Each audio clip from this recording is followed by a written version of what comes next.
The Commissioner of the Anti-Corruption Commission presents the 2023 annual report to President Julius Maada Bio at State House. The Institute for Governance Reform and the Ministry of Planning and Economic Development, with funds from USAID, have launched the local council development plans for 6 local councils in Sierra Leone.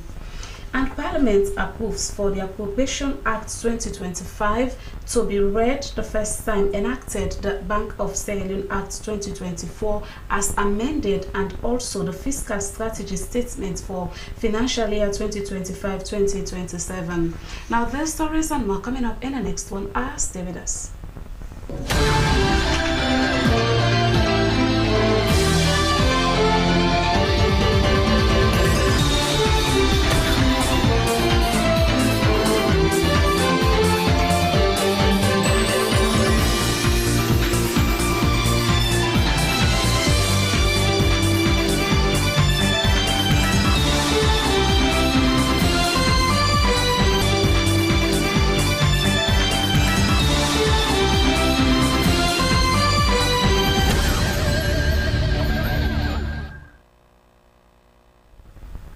Welcome back. We begin this newscast with the Office of the President.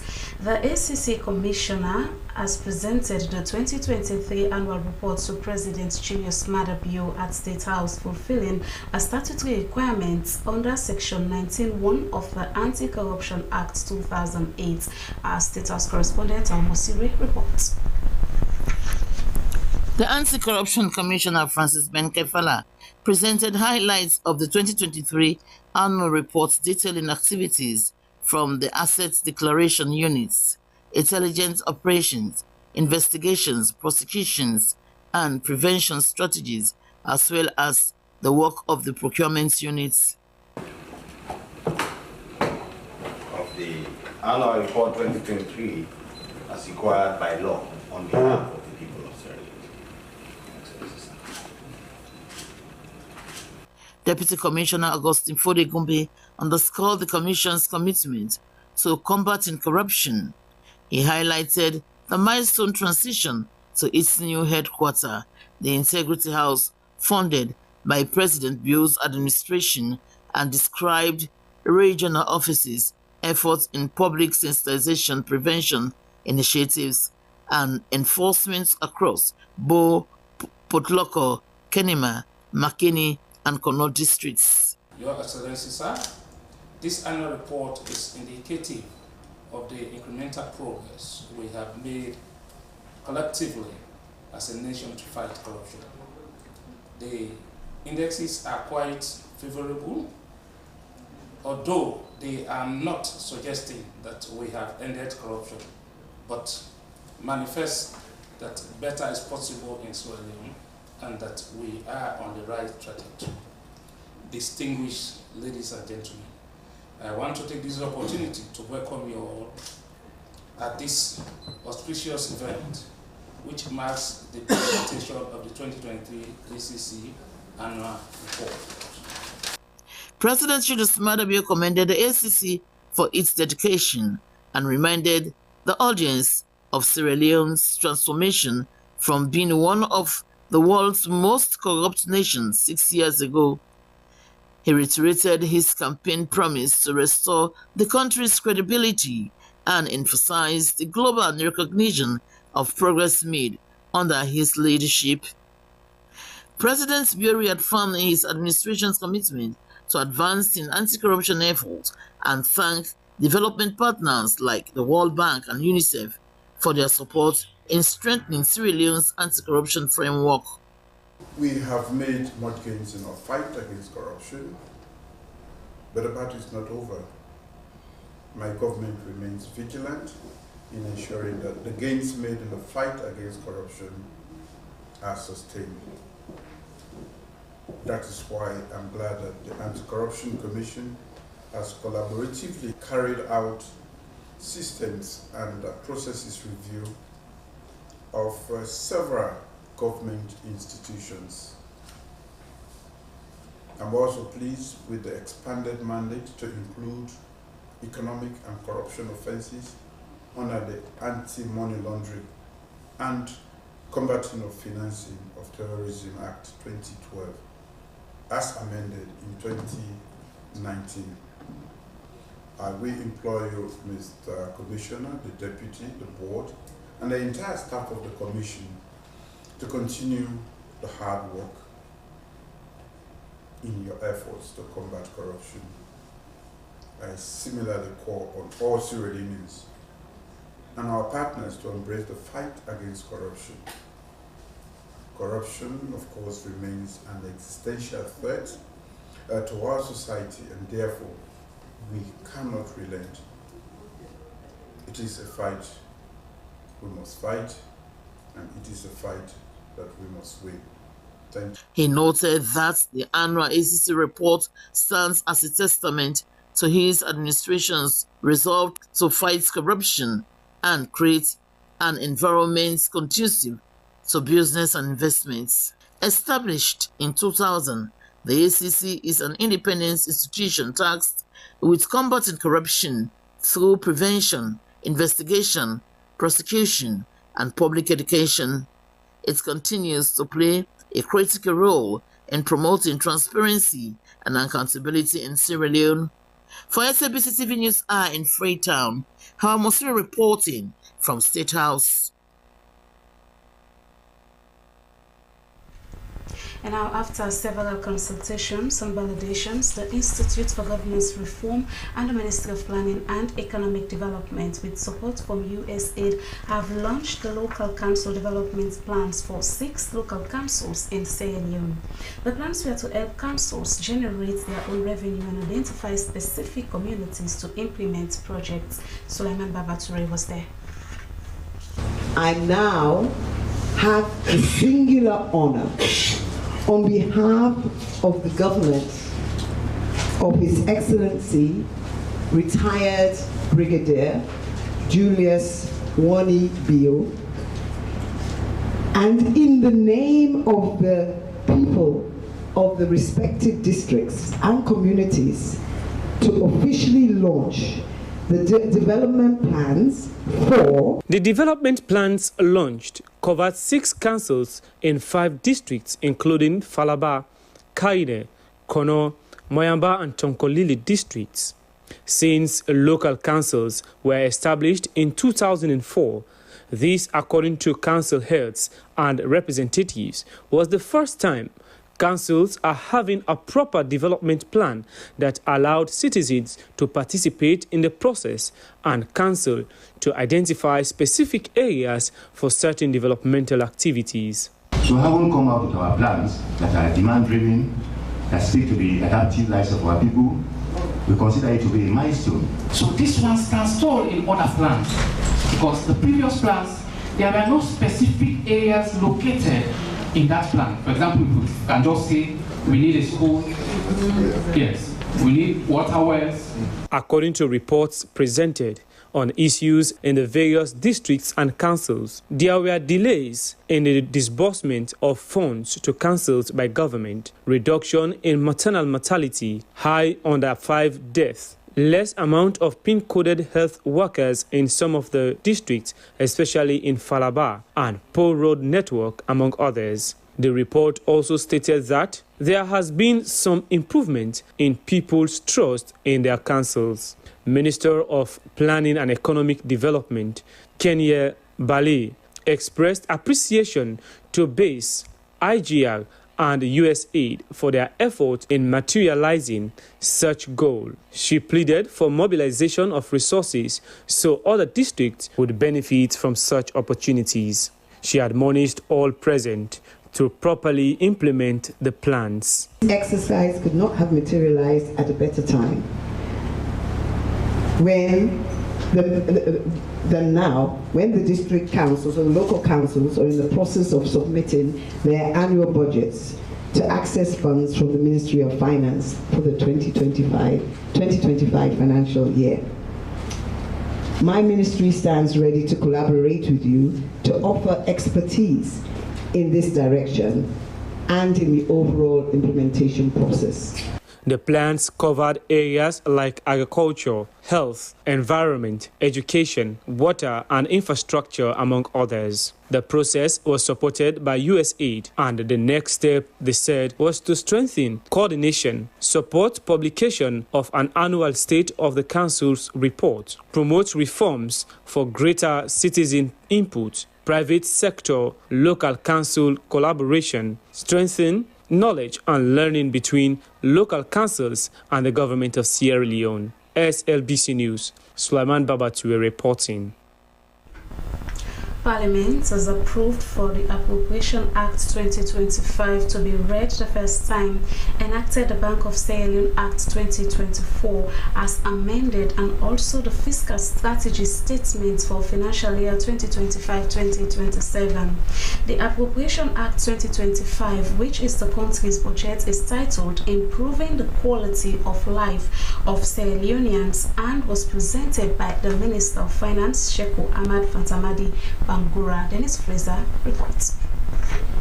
The repeated external shocks and global economic uncertainty in recent years adversely affected domestic economic performance and eroded the living conditions of our people.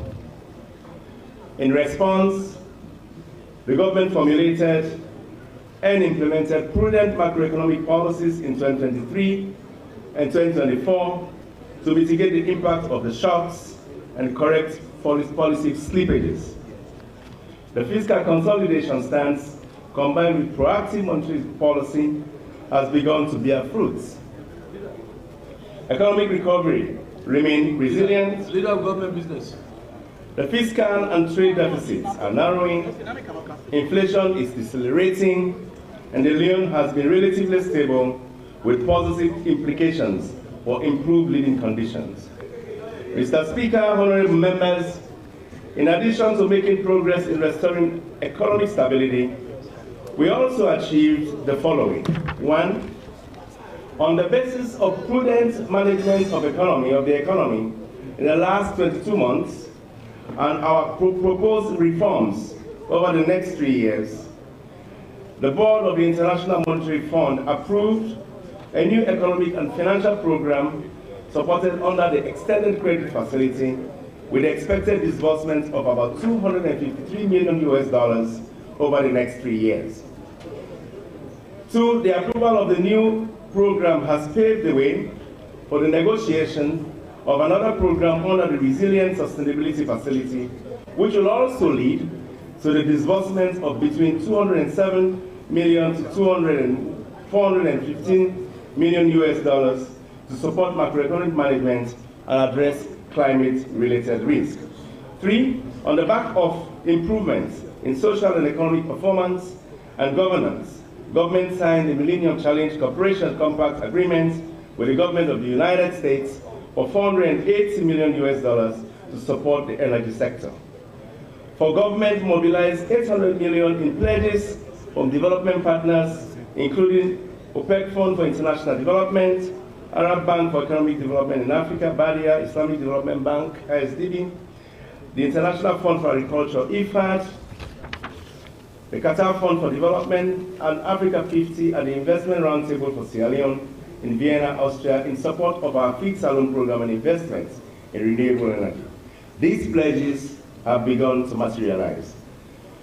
Fourth, the European Union has resumed budget support operations with expected disbursement of €90 million between 2024 to 2027. Under the Feed Salon program, we have reduced the importation of basic food items, including 16% reduction in rice imports, 34% decrease in onion imports, 13% reduction in chicken imports, and 25% decrease in egg imports. 7, distributed machinery, including 200 rice mills, 142 rice threshers, 144 combined harvesters, and 3 landing crafts to farmers. We've distributed agricultural input, including 20 metric tons of foundation seeds to certified seed growers, and supplied 4 million cocoa seedlings and 1,000 plantain suckers to farmers. We facilitated the cultivation of 23,438 hectares of land and rehabilitated 1,950 acres of inland valley swamp across the country. We constructed 200 kilometers of feeder roads and 4 rural bridges in Kailan, Karenebon, and Pujan districts to enhance connectivity and market access. The Bank of Sierra Leone launched a 10 million agricultural credit facility with low interest rates for rice, onion, and poultry farmers, and the government mobilized an additional 7.9 million through the World Bank-funded Food Systems Resilience Project for rice, cassava, and livestock value chains. We launched the Sierra Leone Access to Finance project with support from the EU and United Nations Development Program, totaling $10 million to provide interest-free loans and insurance products to protect farmers against climate risk, among others. In addition, the Islamic Development Bank provided $2 million for an interest-free loan scheme for agribusiness in the rice value chain. We have done substantial investment in health infrastructure such as construction of the Port Loko Emergency Hospital, Julius Maada Bio Pediatric Center of Excellence in Freetown, Waterloo, and Jojima Hospital in Kailan. We also rolled out school feeding programs covering 2,173 primary schools and primary schools benefiting 5,553, that's 7,000 children. And about 50% of total beneficiaries are girls. Earlier, Parliament had enacted the Finance Act 2025. This came after several halts to the sitting held on Thursday, 14th November 2024, coupled with consultations across the aisle and rigorous scrutiny by the Committee of the Whole House. The legislation provides for the imposition and alteration of taxes in support of government's fiscal policies for other financial-related matters in the year 2025. Dennis Fraser again. Widespread protests were initially considered to have been triggered by... Introducing the bill, the Minister of Finance, Sheku Ahmed Fantamadi Bangura, said the purpose of the Finance Act 2025 was to support and strengthen both the efficiency and effectiveness in tax administration. He said it was not about imposing new taxes, but reviewing certain large administrative and compliance mechanisms for reducing cost and to improve on services for taxpayers. The bill, he went on, introduces new penalties for some taxes and reviews penalties in other instances, recharacterize the taxpayer segment to reflect the current economic challenges. It looks at the rise in royalty fees on dimensioned stones and marbles and other stones exported, and also alcoholic drinks. The legislation prohibits grants on exemption on corporate income tax and payment of withholding tax on vehicle exemption taxes of international non-governmental organizations. It also strengthens NIA to put in place systems to broaden the tax systems and to provide better services, among others. Although the whole House was in agreement with some of the provisions, but the cross-cutting issues raised by opposition members of parliament were on domestic revenue mobilization and challenges faced by the economy. And although new taxes were proposed for 2025, but the existing ones on some basic social amenities, including the staple food rise, triggered their dissatisfaction. This was manifested in a strong debate that soon followed for the amendment of Section 3 of the 2024 Finance Act. We are going to as a nation. We all know the burden on our people. So the amendment of Section 3 of the 2024 Finance Act is a clear call, and I'm happy that Parliament consensuously have agreed to ensure that we amend it. Honourable Speaker and Honourable Minister, that you please accept that the 5% increase on the tax that is already existing remains as it is. Let's rise here, don't go here. However, for MPs on the ruling SLPP bench, including the Deputy Speaker of Parliament, Honourable Ibrahim Tawa Conte, who also advocated for the reduction of a 5% tax on rice. But the chairman, Finance Committee, Honourable Francis Amara Kaisamba, said that after a critical look at the 2025 Finance Act, it will serve as a force of embodiment to other previous acts and not an economic burden. We reduced 5% for 2025. We increased from 15 leons in bear. We restore $4. which will give us more revenues than we can get from rice, because as it is, we don't have any statistical data that should tell us what we are paying from the imposition of the 5%. There are no new taxes being imposed in this bill for 2025. There are basically compliance issues for taxpayers, and these laws have been existed before now. Even though taxes are not only about raising revenue, but also important for addressing pressing economic and social needs, yet the concern now by some parliamentarians, including ordinary citizens, was on how government will balance the 2025 budget to support some of its ambitious priority areas next year.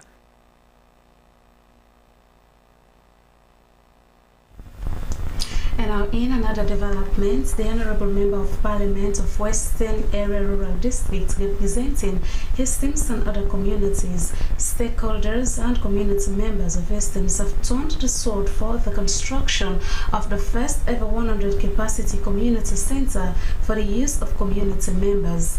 The project was also an intended move towards strengthening national cohesion. Dennis Fraser tells us more.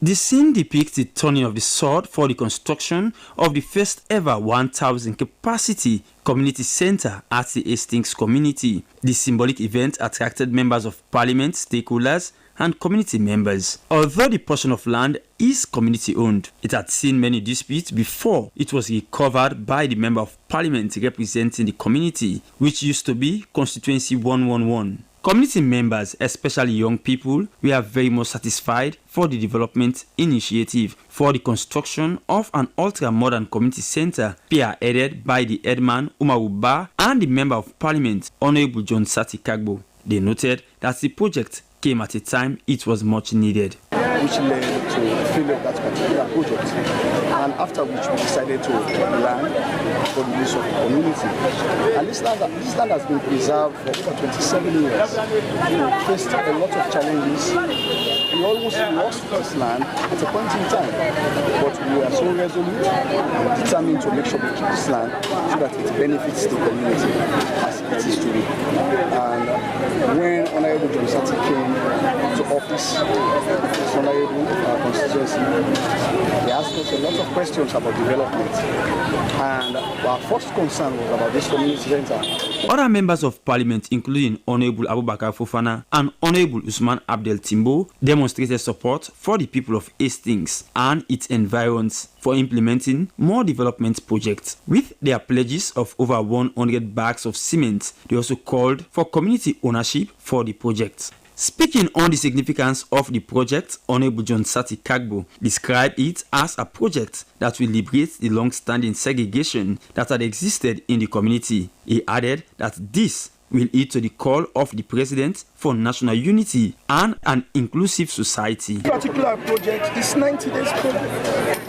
In 90 days, I will make sure that this structure is right.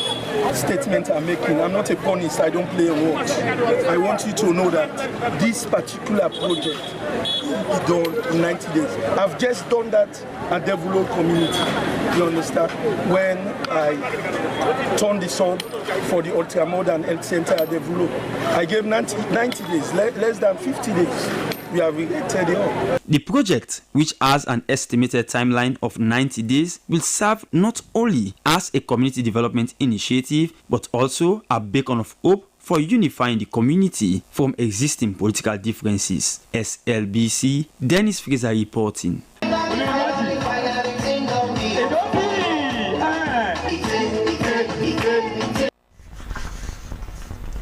The Anglican Diocese of Freetown has concluded its week-long fourth terrenal session of synod with a vibrant service of praise and thanksgiving at St. Augustine's Churchill Station on the theme, "Where Are You Going?" The event provided a moment of spiritual reflection and renewal for attendees. Jonathan Turner reports.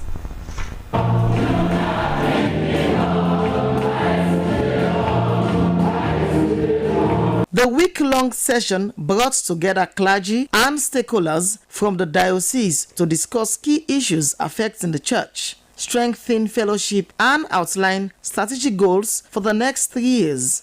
The synod covered various topics including church growth, youth empowerment, social outreach, and addressing pressing societal concerns in the country. Bishop Thomas Wilson delivered an inspiring sermon urging congregants to examine their spiritual journeys and align their lives with God's purpose. Drawing from the synod's theme, he challenged individuals and the church community to reflect on their direction in faith, service, and mission amidst the challenges of modern society. Bishop Wilson expressed gratitude to all participants for their dedication and commitment to the church mission. He emphasized the importance of unity and called on members to carry forward the resolutions made during the synod with diligence and faith. May we go with confidence. May the fire that we have received, that has been ignited in this mountain, go with us in Jesus' name. Amen. May this fire we have received in this mountain go down with us in the name of Jesus Christ. May this fire may nothing quench this fire in Jesus' name. May nothing quench the fire of God in the name of Jesus Christ. Friends, as we go back, ask yourself daily, what is in my heart? Where am I going? In the name of the Father, of the Son, and of the Holy Spirit. The Anglican Diocese 4th Triennial Session of Synod served as a culmination of a faithful synod and a reaffirmation of the diocese's mission to be a beacon of hope and transformation in the community. The Anglican Diocese of Freetown looks forward to continuing its ministry and fostering growth in the years ahead. For SLBC News, Jonathan Turner reporting. The Board of Governors and Administration of the St. Edward Secondary School has completed a renewal of offer for placement into the 6th form of Adiatu Bontijan, who gained admission into the school in 1988. In the 1980s, female pupils were allowed to enroll as A-level candidates, but Madam Bontijan, who was sent abroad by her parents, could not attend the school of her dream until 14 November this year, when she was enrolled at the age of 53. The enrollment was climaxed during the St. Edward Secondary School Brass Band annual Thanksgiving Mass at the school hall at King Tom. Dennis Fraser reports.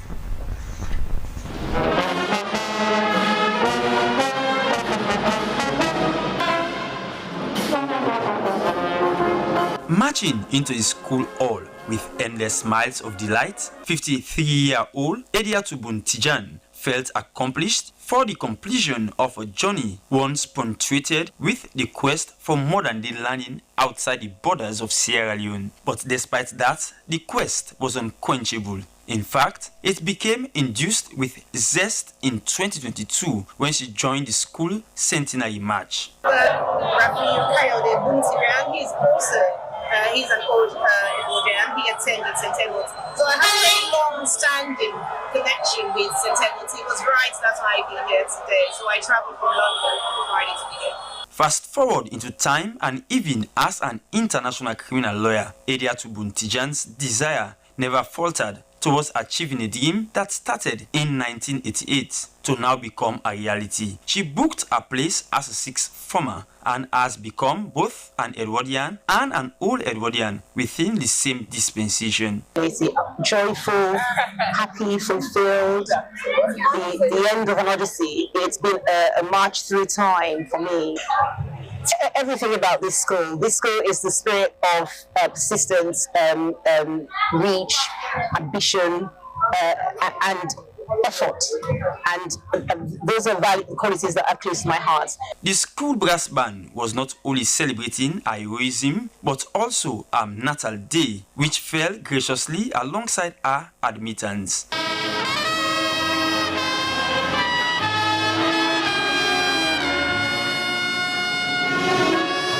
Other distinguished past Edwardians, including the Grand Chief Patron, Commissioner Indolo Senesi, who also doubles as the chairman of the school football team, congratulated her and the school while calling on fellow Edwardians to maintain the standards of the school. So everything is working out for St. Edward Secondary School. So we have to maintain the standards. A practicing legal luminary. But she was so restless, she had wanted to fulfill her dream. In fact, she refers to it as a triumvirate, three pathway. The event was climaxed with our first match pass with the St. Edward's School Brass Band. SLBC, Dennis Fraser reporting. And now, in a bid to maintain the pristine condition of Lumley and Aberdeen beaches and ensure their safety for both tourists and citizens, an online betting company has teamed up with the National Tourist Board to embark on a massive beach cleaning exercise. Jonathan Turner reports.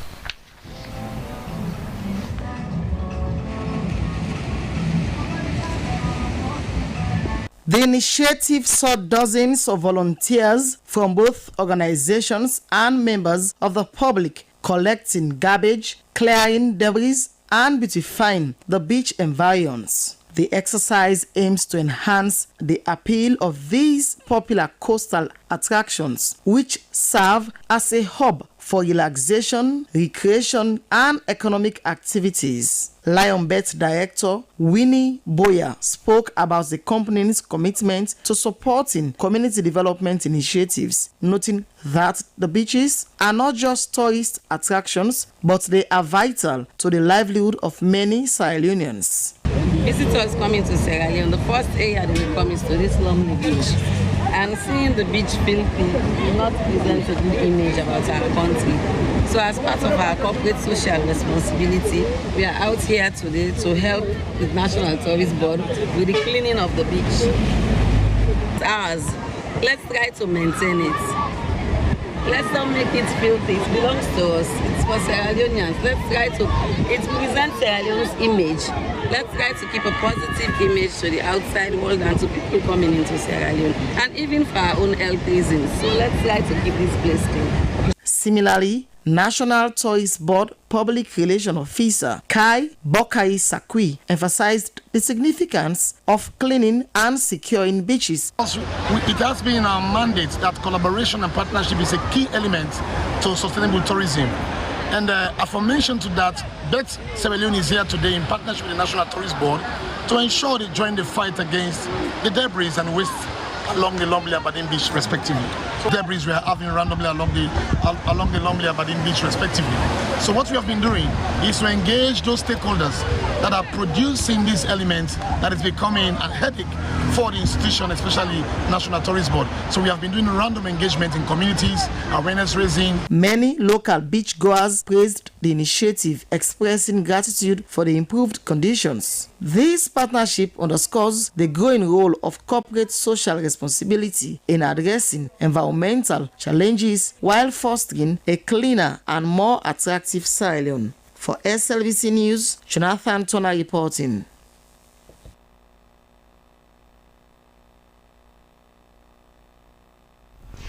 King's Global Health Partnerships with the Ministry of Health has completed the Commonwealth Partnership for Antimicrobial Stewardship Pharmacist Committee members. The Antimicrobial Committee comprised pharmacists from government hospitals. WHO, we are trained to raise awareness on the dangers of excessive antimicrobial usage, especially at hospitals and communities. Here's the report. The training of pharmacists on the impact of excess antimicrobial use started a year ago, and we are schooled on how to mitigate the usage at hospitals and communities. Team lead King's Global Health Partnership, Alex Kwali, noted that the excess use of antimicrobial drugs has caused the deaths of many globally, stating was a result of ignorance from health workers and patients. He noted most patients at hospitals were usually treated on antimicrobial drugs when their illness requires other drugs, noting the reason their system was resistant to antimicrobial drugs. Going to your pharmacy, if you're going to the hospital and you're asking for antibiotics because you are in pain or you might have a cold, that doesn't help you. You don't have a bacterial infection and you're actually making the problem worse. Because eventually, if you give yourself these medicines all the time, you become resistant to them, and then when you really need them, when you actually have a bacterial infection, they don't work. Deputy Chief Medical Officer, Ministry of Health, said the training for the pharmacists was key, noting it unearthed the magnitude at which the excessive antimicrobial usage affects the lives of citizens, recalling that the ministry has held similar trainings for health personnel, and it is expected that the committee raise awareness to discourage their patients from the usage. If you are sick, don't go and prescribe for yourself. You are not a doctor. Go to the right people who have the knowledge so that they can prescribe for you the right medication. Don't just go to the pharmacy and take a drug and go home and take it, because this is what leads to antimicrobial resistance. There will come a time the antibiotics you're using so often will no longer be effective. The pharmacists expressed their satisfactions on the knowledge gained from the training and pledged to disseminate the message across the country. Committee members were provided with certificates of recognition for participating in the training. SLBC News, Aminata Fofana.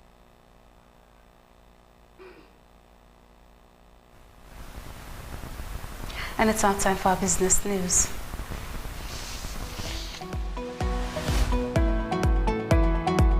Hello and welcome to Business Updates, the segment that brings you insight in business and its contribution towards positively impacting the economy.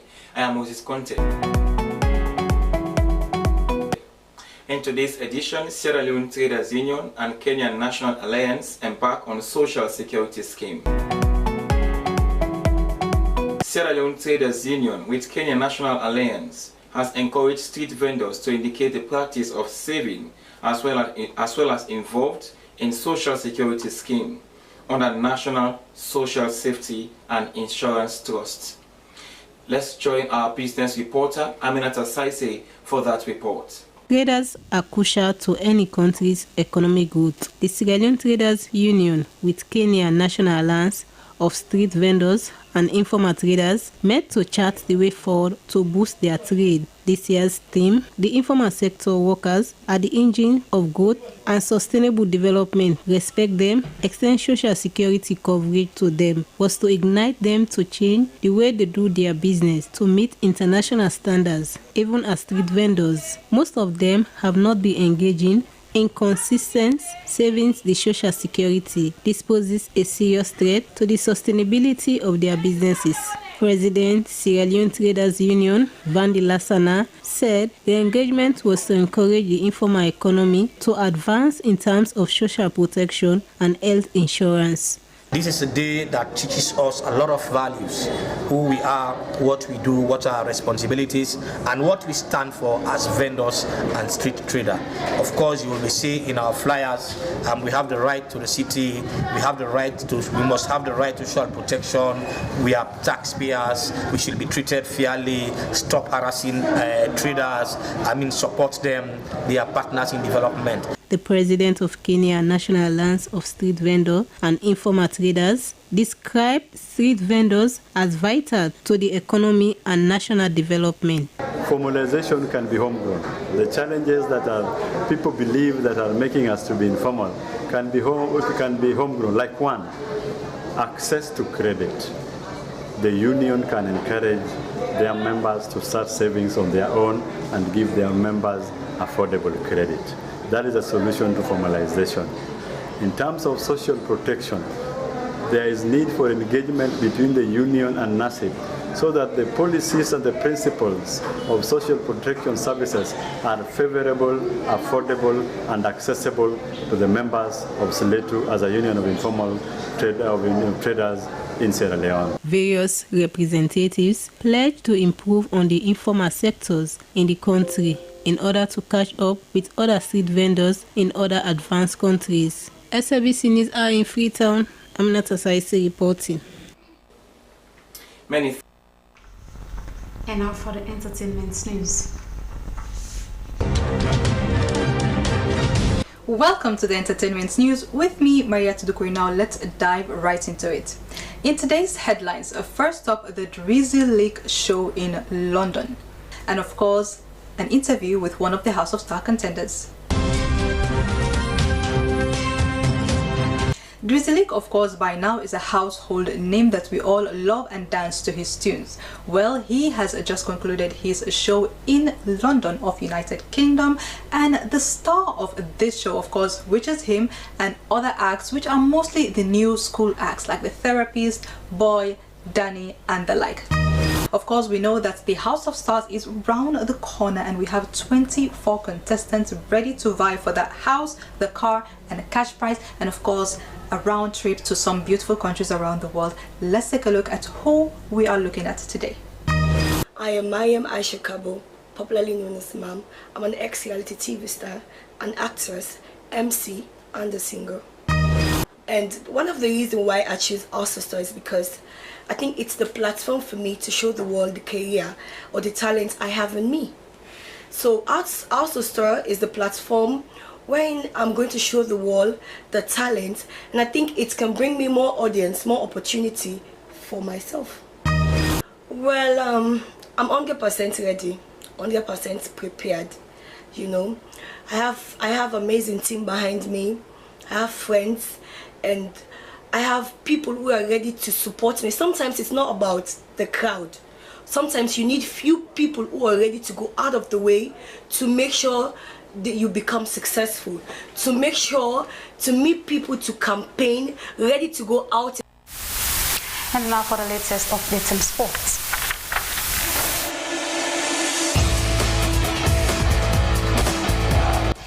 It's the segment that keeps you informed about sporting activities. I am Mohamed Simbi Kouma.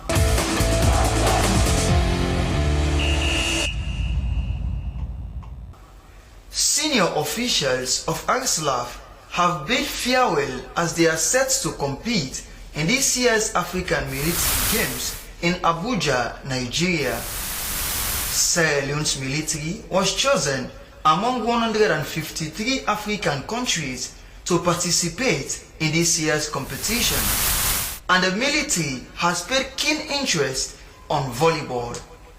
Here is the report. Officials of ARSLAF showcased technical skills in volleyball, demonstrating their preparedness to compete in this year's African Military Games.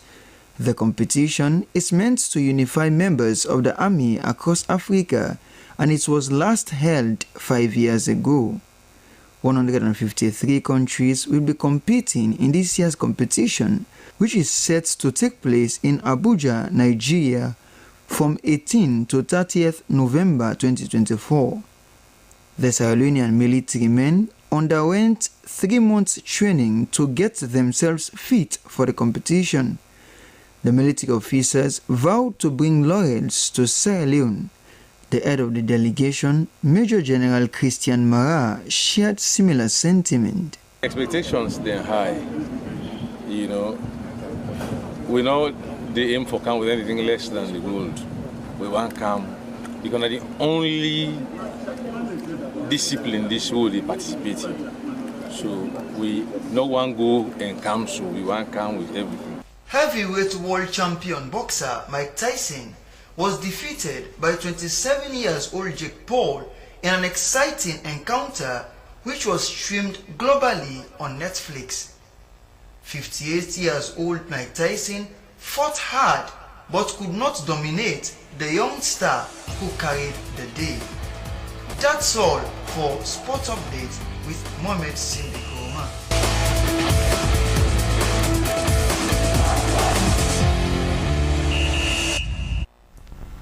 Thanks, Mohamed Simbi. With that, we end the news. But before we go, here's a recap of the main points. The Commissioner of the Anti-Corruption Commission has presented the 2023 annual report to President Julius Maada at State House, fulfilling a statutory requirement under Section 19(1) of the Anti-Corruption Act 2008. After several consultations and validations, the Institute for Governance Reform and the Ministry of Planning and Economic Development, with support from USAID, have launched the local council development plans for 6 local councils in Sierra Leone. and Parliament has approved for the Appropriation Act 2025 to be read the first time, enacted the Bank of Sierra Leone Act 2024 as amended, and also the Fiscal Strategy Statement for financial year 2025-2027. Parliament enacts the Finance Act 2025. That's all we can share in this edition of the news. My name is Aminata Fofana. Thanks for watching and stay tuned to the Slbc.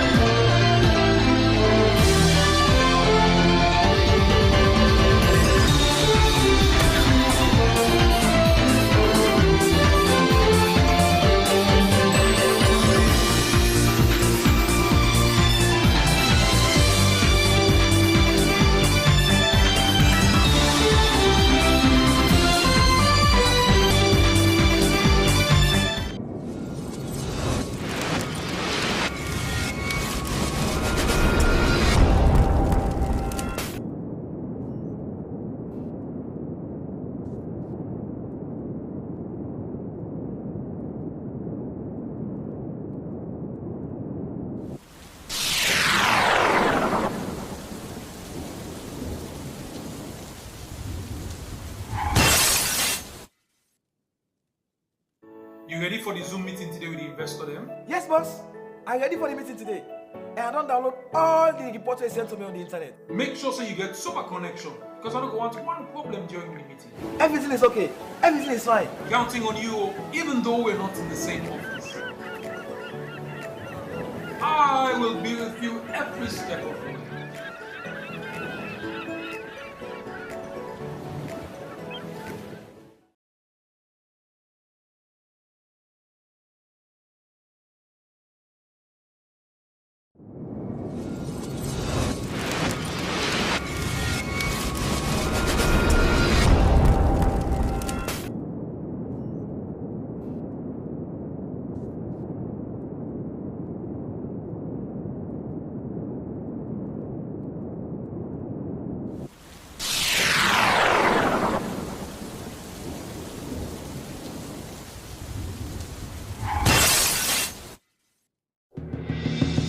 Highwoods Institute, looking to advance in accounting, business management, or digital proficiency. From ACCA to ICB qualifications and workplace proficiency, Highwoods Institute sets you on the path to success. At Highwoods Institute, we offer a diverse range of programs tailored just to meet the needs of today's professionals. So, join the ranks. Achieving your career goals has never been more accessible. Take the first step toward a brighter tomorrow. Enroll now at Highwoods Institute and start a secured future. Visit us at highwoodsinstitute.org or at 92 Pademba Road, Freetown to learn more. Highwoods Institute, the premier destination for career-focused education.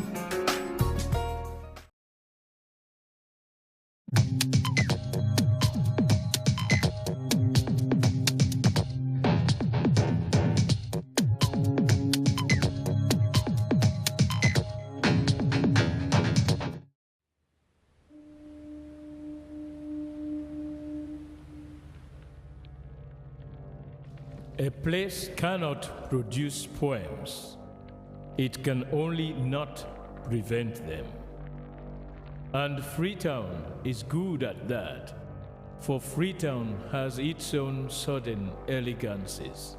People are slow to leave it, quick to return. And there are others who come for a year or two and stay for a lifetime, sensing that they found a city that is in the world, yet sufficiently on the edge of it to have a different resonance. Let me tell you something about this city. All of us, we're all just passing through, and we've all been here forever. Those who came, those who stayed, those who never returned. Tides turn, seasons change. We've waited and we've watched. But we've always been here. We've always listened. because there is a different resonance here. It comes from the river, and the land, and the sky.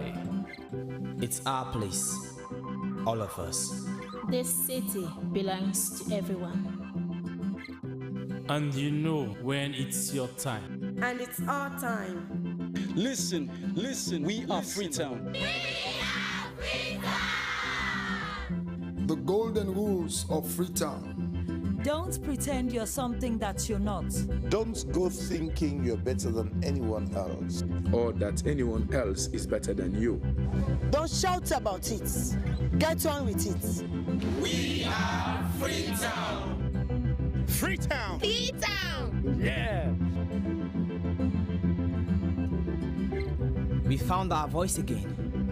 I'm from India and Freetown. I'm from China and Freetown. I'm from the UK and Freetown. I am from Nigeria and Freetown. I am from home and Freetown. This city belongs to everyone. The fishermen, The taxi driver, The barber, the drummers, the dancers. All of us. All of us. Everybody. We are Freetown. The past is ours. the future is ours. It's our time again. and this city belongs to everyone. The playwright, The greengrocer, The teacher, the dog. This space is ours. this light is ours. the beaches are ours. The rivers now we own. The roads are ours. The bridges now we own. We are Freetown. We are all visitors and we've all been here forever. We've got the mightiest river. And the biggest sky. And there's a resonance again. Freetown. Freetown. We are proud of this place. We love this city. And we want you to love it too. We are proud of this place. Na pass we all dey pass like stranger dem, but we all don dey from ten.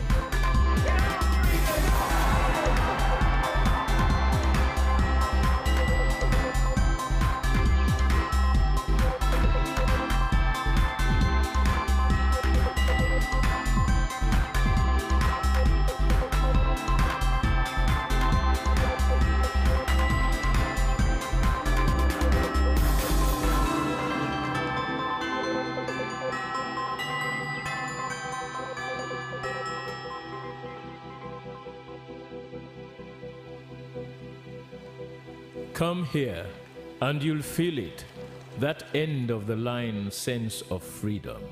Say yes to Freetown. Say yes to freedom.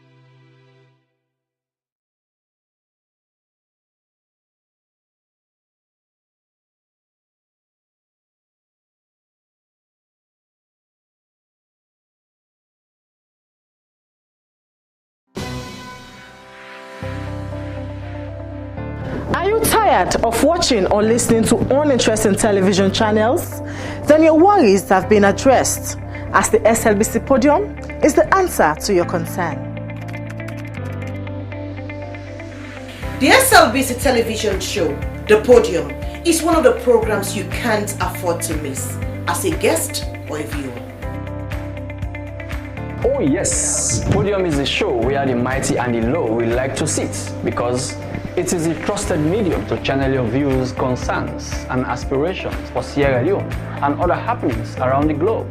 Podium is where you get breaking news, because everyone wants to talk to us. If you hear it on Podium, ask no further. Don't forget to join us every midday from Monday to Friday as we ask the hard questions that you otherwise would have asked to the newsmakers, the movers and shakers of events. Don't miss the opportunity to be part of Sierra Leone's topmost midday show, The Podium, where the agenda is set for others to follow. Thanks for watching. God bless you. Goodbye.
get use? Yes, I get use. This is the program where they give you the use where they happen all about the country.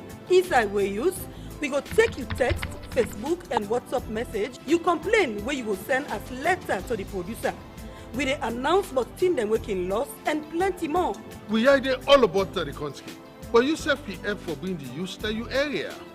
Where use the original program where they give you updates. Where use? You get use? Yes, I get use.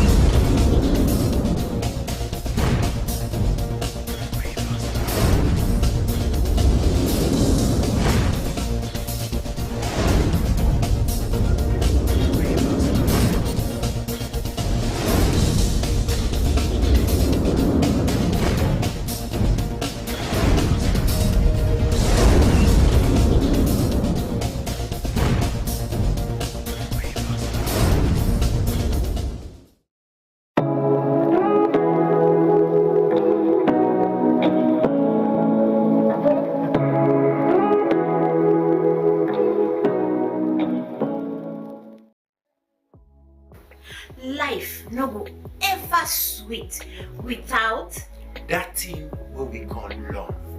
Now that make no fact na a very good program where any big person can look and enjoy. Now the kind of program we for spend time for watch. Now the kind of program we for spend time for sit down for look. And this program it may around land format and I wonder you save life. The Love Factor show is about family, love, counseling, relationship. We say we dey build and maintain relationship.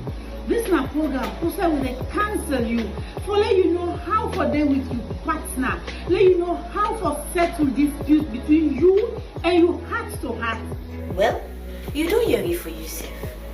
Join the Love Factor team every Sunday, 10 p.m. for help make we all enjoy love and peace.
Friday, the 18th of November 2024, and it is a pleasant morning and a warm welcome to your program, Good Morning Sierra Leone, the program that always starts your day. I am Sheku Smiler. And I am Esther Sako. Our quote of the day is from an American musician, William Nelson, and it says, once you replace negative thoughts with positive ones, you'll start having positive results. Well, coming up in this edition of the program, Good Morning Sierra Leone, we shall be looking at the significance of the Liberian president's visit to Sierra Leone. Sierra Leone joins Africa to celebrate African Statistics Day. And what does the 2025 budget entail? Find out from the Budget Directorate in the Ministry of Finance. We invite you to be part of the program by sending a text message to the number on your screen, and also send your comments on our Facebook page at SLBC Live. This is Good Morning Sierra Leone.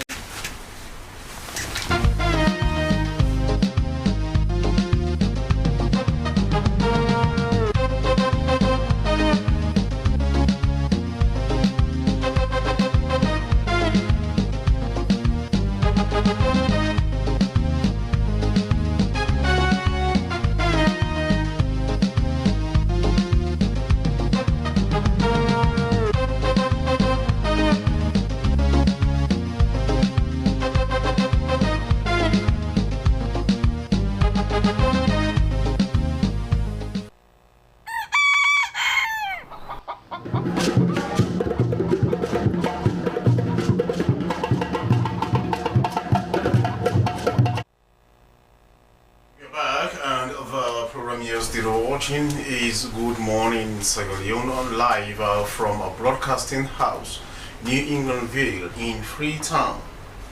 Well, as you may have heard in the news, the Appropriation Act 2025, which is the country's budget titled Improving the Quality of Life of Sierra Leoneans.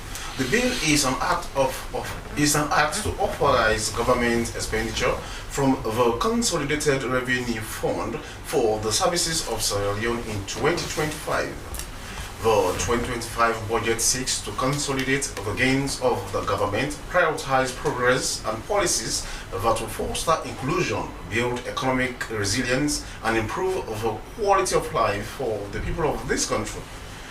It will also provide for an additional 2,000 teachers to be recruited in 2025, 3,000 medical practitioners to get being called, give 25% increment for teachers' salary and 15% increment for health care workers, install an additional 1,000 civil servants, and many more. The Finance Minister Sheku Ahmed Fantamari Bangura presented policies on infrastructure development, economic growth, and facilitating job opportunities by improving the investment and business environment for young people. The budget speech will later be debated upon by the House before the Appropriation Act 2025. Well, in the studios to talk more on this is the Deputy Director of Budget in the Ministry of Finance, and he is Jacob Sessi. Good morning, Mr. Sessi, and welcome to the program. Good morning, Sierra Leone. Good morning, and good morning to the people of Sierra Leone. Well, you know, Mr. Sessi, year in, year out, we see the Ministry of Finance presenting the budget or government policies on financial issues and also the economy to the House, which eventually will be digested by the public. But now, this particular budget has been largely, referred to as the people's budget. Before going into, the detail of what is in this budget, in the first place, why this particular phrase, the people's budget? Well, earlier on this year in August, the Honorable Vice President was at the policy hearing just outside the Buffets Hotel, wherein he encouraged the Ministry of Finance and the leadership of the ministry for us to be people-focused That is to say, the budget should seek the well-being of the common Sierra Leonean. And he even cited instances where in those days when they were listening to budget speech, you have people taking their radios, listening to a particular issue about salary increase, where they will call their children and say, this is the... So at that time, he said, let the budget be a welfare budget. Welfare in sense, in terms of human capital development, the well-being of the Sierra Leonean. And so the leadership of the Ministry of Finance took that into consideration, deliberated it, and at the end, we were able to come out with this theme of the budget for us to seek the well-being and the welfare of the Sierra Leonean. So that's really, we took that particular thing and focused the budget towards that in terms of all our interventions, government policies and programs in order for us to address the issues of the common Sierra Leonean. So the common Sierra Leonean, in this budget, you've seen, plans, because we know that budget is not hard and fast. It is a government expected revenue and expenditure. There are possibilities. You made your projections already. But let us know, how do we expect, or how do you expect to finance this particular budget? What are the projections? Okay, so with regards to the financing of the budget for 2025, we had two big ones, and of course we have our domestic revenue, which we projected at 9.3% of GDP. And we also have the grant from development partners as a budget support, direct budget support.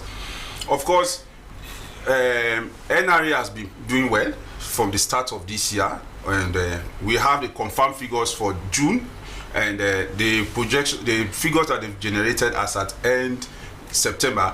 There's a slight marginal decrease in terms of revenue mobilization, which is just about 1%. But based on the meetings we had with them, they are optimistic and they are sure of even surpassing the target of the 14.5 billion for 2024. With regards to the projection of 15 point for 2025, they are also optimistic of meeting that target and even surpassing it. Of course, from our development partners, you see that we've just concluded the IMF program, which was ended last year, 2023. We've concluded it, and in the end of October, 31st of October, Thursday, the IMF board approved a new program for Sierra Leone that will give us about $253 million for the next 3 years. And even in this quarter, we are expecting a disbursement from them in the extended credit facility of about $46 million. Of course, we also have another program with the European Union. For the past years, they've not been coming. So they will also have a program with them with regards to the variable and fixed tranche of about 90 million euros. Of course, for this year, we are projecting $12.2 million as disbursement from them. Also, on the World Bank, we are also expecting, of course, the Deputy Minister of Finance signed the MOU, the Memorandum of Understanding with the bank. Of course, we are expecting in December to receive about $60 million from them. Also, the projection for 2025, that we'll also be receiving $60 million if we are to meet all our triggers for all the development partners. Of course, the IMF program, for as long as it's signed and approved by the board, it serves as a comfort letter for all other development partners to come and say, oh, this country is in a good footing. You can now go and do something with them in terms of economic and governance reforms. That means they can really take care of the well-being and also the macroeconomic stability, because whatever thing happens to Sierra Leone, it creates pressure not only on us here, it creates pressure also on them. So that is why they always want economic stability for the country and for the people of Sierra Leone, such that those pressures will not come up. In as much as we have so many difficulties in the world, the Ministry of Finance and the government will be able to really cater for the people of this country and continue with the projected expenditures and revenue. Of course, you have the revenue that I've talked about and the grants. Of course, when you look at everything, you will see that the expenditures outweigh those two, which is the domestic revenue and that of the grants from our development partners. Okay. So what we result to? We result to a budget deficit, which will be financed by our domestic financing, both local and foreign. Okay, so Mr. Assess, you yourself made mention that before now, people, what they want to hear is the year of increment. So here we saw a lot of increments with regards to teachers, medical practitioners, civil servants. Yes. So let us know, how does this align with the Finance Act of 2023? Because a lot of people see the Finance Act of 2023 as a burden to them because there are a lot of increments. So these increments that is seen in this 2025 budget, how does it align with the increment that is set to happen? Of course, with regards to the Finance Act, I think it comes as like a pressure and a burden on NRA instead of the ordinary Sierra Leonean, because we projected some revenue streams that were in the MTRS, the medium-term revenue strategy, that were supposed to be implemented in 2025. But because of the interventions and the negotiations between Parliament and the Ministry of Finance and NRA, one of the revenue stream or angle that was supposed to be implemented in 2025 has been deferred, which is the additional 5%. Of course, for 2025, there's no revenue increase, like to say revenue rates being increased for the common Sierra Leonean or for us to pay, to say, okay, they have increased the GST from 15% to 25% to 20%. There's nothing like that. What is in the Finance Act or the finance bill that has been laid to Parliament, which has been passed now into an act, is efficiency gain, revenue efficiency, consolidation and gains that has been put to Parliament, which has been approved. That is to say, all those areas that were not captured for the past two finance bill, which is the 2023 and that of the 2024, they are going to start implementing. That is to say, broadening the tax base instead of increasing the tax rate. When you increase tax rate, it comes as a burden on the common Sierra Leonean or the common people. But when you broaden the tax base, it's like bringing those areas that you've not been factoring as a tax component to bring them on board for you to ensure efficiency in terms of revenue. And with regards to also the payment, tax avoidance and tax evasion, people that were, because in some countries, in some areas all over the world, you see that people avoid tax, which in sense sometimes is not a crime, but when you evade tax, it's a crime. And we are seeing some of those things happening in Sierra Leone. So what NRA is saying in the Finance Act come 2020, all those areas are going to be looked at with regards to revenue compliance. Those that owe government with regards to revenue, you heard about the Public Account Committee saying so many taxpayers owe government and they are going after them. So also, this is as a result of the information provided by NRA to the audit service, with the public account now in consultation with NRA are going after those taxpayers for them to pay. That is efficiency gain. Go out and pay instead of increasing tax rates on the people. So in the finance bill, there's nothing like tax increase. Nothing, absolutely. But Mr. Sessi, prior to this budget presentation, the budget that was read by no less a person than the Minister of Finance, Mr. Bangura. I know you know, but there are talks around. It was being rumored that we should expect increase in taxes. And especially for building materials, food stuff, rice, which happens to be our staple food. But all of a sudden, there was this turnaround. What led to that? It was because of public outcry. What happened? So that is the beauty of the budget this year. That is to say, we want to be people's focus and look at the people in order for us to address their issues. What that is saying is, we listen to people as well, because in the MTRS that was passed by Parliament, we had areas of progressive tax that were there.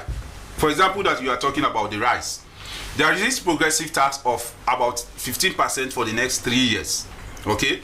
But what has happened in the 2025 budget, because we want to be people's focus and take care of their well-being, that particular tax that should have come into effect in 2025 has been deferred to 2026. So which means in 2025 there's not going to be anything like tax increase But then didn't you take, initially, why didn't you take into consideration, the economic situation in the country?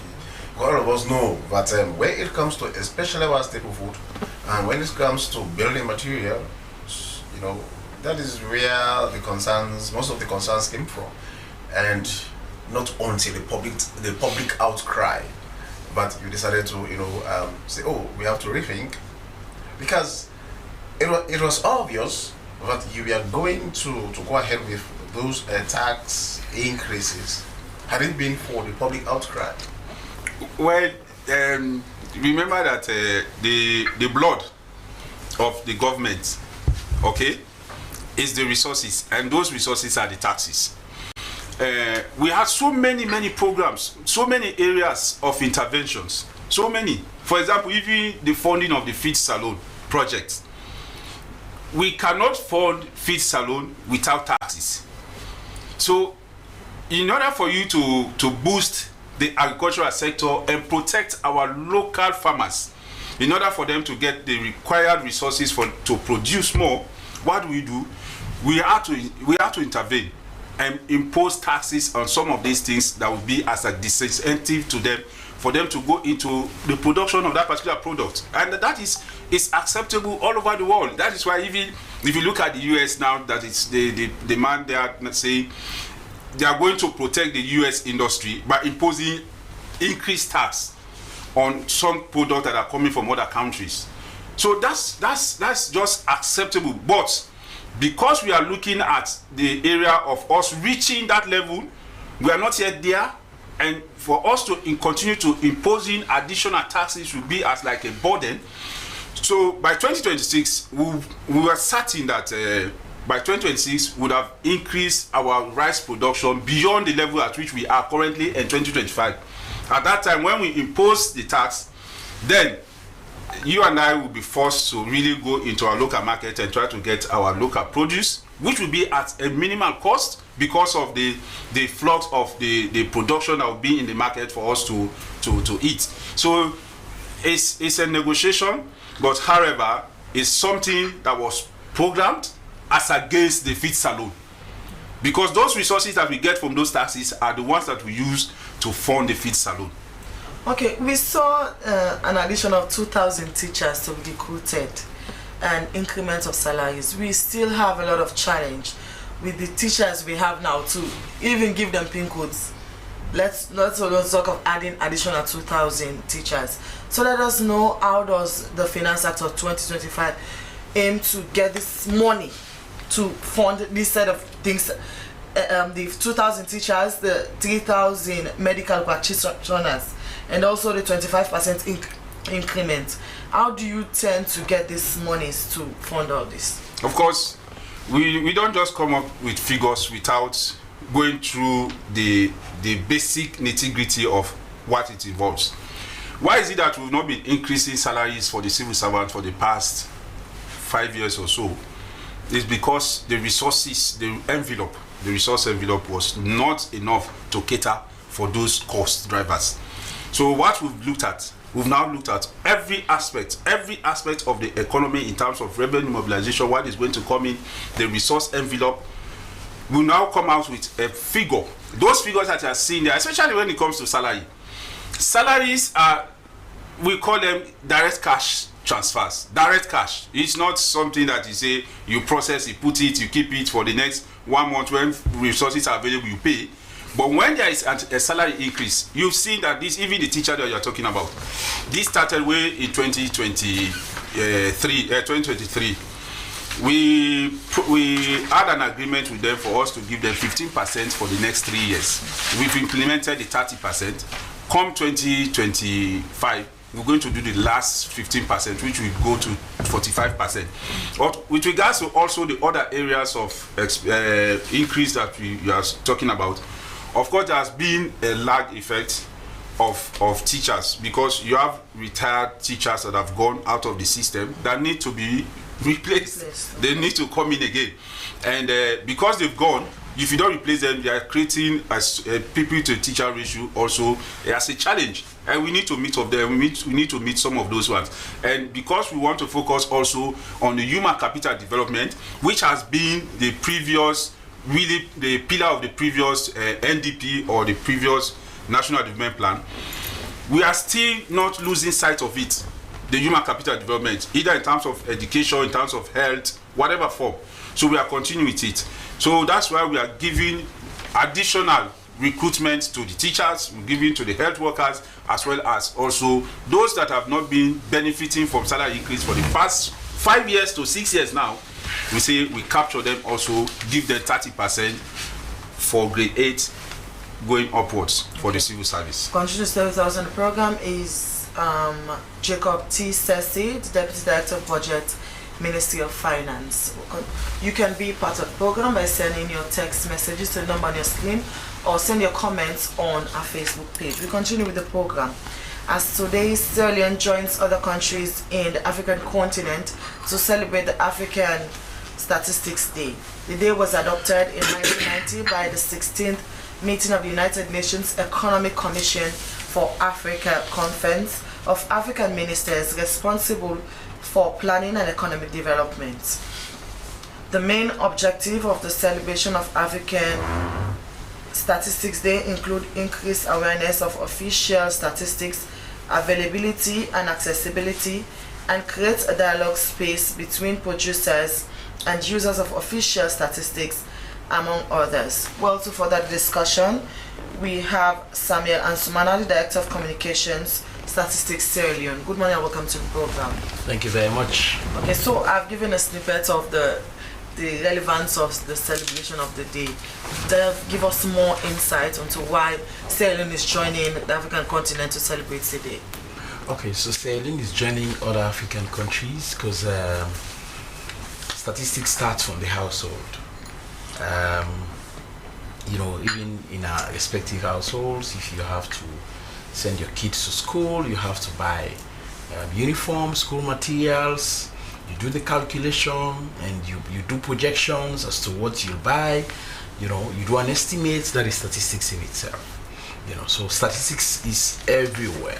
All right. So just as you had said, you know, in May 1990, the United Nations Economic Commission for Africa, which is the primary body responsible for statistics in Africa, met and said we should be raising awareness. National Statistical Offices, NSO, should be raising awareness about the importance of statistics, and we should celebrate November 18 every year as the African Statistics Day. It has been that way since that time.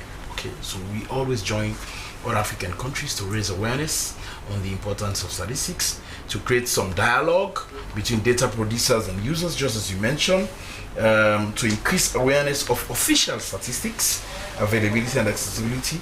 We also want to see how we could engage both the public and private sector in the production, dissemination, and use of administrative statistics. Now, administrative statistics is very critical because most institutions actually are collecting administrative statistics, whether knowingly or unknowingly.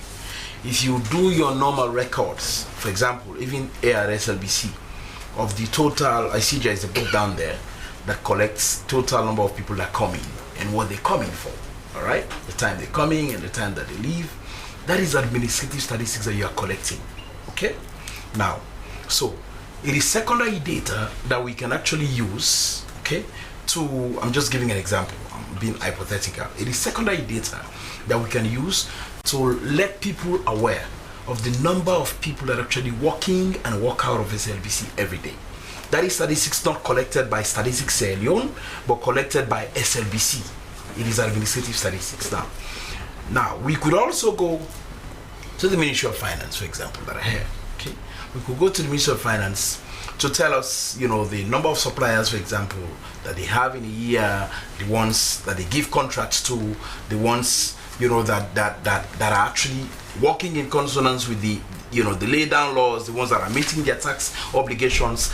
That is administrative statistics as well. Okay, we ordinarily cannot collect that statistics. We cannot collect that data. Okay. Now you go to, for example, the police. I always make reference to the police because they do a very critical job in the country. They collect crime statistics. Okay. They collect traffic offenses. They collect, gender-based offenses that people commit. Okay. On our own, we cannot collect that. So they collect all of that data and make it available.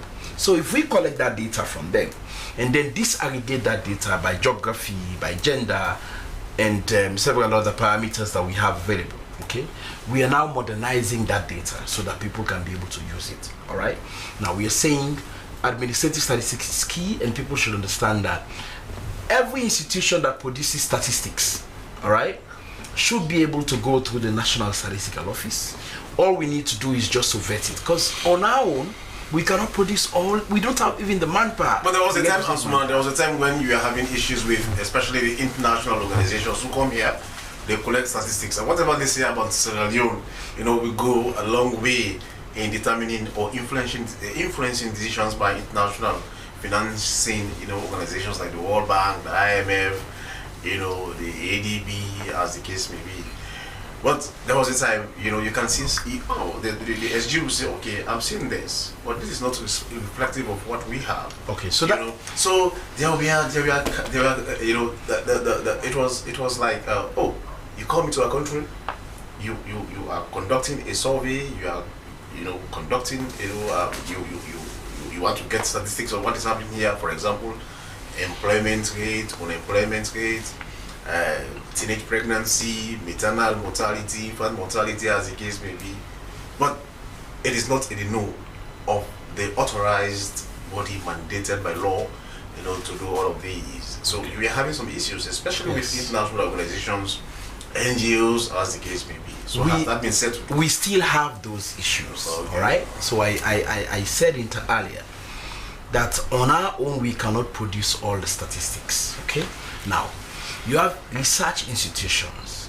You have, even within MDAs, they have research units that conduct data collection. Okay. Now, all we are saying is, when do you want to? Because everybody can be at liberty to collect their own data.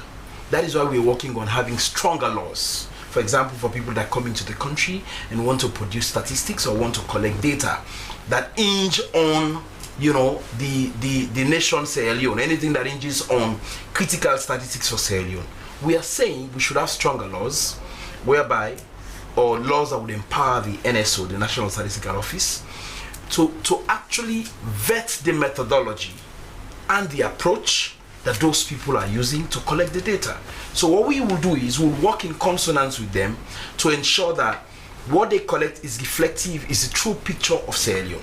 So at the end of the day, we cannot be saying one thing and another organization is saying another thing. But underscore this, we cannot produce all the data, and that is why we have international organizations, national organizations as well, MDAs, ministries, departments, and agencies that are producing their own data. But then we only say, and we've been emphasizing, that is why we're working on strengthening the Statistics Act, that everybody that produces data, as it is in other countries, should channel it through the National Statistical Office. But then other times, Asmana, statistics is there are possibilities of, especially for political reasons, governments across Africa and the world tampering with statistics, with data. Yeah. For example, UNFP has spent a lot of money to ensure that Sierra Leone makes deliberate efforts, conscious efforts to reduce infant and maternal mortality. But probably that money is not properly utilized, for that purpose. And Sierra Leone wants to be seen, as a country that has made conscious efforts to reduce maternal and infant mortality. And so they want to produce statistics, to showcase to, for example, the UNFP that they are doing very well. Because one of the reasons Sierra Leone, in the past was, constantly placed at the bottom of United Nations Human Development Index was as a result of this high increase in the infant and maternal mortality. Yeah. So if the government wants to be seen good in that drive to reduce it, there is a possibility of them tampering with statistics just to satisfy the donor, Don't you think that is the reason why some of these international organizations will come for themselves, and conduct their own surveys, gather their own data? Let me say this, and I want to be on record. I am not saying government, past and present, have not or don't have the tendency to interfere, as you said it, to tamper with data that is produced by the National Statistical Office. However, what I want to make clear is that Statistics Sierra Leone, we are a semi-autonomous body. When we do our data collection, all our instruments, all right, are done by our vessels.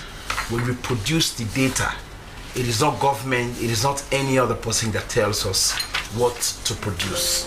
We have our methodology, we go by that methodology, and we don't allow external partners to dictate to us. They can only guide the process, particularly where they are funding it. Like you mentioned, UNFPA, they would want to see standards, they would want to see international comparability, international benchmarks, which we would ensure we actually do in consonance with them. But they don't tell us exactly what to do. So, I can tell you, we have rebranded over the past 6-7 years, and if that used to happen, it is no longer happening, all right? It is something which we pride ourselves in credible data, all right? Because if you don't have data that is credible, even the basics of the people's needs will not be met. Because if at the end of the day, you have to produce data or statistics, and you have, for example, let me say you have 50 hospitals in Freetown. I'm being hypothetical also. 50 hospitals in Freetown, and then you end up saying you have 150 hospitals in Freetown. Government, international partners, and other people that would want to invest in hospitals, all right, to build hospitals, would say, okay, Freetown has enough, let us go to the other areas, when in fact that is not the actual picture. All right, so you end up creating more chaos. So that is why we value what we do, and we don't allow interference by any measure. Okay, continue to stay with us on the program is Samuel Ansumana, the Director of Communication for Statistics Sierra Leone, as he has been taking us through as Sierra Leone joins Africa to celebrate African Statistics Day. He has been taking us through the relevance of the day. Well, from there, we go for a short break, and when we come back, we continue with the conversation. As a mother of the house, whenever I want to prepare palm soup, there's no need pounding palm fruit. All I need is Inkulenu's Ghana's original palm soup base. My soup is done, and its preparation, it is not difficult at all. Inkulenu palm soup base, it's easily done with no difficulties. Just take few ladles and your soup is done. And its flavor, it's amazing. This is Inkulenu's Ghana's original palm soup base. And this is Inkulenu's Ghana's original spiced palm soup base. Iron fruit and turkey berries are naturally added. Also available brown gold natural cocoa powder, sunny gold brown sugar, neat fufu flour, shito, pisa, and moringa. All available at Nyami Ado Enterprise, 1 Lower Waterloo Street, Freetown. Inkulenu palm soup base. Ghanaian original taste.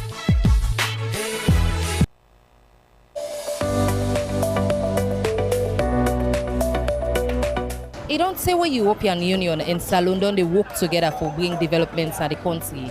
So today, we then a Senegal Freetown for fair not waiting Salon people don't know, but European Union. I know then to be an organization, international organization. Well, I don't get no idea because I don't want to travel. Now a partner group for we then they help we in terms of development.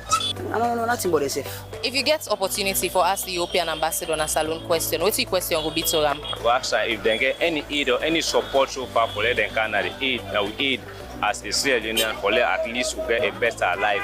Which is the way forward we then get for continue for help with the Sierra Leone people there in terms of development. People of Sierra Leone, they know much better needs of their country. That's why our involvement and cooperation with Sierra Leone supports, for example, the Mid-Term National Development Plan for years 2024-2027. And our main areas of cooperation with you, with the government of Sierra Leone, with the people of Sierra Leone, are first of all education, agriculture, energy, infrastructure, and good governance.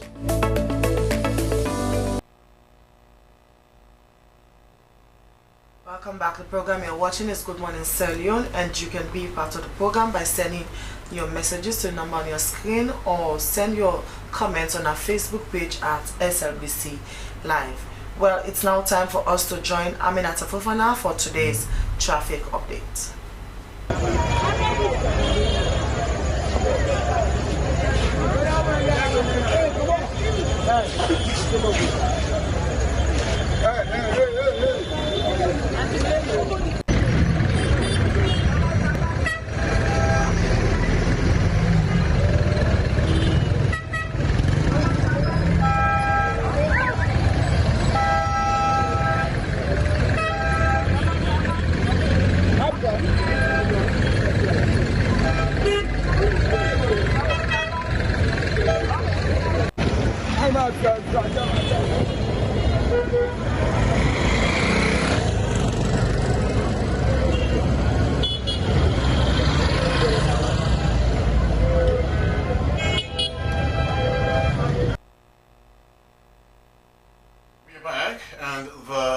Still watching is Good Morning Sierra Leone live from a broadcasting house, New England Ville in Freetown. But then, let me just inform the public that you can, make use of our social media platforms, YouTube, Facebook, X, and also we are on TikTok. And on all of these and social media platforms, we are found on SLBC,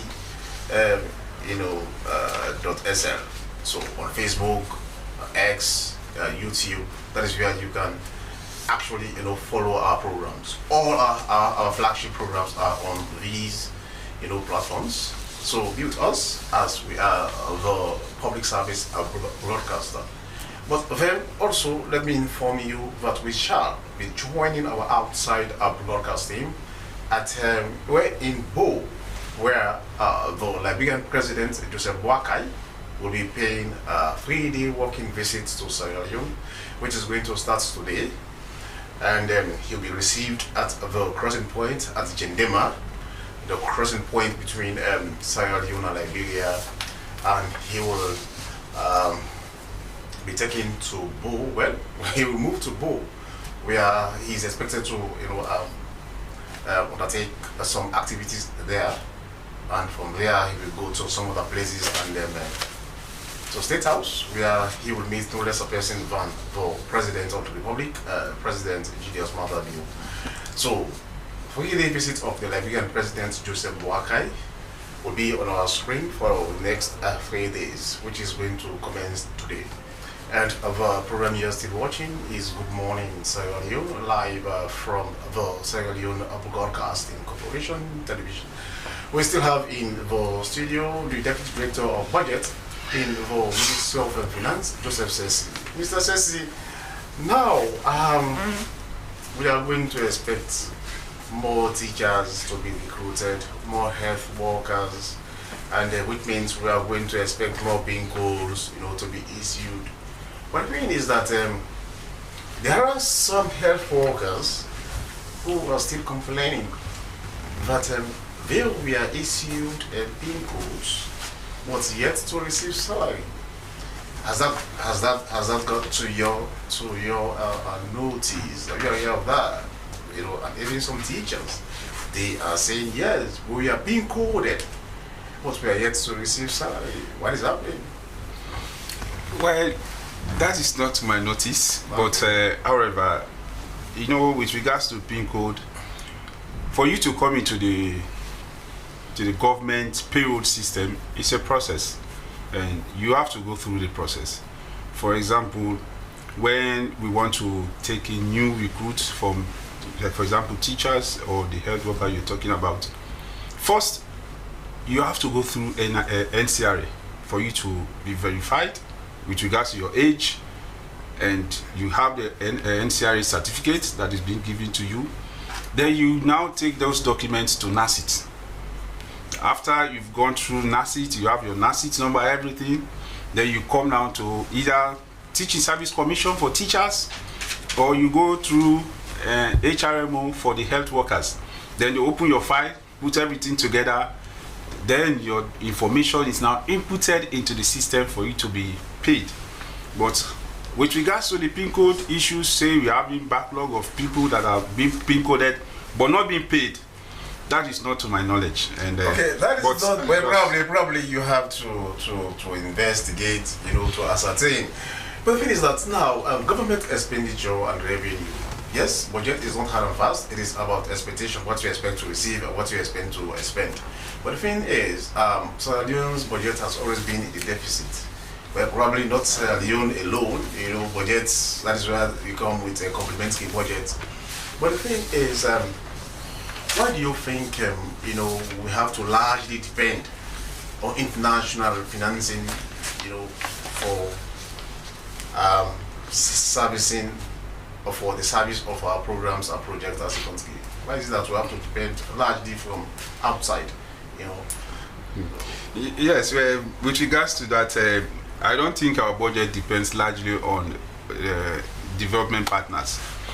And yes, they've been supporting us, and they are our partners, and they want to see that Sierra Leone move from where it is currently to another level. That's why they are coming in, and they don't just come in because they want to come in and give. These are people's taxpayers' money that are coming to us. The thing is that they come with, now, Mr. Sessi, we know that they come with conditionalities.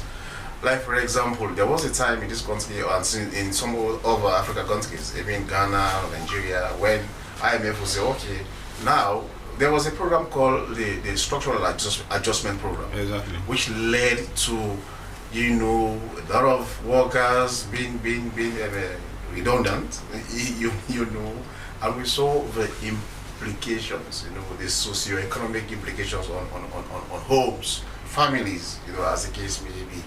So these guys, these institutional financing organizations or institutions don't just give you money. These monies come with conditionalities, benchmarks, as the case may be. So how do you agree on some of these terms? Well, that's what I was saying. Okay. With regards to the budget, we don't depend on them only and solely, and that's why we have our revenue authority. Of course, let me just give you this fact that since the start of this year on to October, we've not had a dime from any development partners as a budget support. We've been funded 100% by the National Revenue Authority, and we must say kudos to them for the job well done, for funding government programs, priorities all across government from the start of this year till to 31st of October. It is only in this November we're expecting the first disbursement from IMF, which is about $46 million or so.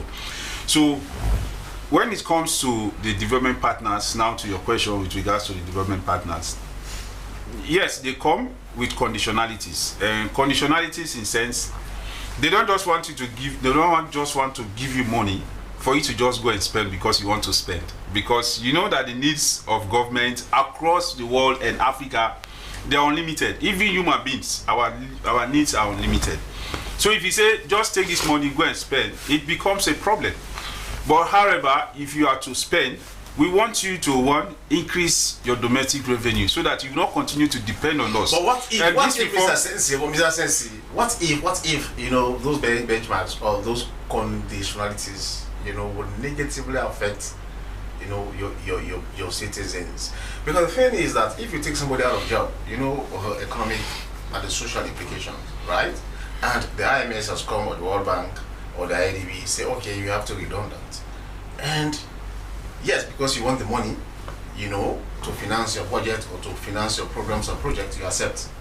Well, now you've accepted, but that has a negative effect on the lives of the ordinary people. Well, that's where I was coming. Okay, all right. With regards to your conditionalities, they don't just come and say redundant people because they want to say it. If you look at those scenarios in those countries, they were going up to 4 months without paying people. And as a result of that, they will come with the resources and say, okay, if you are unable to take care of these people and they continue to stay on your wage bill, causing more problems on the government and social unrest and the rest, confusion, we'll give you these resources, you pay them off, give them their benefits and every other thing, pay them off, When you stabilize, you bring them back. So it's not that they are coming to cause mayhem or cause problem for the government, but they come as a structural benchmark for you to go back to the drawing board, get things right, and go on your good footing and continue. There were people who were redundant and they were never recalled. Some died wallowing in poverty, you know. So the thing about them, yes, you have to redundant. Why not expand the economy? That's what I'm saying. That's what I'm saying. They will always advise you. They are not. I don't think these development partners will come to cause problem for the economies in which they support. The reason is, if your economic fundamentals, if your economic variables are not holding together for you to continue in a good footing, remember that if the economy goes into crisis, it's not only those that are being employed will be affected. In fact, the vulnerable, the poor, those that are even poorer than those that are grumbling for the salaries will be more affected. So as a result of that, it creates serious problem in the state. So what they do, they come together and say, okay, if this is, because you cannot say you have people on the payroll going 3 to 4 months without paying them. It's a disservice to even the nation. So they will come with the adjustment, the structural benchmark, and say, okay, what will help you in doing this for you to be on a good footing and continue with your trajectory for you to bring back these people? This is the resources that will be given to you. Get rid of them, stabilize your economy. When the economy is booming, then you bring them back. But during that process, there were countries, Mr. Sessi, there were countries who rejected some of these conditionalities, benchmarks. And those people, if you look at them, yet their economies did not collapse. But they have problems. Their economy did not collapse, but they have economic problems, and which up to now some of them are even battling with getting out of it, because these people are economists, like some of us that are in all of these countries. So in fact, you don't just accept something because you want to accept it, but you accept something because there are facts. Like what my brother was saying, there are statistics to some of these things that they want to bring. For example, if they come and say, oh, we want to support you for you to reduce gender-based violence, okay, they might have got it from statistics alone, and even with their own survey that they've done, their own statistics that they have, that there is a gender-based violence on the increase. So what do? Make sure you put policies and programs in place in order for you to reduce that. Then they fund you for you to reduce it, and that is all. But I don't think their motive is for countries to go down, but rather for them to be on good footing moving forward. Okay, continue to answer the program is Jacob Sessi, the Deputy Director of Budget, Ministry of Finance. We bring you in Samuel and Sumana. So Sierra Leone is joining African countries to celebrate African Statistics Day. Would you take us through some of the statistical achievements that Sierra Leone has made over the years? Okay, so we have conducted seamlessly censuses in this country. We have rebranded as an institution because that is where you actually start. All right, we've been able to strengthen our data science, where all of the data that we now collect, we've moved from paper-based data collection to computer-assisted personal interview. That is collection of data via electronic means. Before this time, people that we sent to go and collect data, well, we're not saying that is how it used to happen, but there was a tendency that Sheku, for example, could sit in the comfort of his home with a paper that we're giving him, a questionnaire that we're giving him, and fill it in and come back to us, and we cannot vet whether Sheku actually went and did that job. All right, now with electronic means, those electronic devices have GPS coordinates installed on them, and in fact the application cannot open until you are 10 meters away from that particular residence that you are going to enumerate. So it creates accuracy. All right, now we've done several data collection activities over the years. Right now as I speak, we all are aware that the president proclaimed the conduct of the 2025 population and housing census. We are working on that assiduously right now. We're working on the Sierra Leone Integrated Household Survey, SLIS, which is the Living Standard Survey. We're currently working on the Multiple Indicator Cluster Survey as well, in partnership with UNICEF. So we have so many things we have done and we continue to do. As an institution right now, we could proudly say, funded by the World Bank, we have a very powerful building that is being constructed. that is going to be our new HQ. You know, so we have so much we can actually talk about, but we want to really be focused on today. Today is the African Statistics Day, and we have programs that are ongoing simultaneously across the country. So, the next question: how do you plan on celebrating the day? Good. So we have, first and foremost, the big program in Freetown is happening at the Family Kingdom. It's going to be the Minister of Planning and Economic Development. By the way, we've been supervised by the Ministry of Planning and Economic Development. Madam Kenema is going to give the keynotes at that particular program. We have similar programs happening across all 16 districts of Sierra Leone at the same time. We would have CSOs, we would have MDAs, we would have people in the media, we would have data producers, users and enhancers. All of them will come together to discuss what we can do to better statistics and raise awareness on the relevance of statistics. That is happening simultaneously across the country today. All right, okay, thank you so much, Samuel. He is Samuel Ansumana, the Director of Communications at Statistics Sierra Leone, as Sierra Leone is joining other countries in Africa to observe, if not celebrate, African Statistics Day. But then just be reminded that we shall be joining our outside broadcasting and for the visit of the Liberian President Joseph Boakai, who is on a 3-day working visit to this country. It's now time for us to go for our local tablets. Well, I start with the Awoko newspapers. I mean the headlines. If you want detailed, explanations or whatnot, you have to go buy your own copies. But I start with the Awoko newspaper, which says 2025 budget. Finance Minister Bangura presents a 35.3 billion. That is the billion financial plan. Here you can see the Minister of Finance. Chief Minister commissions first Liberian petroleum company in Sierra Leone. Well, there are a lot more of headlines in the Awoko newspaper, but these are the ones I will just go for quickly. Okay, my first pick here this morning is the Concord Times newspaper, and its banner headline says Parliament approves 2025 Finance Act, retains 5% rise import tax. 6 celebrates Guru Nanak's 555th birthday with devotion charity. David Bobo's 4 years of transformation at FIA. Africell Sierra Leone launches 3rd edition of Freetown Marathon. And Parliament enacts 2025 Bank of Sierra Leone Amendment Act. For more, you go in for the Concord Times newspaper. Yes, from the Concord Times, we have many times, but this time, there's not another time, but this time is the Calabash newspaper, which says the Sierra Leone Civil Aviation Authority celebrates 1 year of progress on the DG Musayaro Barry's leadership. And also with the Calabash newspaper, Guru Nanak's 555th birthday celebrated with faith and philanthropy in Freetown.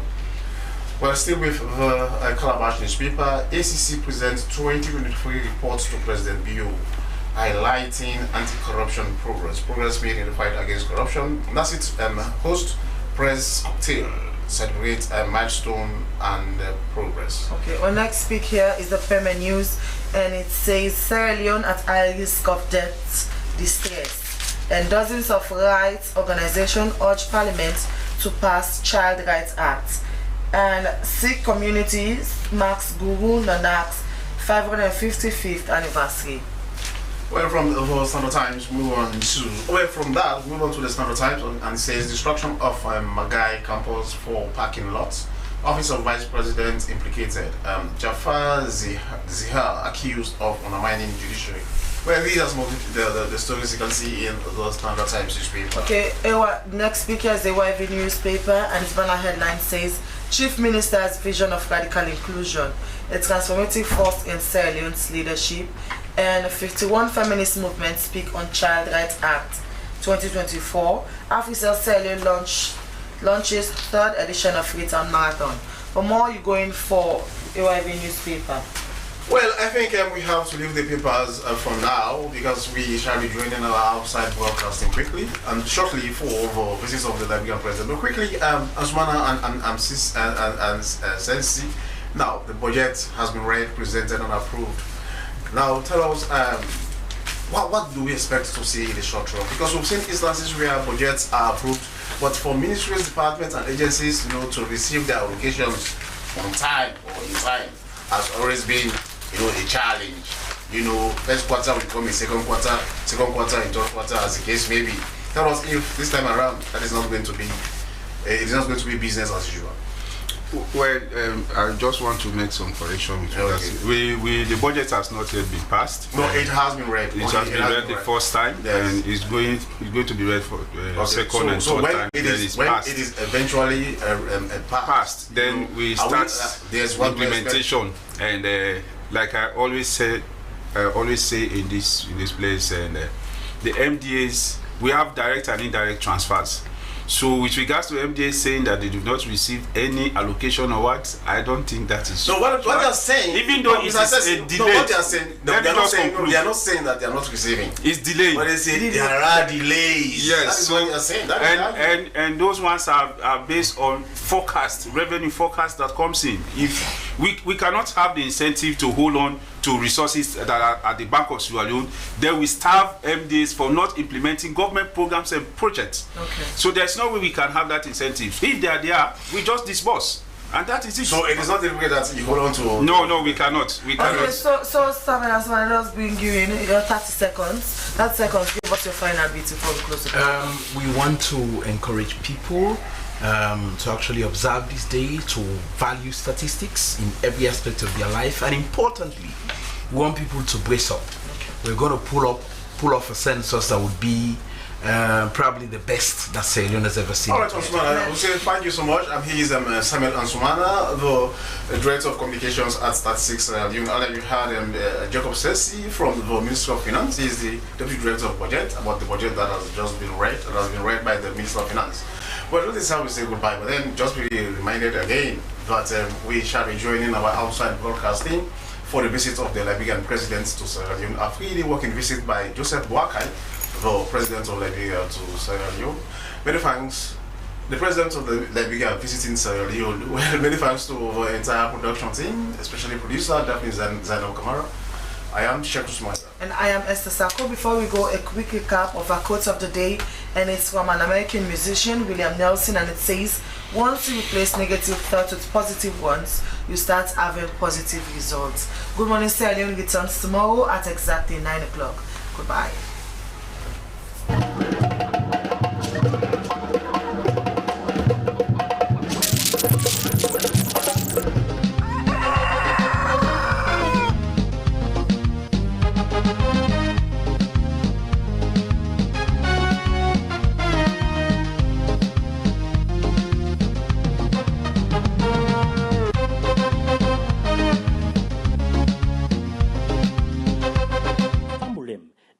Margarine butter and the best mayonnaise don't reach Natal now. When a Jadida butter and Jadida mayonnaise. Jadida butter and Jadida mayonnaise easy for rub na bread and so is sweet na mouth. It good for the family and it nice for make cake. You when you look for butter for do anything with concern butter, Jadida butter not the best. Jadida butter they not all then shop and supermarket for sale. But if you want plenty, go na a mobile trading company na number 3 Sani Abacha Street, or you telephone them 076 622 194 or 030 279 449 or 6 Lumley Street or 076 663 495. Jadida butter and Jadida mayonnaise na the best product at home. Jadida.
get the former speaker of the ECOWAS Parliament, Mohamed Sidi Tunis, and we get the Liberian ambassador to the Sierra Leone ambassador to Liberia, also there, and also get the security personnel, the top-ranking security personnel in this part of the country, where they're all present here, and we get Paramount Chief. And mind you, Fambul, it not only be Paramount Chief where they are around this side, but Paramount Chief come on cut across the country for just for witness this occasion for welcome the Liberian president into Sierra Leone. So Fambul, now this night they happen also. Currently the military band they play some incidental until we wait the arrival of the Liberian president. As we currently see, everywhere it's security tight and the place serene. You know, it's the environment's not too bad, because from this morning we come, we not see no movement for say people come out of like Salon, go inside Liberia, come out. The security they're so conscious, and no vehicle no pass now, so the only vehicle they fly through now just motorcar them. And currently the incidental way the military band they play na Sonjo. They're talking about the tradition and culture of Salon. Now the incidental music, this way the military band currently they play.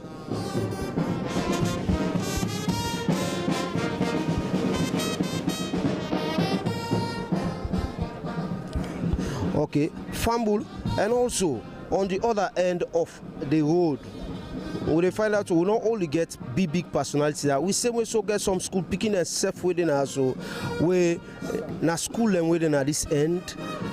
Then can't team up, small picking, then can't team up for welcome the Liberian president to Sierra Leone, the 26th president of the Republic of Liberia to Sierra Leone. When President Joseph Numa Boakai, the picking and team up now, and same way so the camera, because then they far, we get also the dance troupe, the cultural people them.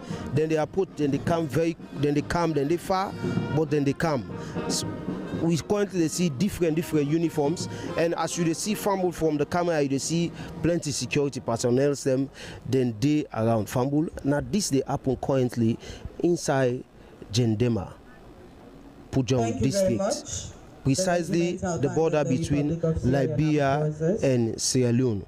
The particular entrance where the Liberian president go move for Kansai Salon. Dignitaries, town chiefs, and all that other personalities. Waiting currently the happen now the recognition, continuation of recognition of personalities where they within this particular place here, so for welcome the president of Liberia into Sierra Leone. And Fambul, this president in come not just one day come, a come now for can do see of engagement, and from what we know, they come in one, but they come with host of other ministers, for can strengthen the bilateral ties between Salon and Liberia. The other ministers where they come, the other heads of department from Liberia where they come, then they come na Salon for let them can learn from themselves, because we know we get in the way we don't go before PAM as a country. Then we get in the way they don't go before PAM as a country. So the ministers them they come meet with all ministers them, then they talk and learn. Waiting, we don't go before power, we don't go learn from. Waiting, they don't go before power, where we go learn from. Now so Fambul, the president now done the of the Republic of Liberia. So, and as we await his arrival, I'll ask the regimental band again to give us some nice incidentals. So Fambul, then just don't signal we say the Liberian president at any time from now he go make your way inside Salon, as that they too far and a very close from come now for approach the border. And currently the military band they give you some incidental sweet song where they make you yes you want for team up now and don't feel bored and don't feel boring where you team up for which the Liberian president. And same also the environment From over na the custom side, outside people, you will see people in team up there. Then they with white clothes, white polo. That polo there, they get President Bio in face, then Liberian President in face, then the former Speaker of the ECOWAS Parliament, Honorable Sidi Mohamed Tunis in face. And same also, that polo there, the face there, the particular picture where they now the same picture there, now the banner for welcome the Liberian President inside. You get the Liberian President on the one end, President Bio in your face there on the other end, then Sidi Mohamed Tunis in your face there, now the middle. Now the polo down the way people are well. At the end, for very close to the bridge, when at the border point, for welcome the Liberian President.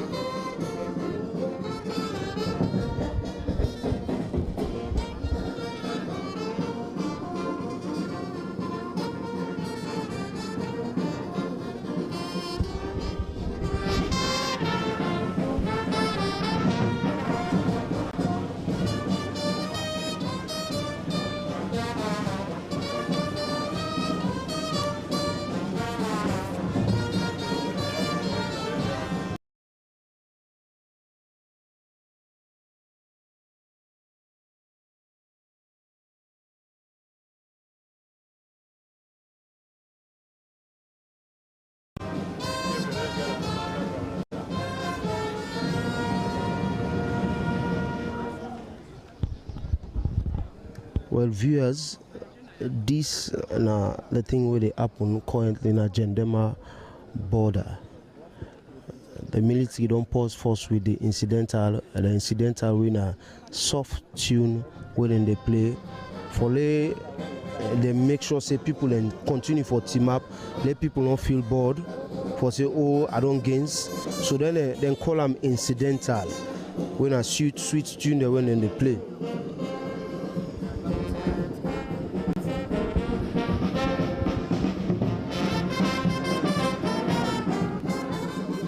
And even though na Salon here, so we see also they see some Liberian security personnel, them, you know, some of them they in coats, some of them they in different attire, but they are security personnel of Liberia where they don't enter.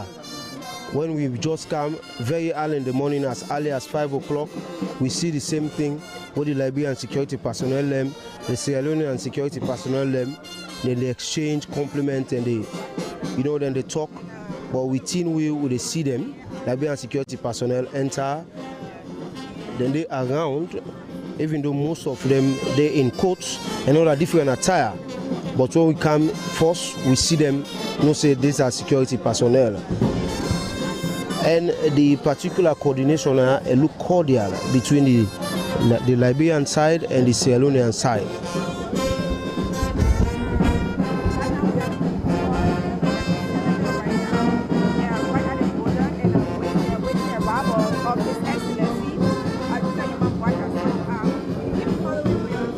So Fambul, as we await the arrival of President Joseph Numa Boakai, I know say plenty people go to ask, what to make this man the cancer alone? And this particular Cameroon also is historic. Because why is historic? From the information we get, not anyone they come. They get cook out host of a ministers then. So that make a historic. And they come with a full delegation to Sierra Leone. The delegation not just they come for strengthening bilateral relations between the two countries. Then same way so they come for learn from themselves. But how Salon people get for benefit from this? In subsequent meeting where the president get for getting a Freetown with we own president when a President Bio, people go get for know and understand how beneficial Liberian president in Cameroon get for veto for we the Salon people them. So Fambul, as we watch now, signal long come say the Liberian president don't enter. We watch down there, we see the security personnel them. They run come now. The siren they come. The siren they making way they come. The siren they make and the security personnel the way they come so that they run. It shows signal say the Liberian president don't almost reach. the almost Foreign stage. Minister, and the 5 Brigade Commander. Now it's map. Basa.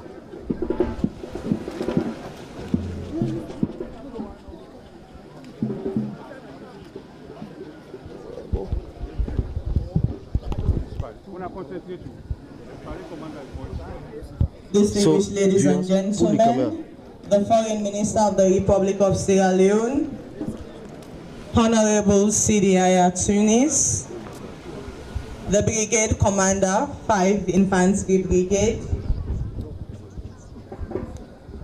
Sorry, Honorable Sidi Mohammed. Viewers will approach the side now, outside and day. ECOWAS Speaker of Parliament. Will they approach the side outside and day for go take the Liberian president, when Joseph Numa Boakai.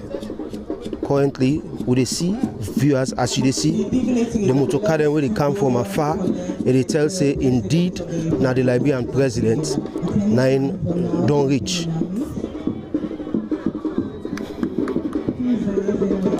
And viewers, the people where they before for receive the Liberian president, now the Deputy Minister of Foreign Affairs, Francis Al-Ghali, and the former Speaker of the ECOWAS Parliament, Honorable Sidi Mohammed Tunis, and also the Ambassador to Liberia.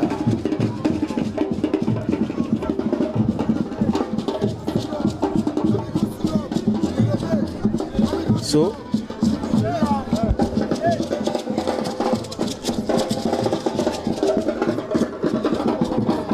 viewers, now the picture this show they see what them put for welcome am. For welcome am. Now the picture this. And as you see the dance troupe. Over yonder, the two way unique about the dance troupe. We get the Sierra Leonean dance troupe, and same also we get the Liberian dance troupe. The Sierra Leonean dance troupe and the Liberian dance troupe. Now the two country dance troupe them, now then do together, then they play for welcome the Liberian president into the Republic of Sierra Leone. As you see currently, the Liberian president in sweep is still inside the Liberian precinct, is still inside the Liberian precinct, and then at the gates, they yet for crossover to Salon line. And then at the gate, and at the background, with the music where they play, the dance troupe where they play, and that is the sound of both the Liberian and the Sierra Leonean dance troupe. Both of them are collaborating to play. That is the unique thing about this particular visit today. So viewers, we continue to go very close.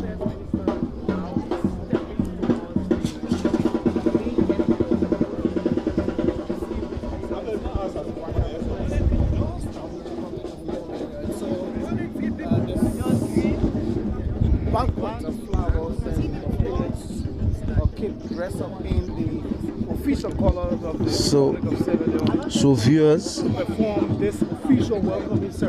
we see a small Pekin well dressed in the green, white and blue. This Pekin with a mommy or auntie or the bouquet of flowers we they use for welcome the Liberian president. So we don't see the first victim.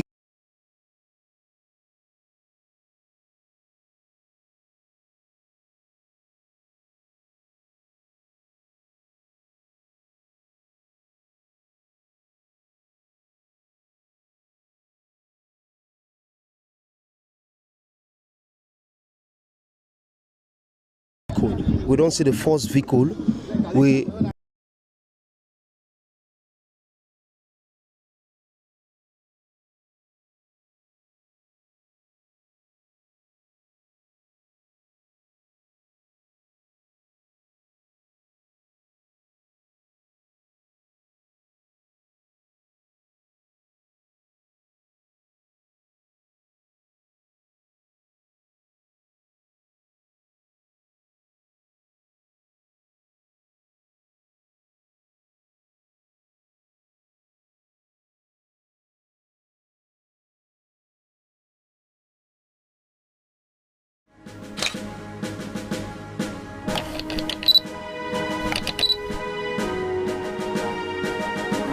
You're watching the SLBC on Channel 31, the authentic voice of Sierra Leone.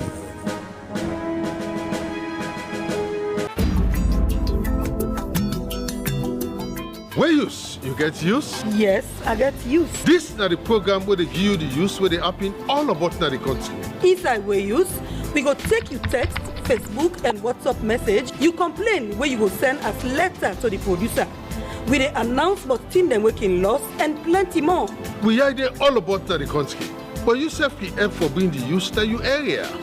Where use? The original program where they give you updates. Where use? You get use? Yes, I get use.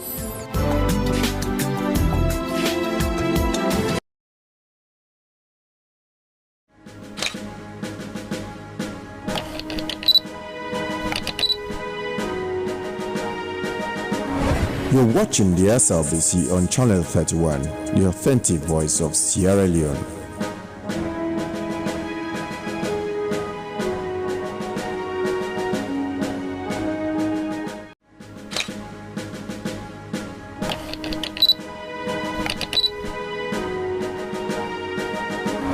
You're watching the SLBC on Channel 31, the authentic voice of Sierra Leone.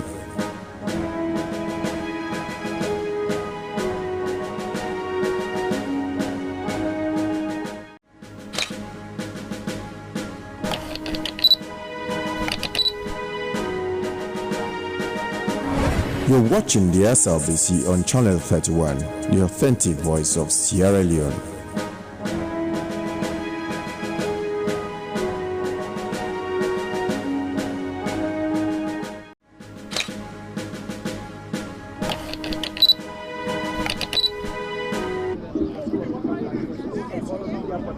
Now, you see,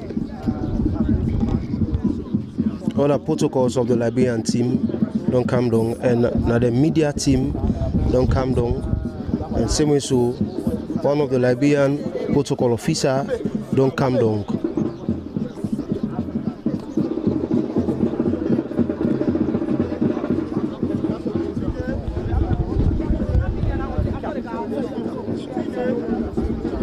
So viewers,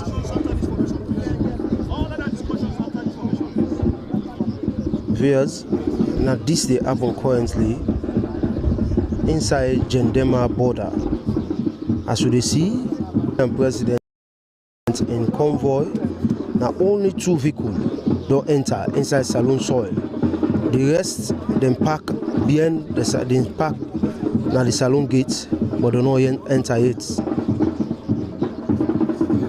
Then they on some arrangements before they enter. Of course, the Liberian presidential media team then don't come down. They do their work as we self they do we own. Waiting really they happen na Kenema border. How salon people come for come welcome. How people decide come for come welcome. And one of the unique thing we don't happen here so now that foresee the Liberian dance troupe and the salon dance troupe, then coordinate, then they play together for welcome. This is one unique thing we show say, na small difference there between Liberia and Sierra Leone. Say na 2 sister nations there.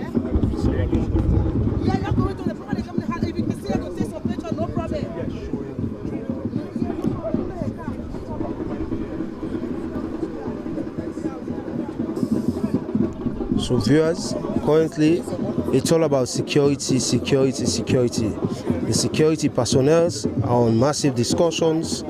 That's why we get stall. There is some stall at the gates. There are some massive discussion on waiting for happen before the president enter.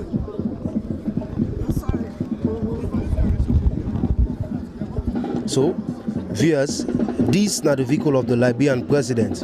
President Joseph Numa Boakai. This is the vehicle of the president of the Republic of Liberia. He's still there now the salon gates and he there about for enter. Slowly in vehicle enter. And finally, the president of the Republic of Liberia, President Joseph Numa Boakai, has entered the soil of Sierra Leone. it don't come inside saloon now. Finally,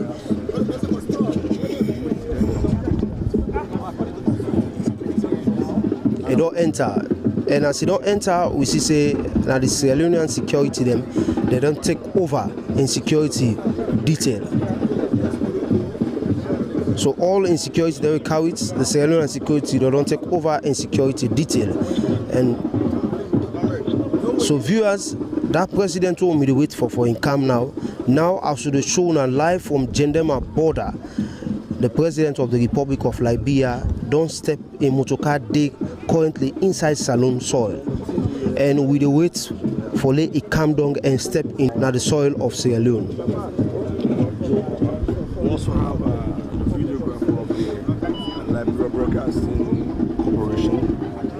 Rachel is also here doing video. Quite a tight team. We're led by the Deputy Minister of Public Affairs of the Ministry of State for Presidential Affairs and the flower.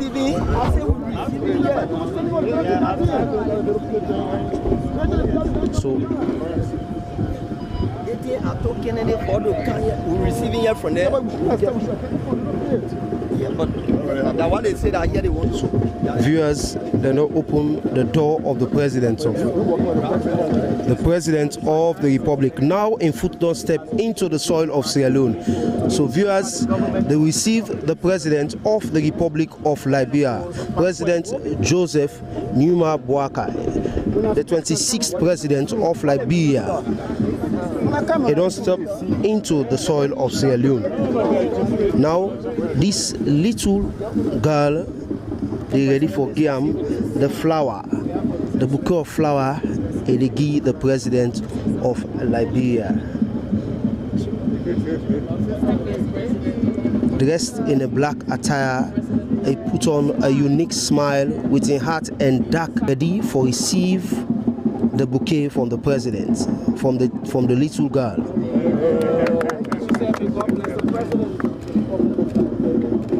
So the president of Liberia don't receive the flower from the small Pekin, and they're making way now. Now, currently, the Deputy Foreign Affairs Minister Francis Algali don't receive and don't welcome her into Sierra Leone.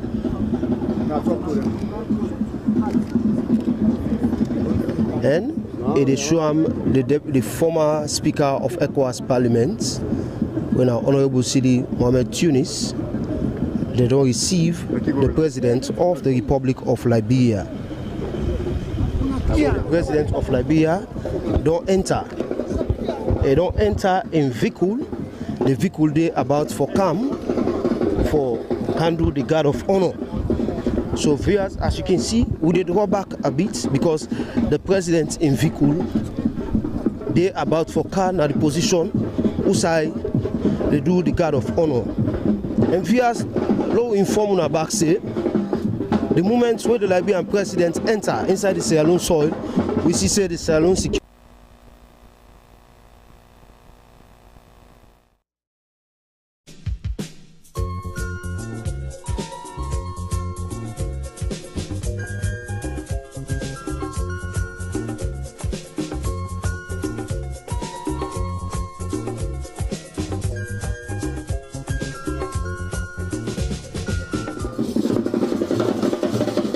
So, over here, we see the Liberian dance group and Sierra Leonean dance group. This are the Liberian team, they dance. And the Liberian team, this, they dance. And the Liberian team, this. Then, over here, so famul, as I'm in the town now, the salon team, this. Over here, so, now the salon dance group, this. And this other end, the one that we get the English drums, that the Liberian dance too. The one that we get the, what you see in the attire, the green, white and blue, session and salon. The Liberian dance too. Then they in all green and the white polo with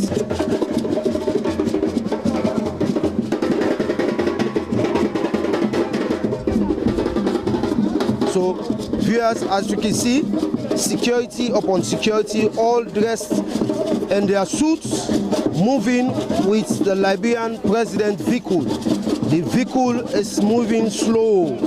It's moving slowly, but coming majestically to reach the point at which the president will be given the guard of honor.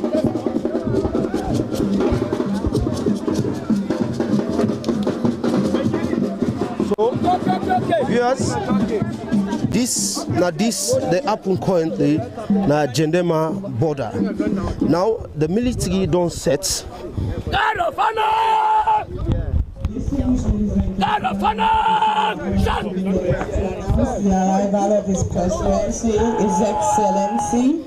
So, Joseph, the guard of honor. Wakai, President of the Republic of Liberia. Sir, you're welcome. So, the president in motorcar, they arrive slow but steady, moving majestically.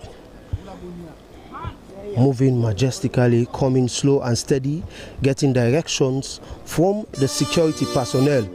And now we see say the military band don't begin the tune.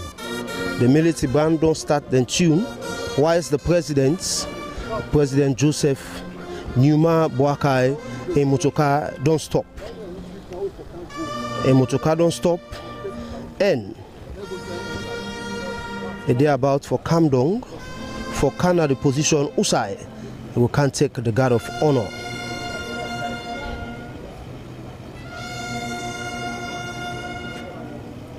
Now the president they get compliments. That is salute from the Brigadier General. President Joseph Numa, President Numa Boakai, Joseph Numa Boakai, majestically walking up to the stage where he is about to take the guard of honor. So the president don't come up. The president don't come up.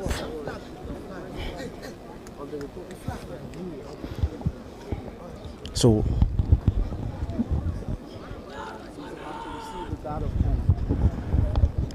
they are now about to do the proper guard of honor. The president team up. The guard of honor process currently down.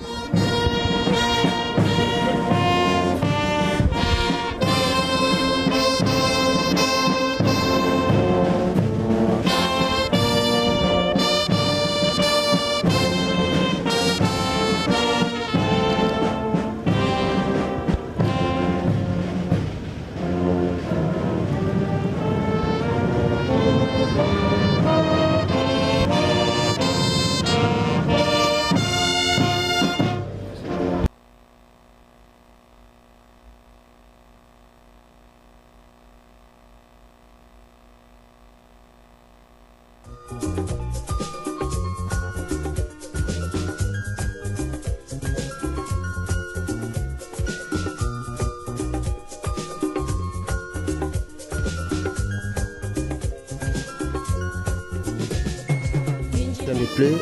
Everyone stand still. The military personnel, the soldiers, they all give them compliments to respect the Republic of Liberia.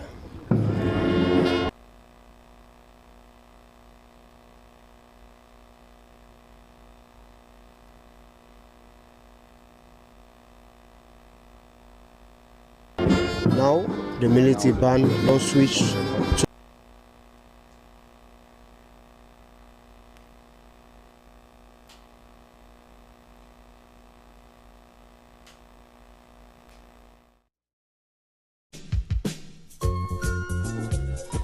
of the guard of honor to the Liberian president,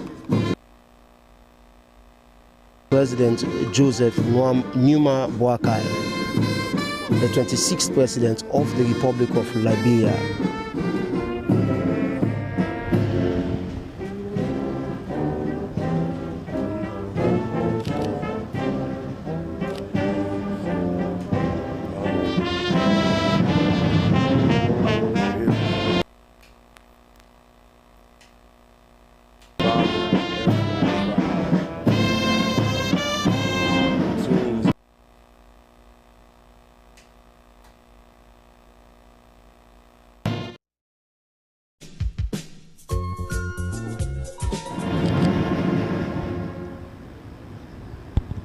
So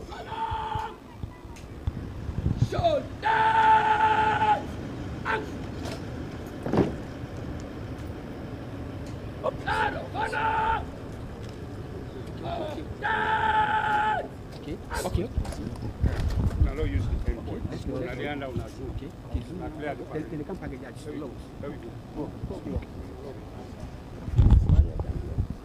The parade commander is about to report the parade to His Excellency the President of Liberia. the guard of honor, the parade commander, the reports to the president. Your Excellency the President and Commander-in-Chief of the Armed Forces of Liberia. Water guard provided by 5 Infantry Brigade of the Republic of Sierra Leone Armed Forces comprised 4 officers, 92 men, and the Ashraf Regimental.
The possession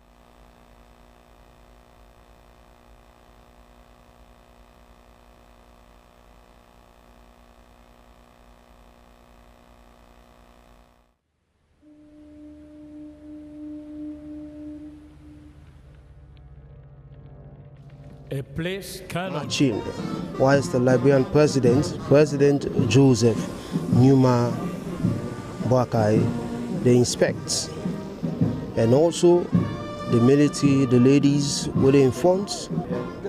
Behind the president, we get the ambassador of Sierra Leone to Liberia, and also side by the ambassador we get the Deputy Minister of Foreign Affairs, and also very close to him we get Major D2A, they were the lead the parade, and also we get the Brigadier General were in charge of this particular battalion.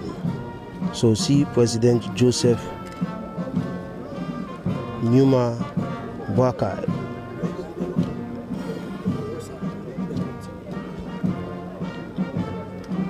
Still they on the inspection process. At the back of him we get also a senior personnel from the Liberian military, and also we get AIG Brahma Kane, where also they part of the delegation where they inspect the particular military personnel with him up for the guard of honor to the President of the Republic of Liberia, the 26th President, when President Joseph Numa Boakai.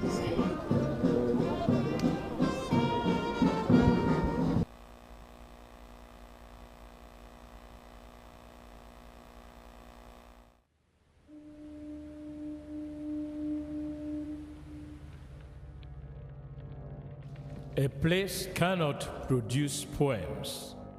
It can only not prevent them.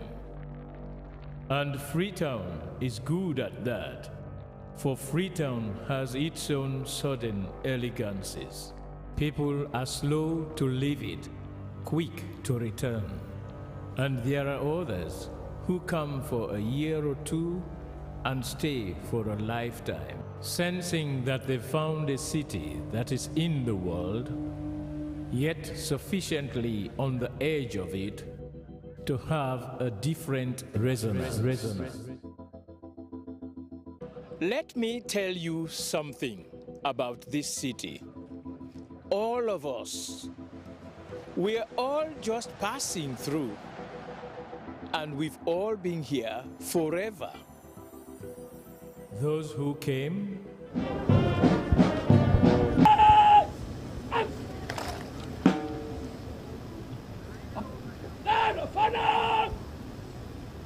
Presidential salute! Presidential salute!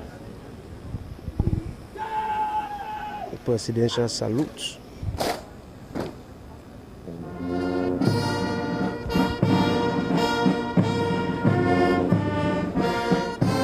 This way they go so now the presidential salute in respect to the President of the Republic of Liberia, President Joseph Numa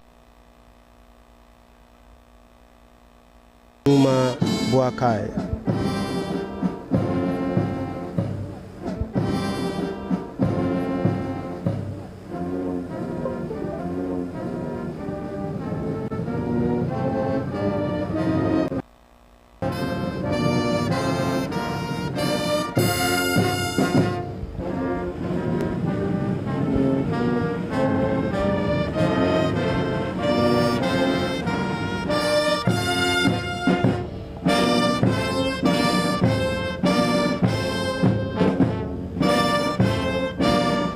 You can see the parading officers, they all hold on to their rifles with a very straight face.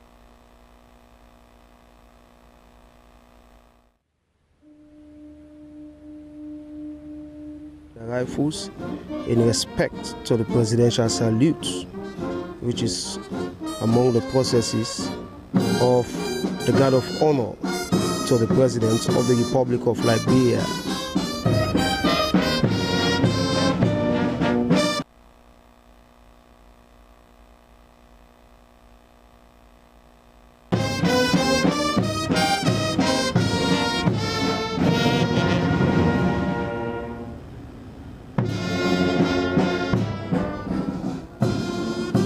Sierra Leone national anthem again.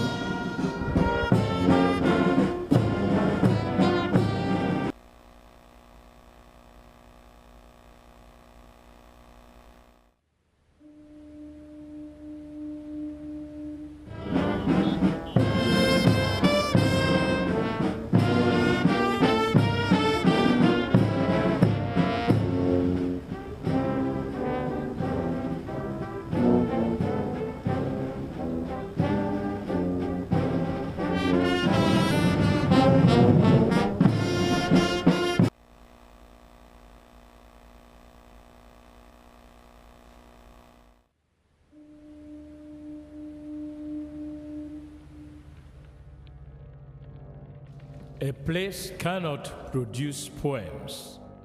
It can only not prevent them. And Freetown is good at that, for Freetown has its own sudden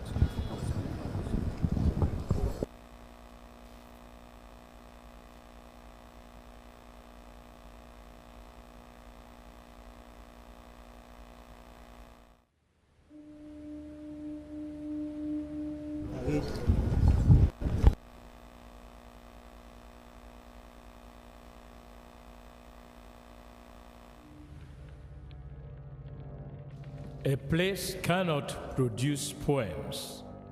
It can only not. It's about to start. The President of Liberia don't left the saluting desk. Also dignitaries them. Then they will come.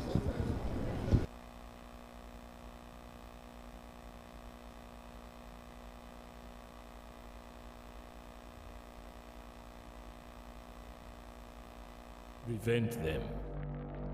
And Freetown is good at that. So Fambul, we are about to approach beside the dignitaries and the traditional leaders. We are the paramount chiefs. Beside them there.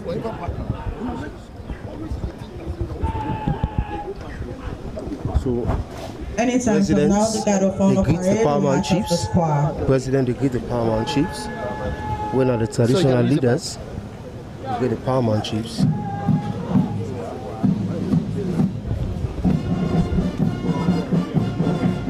The colors are marching off the square now.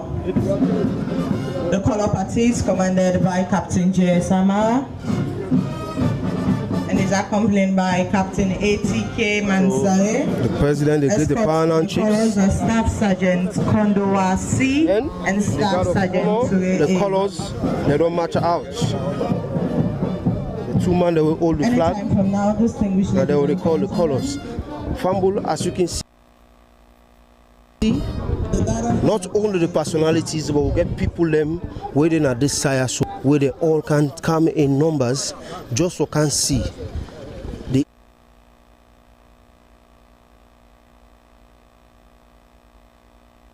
For Freetown has its own sudden elegances.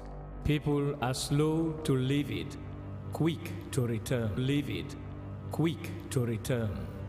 And there are others who come for a year or two and stay for a lifetime, sensing that they found a city that is in the world, yet sufficiently on the edge of it to have a different resonance. Let me tell you something about this city. All of us, we're all just passing through. And we've all been here forever. Those who came, those who stayed, those who never returned.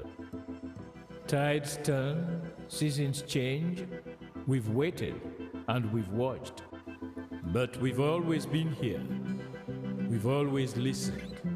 Because there is a different resonance here. It comes from the river and the land and the sky. It's our place, all of us. This city belongs to everyone. And you know when it's your time. And it's our time. Listen, we are Freetown. The golden rules of Freetown. Don't pretend you're something that you're not. Don't go thinking you're better than anyone else. Or that anyone else is better than you. Don't shout about it. Get on with it. We are Freetown. Freetown. Freetown. Yeah. We found our voice again. I'm from India and Freetown. I'm from China and Freetown. I'm from the UK and Freetown. I am from Nigeria and Freetown.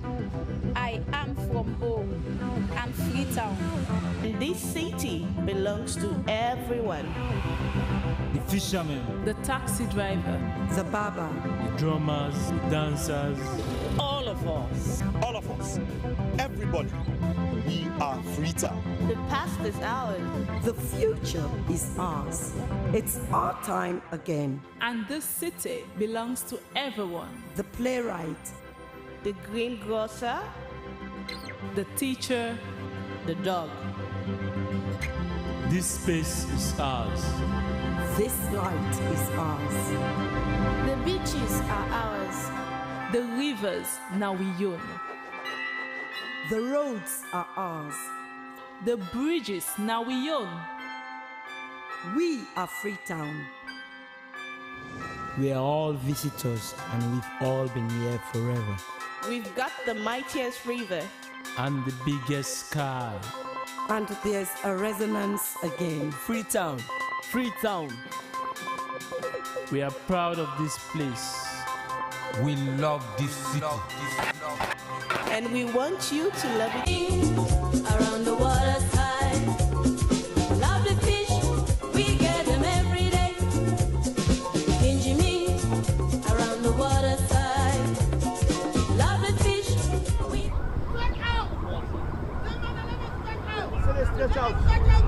Stretch out, stretch.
So viewers, we don't left now within the convoy. We don't move now the border. They left now for head for go to Bo. So currently we still inside Kenema tongue, but we not in at the border again. We don't left the border and we didn't at the streets. We didn't at the convoy. We dey wait for watch for the president in vehicle for come.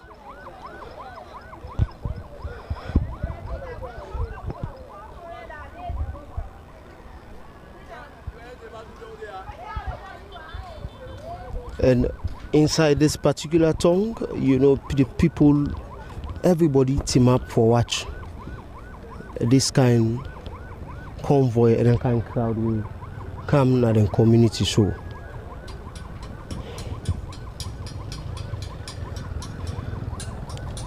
So President Joseph Numa Boakai, now the 26th president of the Republic of Liberia, and before he become the 26th president, he don't be the 30th vice president of Liberia. Logo of Liberia under President Ellen Johnson Sirleaf. And mind you, this now first official visit this since he was elected as president of Liberia. Now first official visit this to Salone. And people would wonder what in this mean for Salone. But in subsequent days, wait tomorrow, now one of the day them where you go get plenty engagements.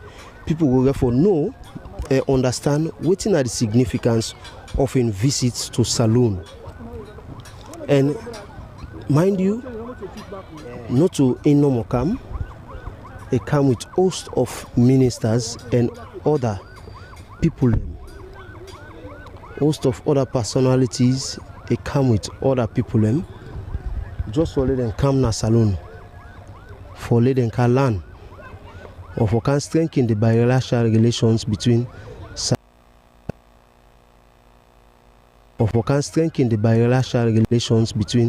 Salone and Liberia.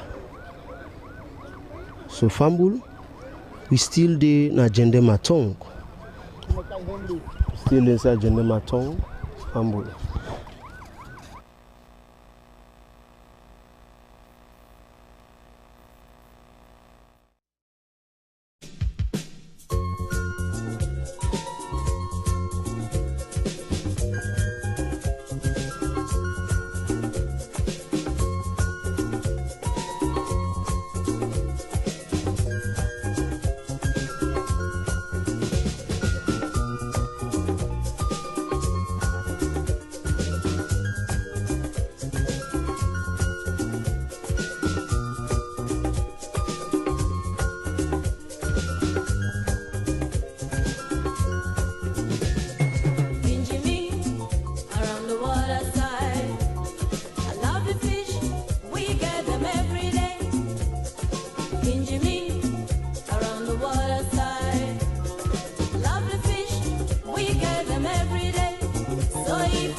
we get them every day.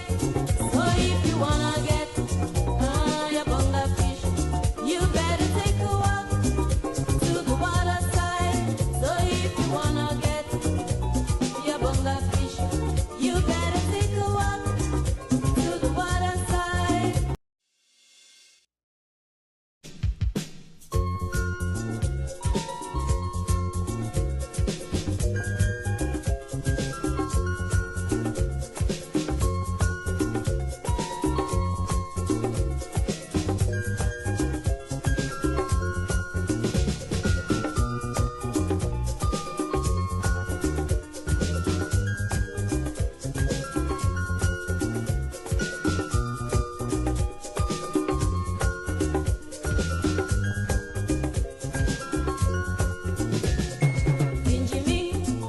Around the water side, I love the fish, we get them every day.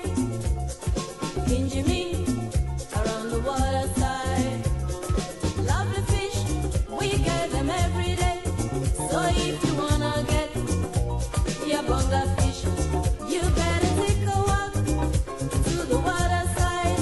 So if you wanna get your bonga fish, you better take a walk to the water side.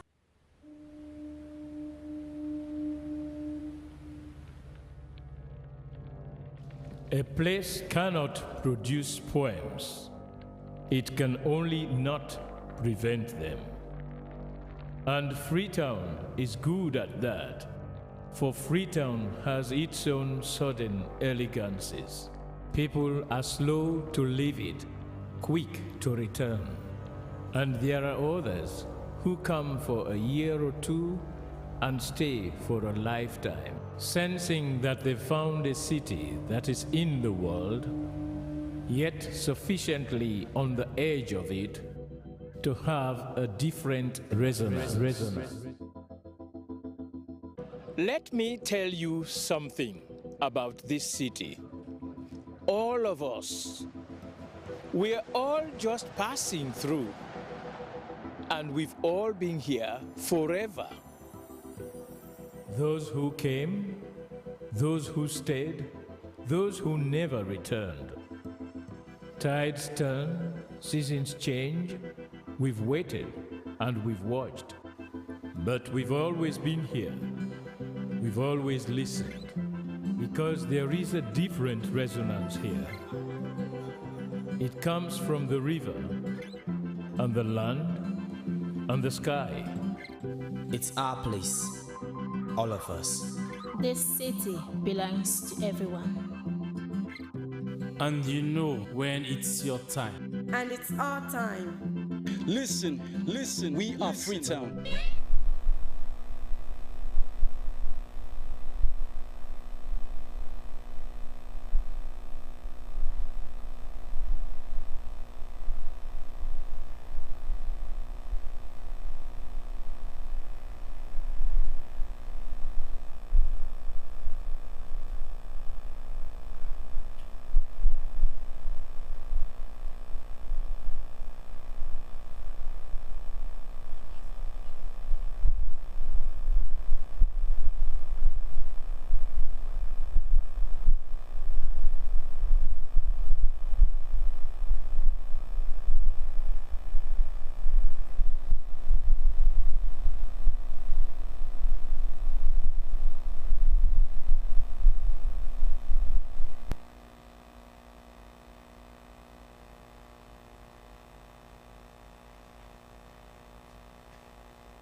A place cannot produce poems.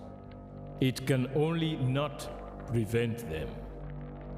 And Freetown is good at that, for Freetown has its own sudden elegances. People are slow to leave it, quick to return. And there are others who come for a year or two and stay for a lifetime, sensing that they found a city that is in the world, yet sufficiently on the edge of it to have a different resonance. Let me tell you something about this city. All of us, we're all just passing through, and we've all been here forever. Those who came, those who stayed, those who never returned. Tides turn, seasons change. We've waited and we've watched. But we've always been here. We've always listened.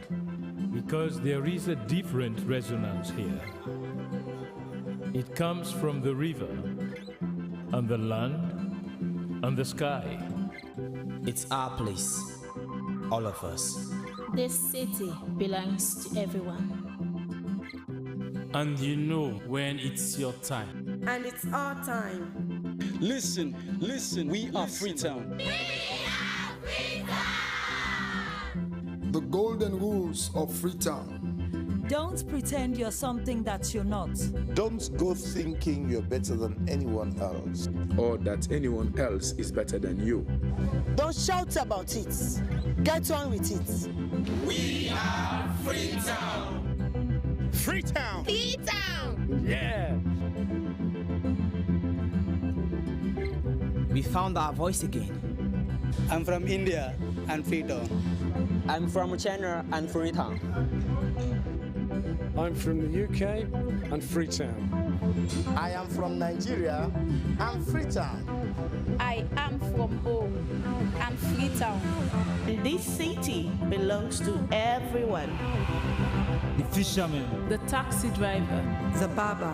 the drummers, the dancers. All of us. All of us.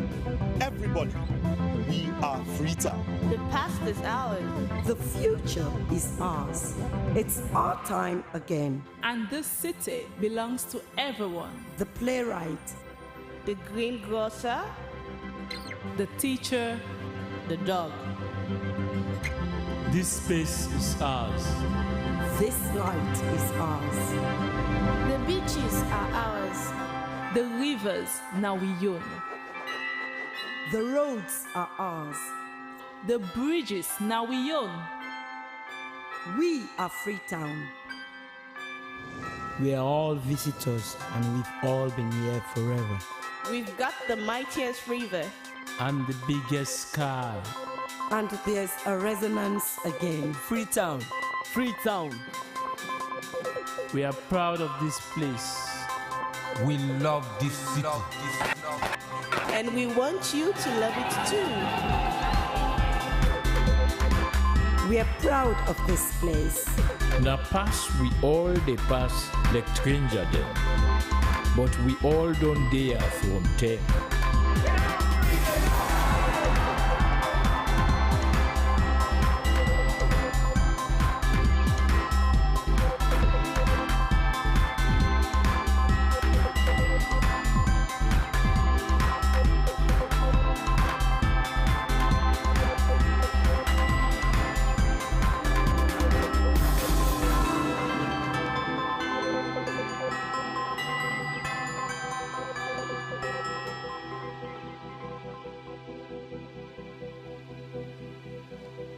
Come here, and you'll feel it, that end of the line sense of freedom. Say yes to Freetown. Say yes to freedom.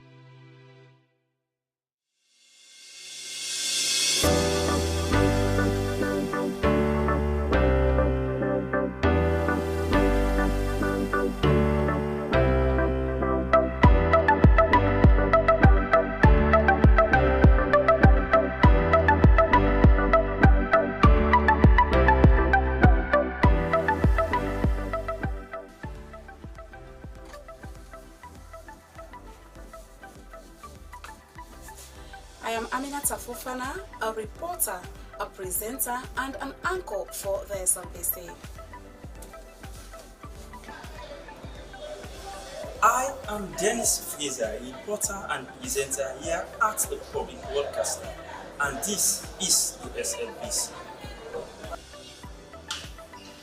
Hi, I am Cynthia Kamara, a news anchor, a reporter, radio presenter, and announcer. I find pleasure in keeping you updated, and it's a pleasure. Hello everyone, I am Stella Frederica Bangura, a reporter and presenter at the Sierra Leone Broadcasting Corporation. Stay tuned all day, every day. Cheers.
We are the National Broadcaster, and I am Sulaiman Baba Toure, a reporter and presenter at the Slbc.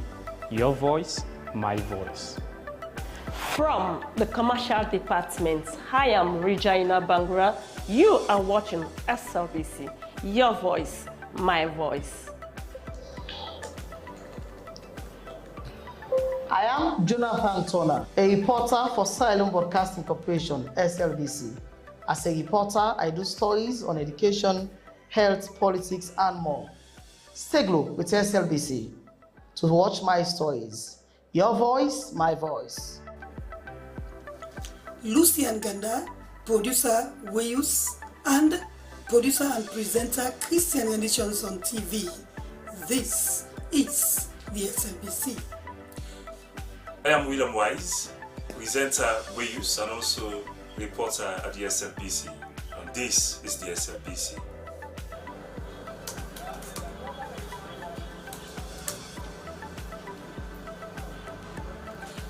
I am Salma Taba, television executive producer.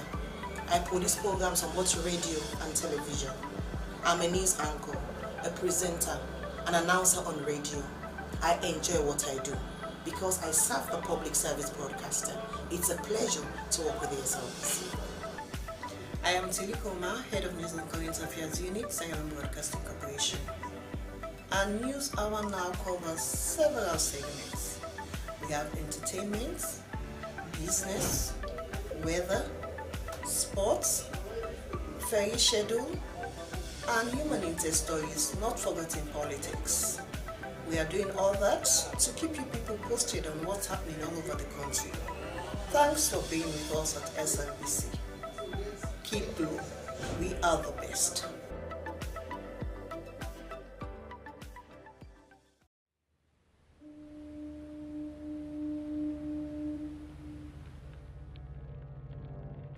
A place cannot produce poems. It can only not prevent them. And Freetown is good at that, for Freetown has its own sudden elegances.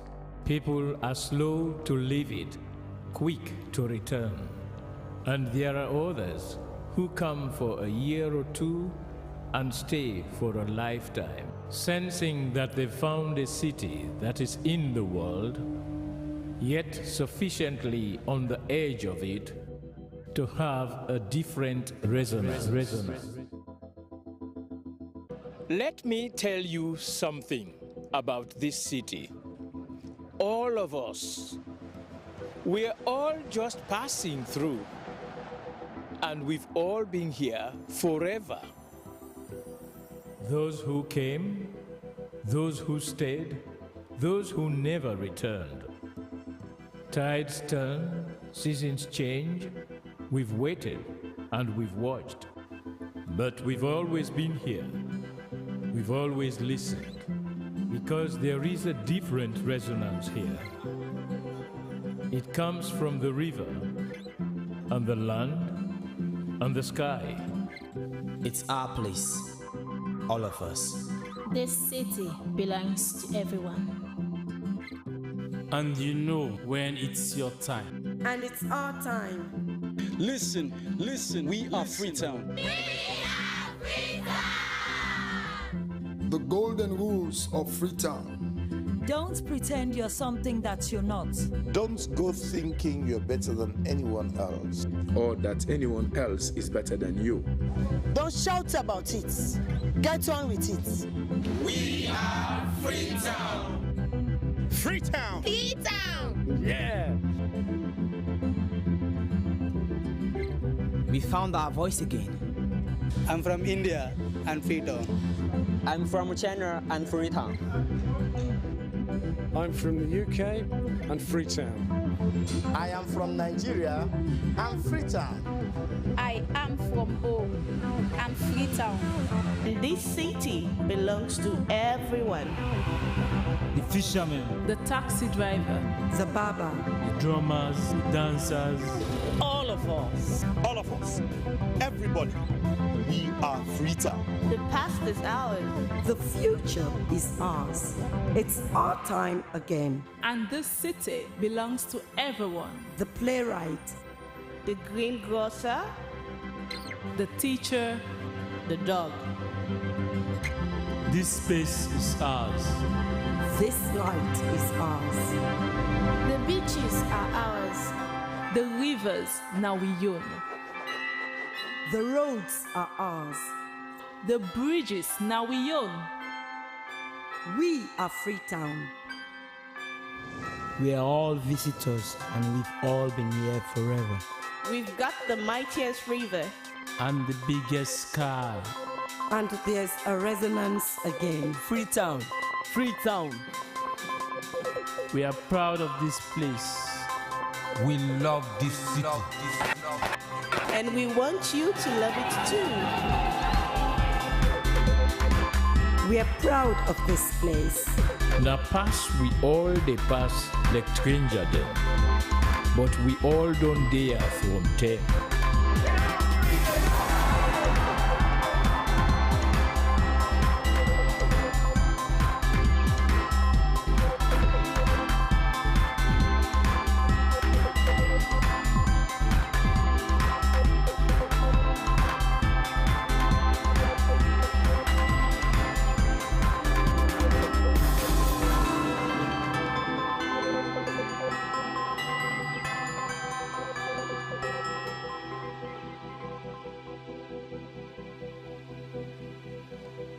Come here, and you'll feel it, that end of the line sense of freedom. Say yes to Freetown. Say yes to freedom.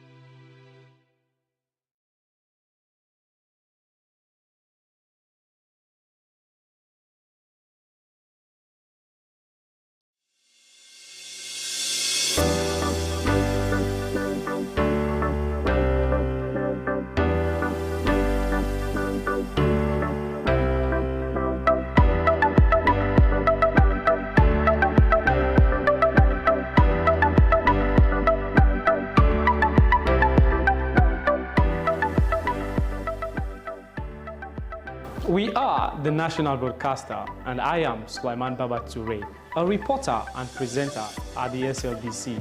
Your voice, my voice. From the commercial department, I am Regina Bangura. You are watching SLBC. Your voice, my voice. I am Jonathan Turner, a reporter for Sierra Leone Broadcasting Corporation, SLBC. As a reporter, I do stories on education, health, politics, and more. Stay glued with SLBC to watch my stories. Your voice, my voice. Lucy and Ganda, producer Wayus, and producer and presenter Christian Editions on TV. This is the SLBC. I am William Wise, presenter Wayus and also reporter at the SLBC. And this is the SLBC.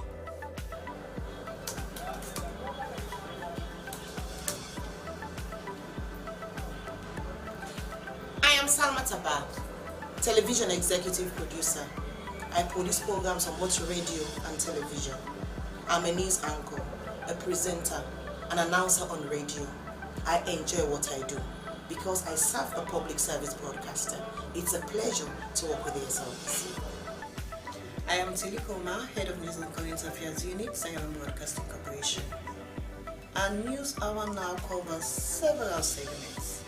We have entertainment, business, weather, sports, ferry schedule, and human interest stories, not forgetting politics. We are doing all that to keep you people posted on what's happening all over the country. Thanks for being with us at SLBC. Keep blue. We are the best.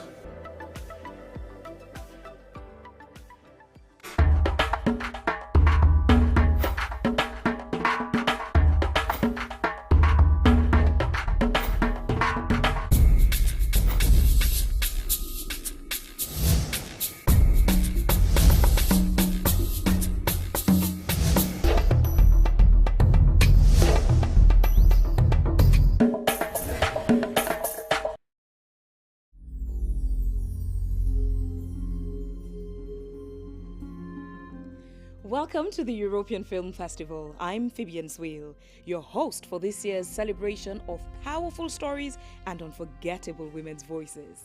For centuries, women have shaped the heartbeat of our communities, the essence of our cultures, the promise of our futures.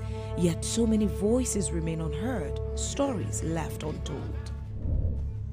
This year, the European Film Festival shines a light on women's resilience and strength, showcasing films that echo their remarkable journeys.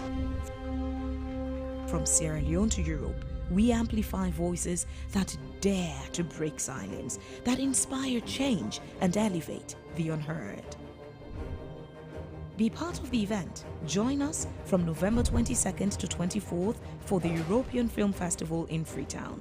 Come celebrate the stories, the struggles, the triumphs and dreams of women through the transformative power of film.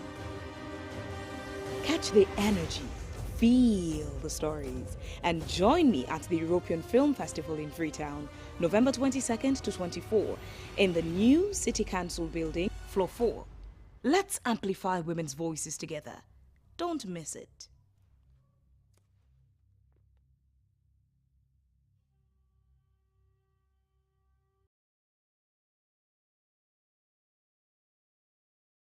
You ready for the Zoom meeting today with the investor them? Yes, boss.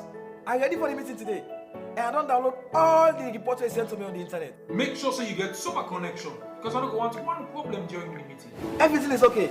Everything is fine. Counting on you, even though we're not in the same office. I will be with you every step of the way.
Let's have a dance.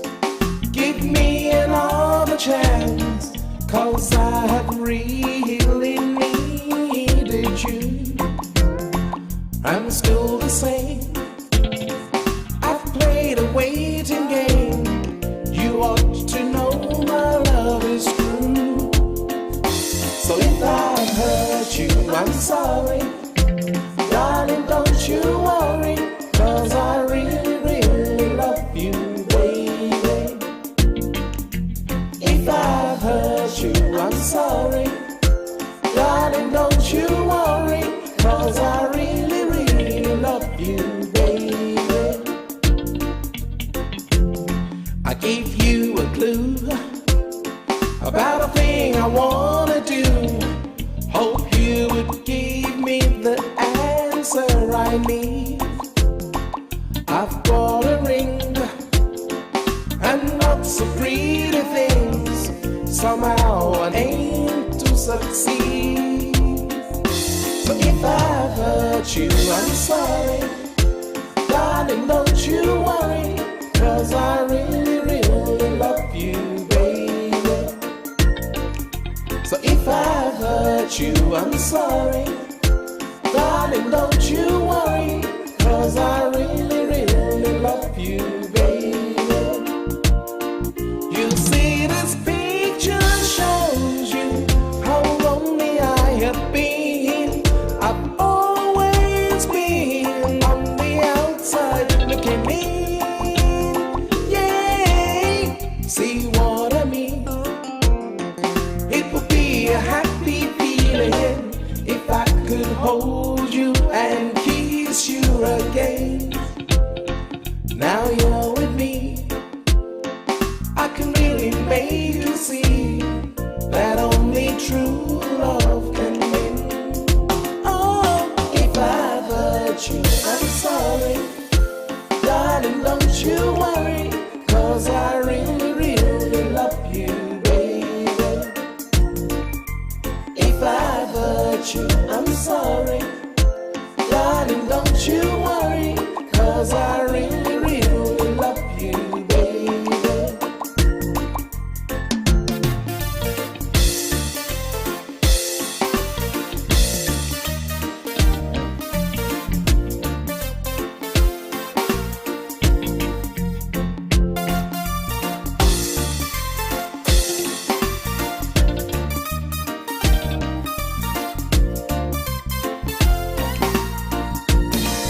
You see, this picture shows you how lonely I have been. I've always been on the outside looking in. Yeah, see what I mean? It would be a happy feeling if I could hold you and kiss you again.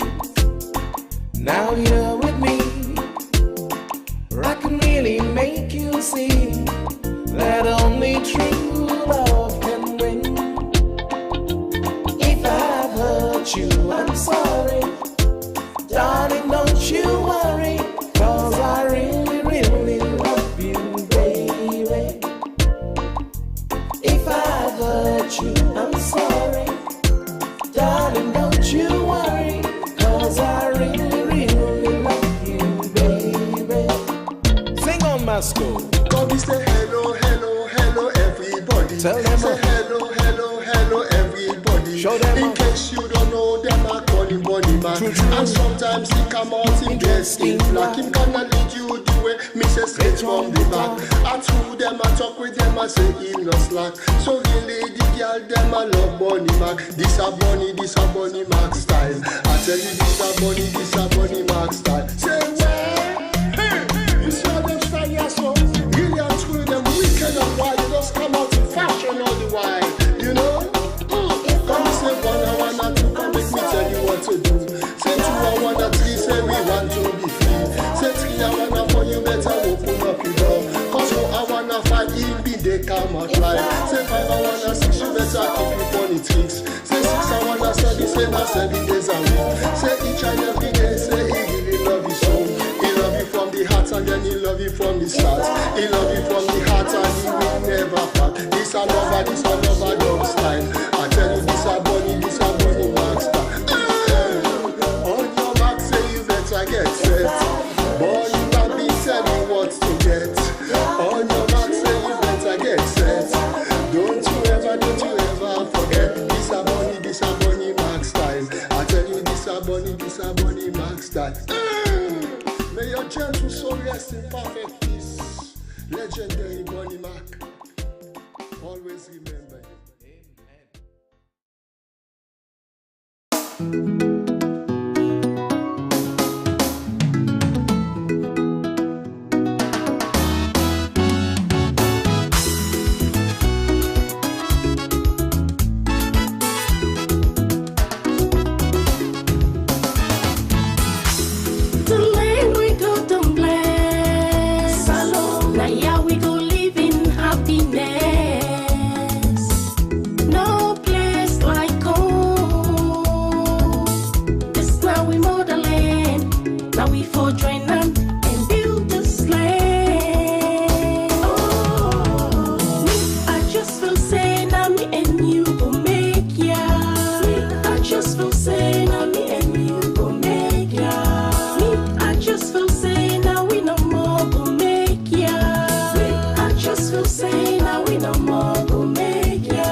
Better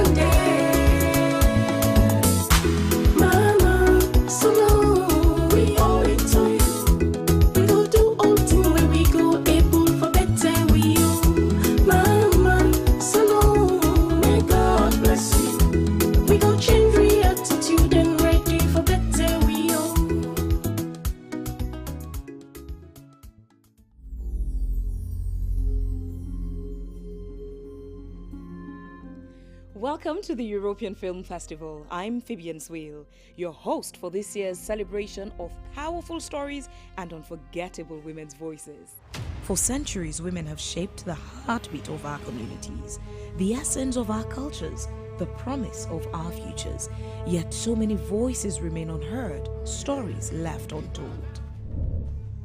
This year, the European Film Festival shines a light on women's resilience and strength, showcasing films that echo their remarkable journeys. From Sierra Leone to Europe, we amplify voices that dare to break silence, that inspire change and elevate the unheard. Be part of the event. Join us from November 22nd to 24th for the European Film Festival in Freetown. Come celebrate the stories, the struggles, the triumphs and dreams of women through the transformative power of film. Catch the energy, feel the stories, and join me at the European Film Festival in Freetown, November 22nd to 24, in the new City Council building, floor 4. Let's amplify women's voices together. Don't miss it.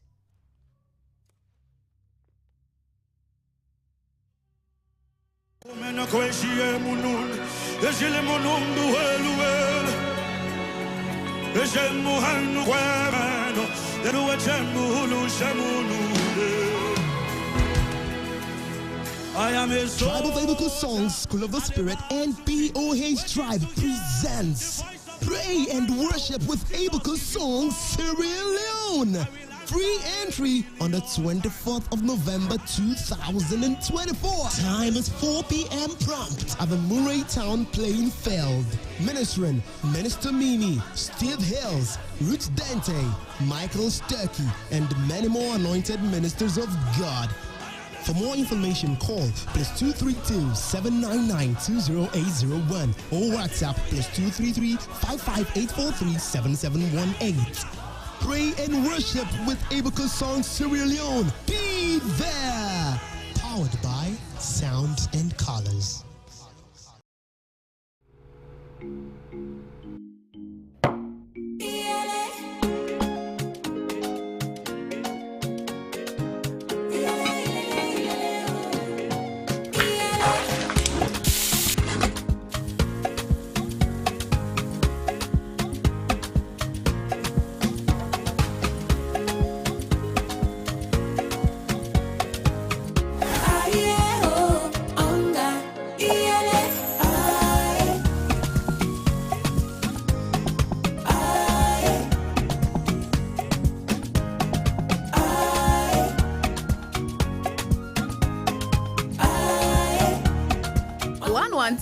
We all need that and where they help we. For make that your best soup sweet as how it been the sweet. Onga a great taste and aroma, they make you get them perfect every time. Onga na mama a helping hand.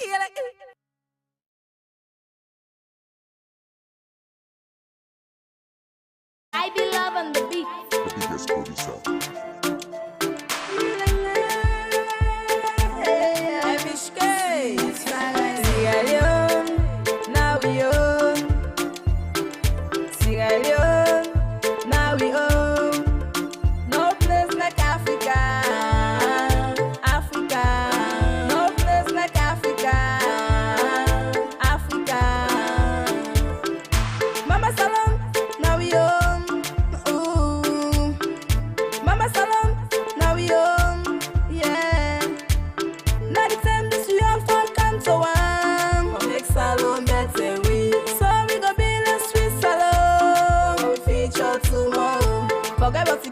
Forget what you tribe, let we all can make salon. Nayana we yo, Nayana we home, now let we make salon. Sierra Leone, now we home.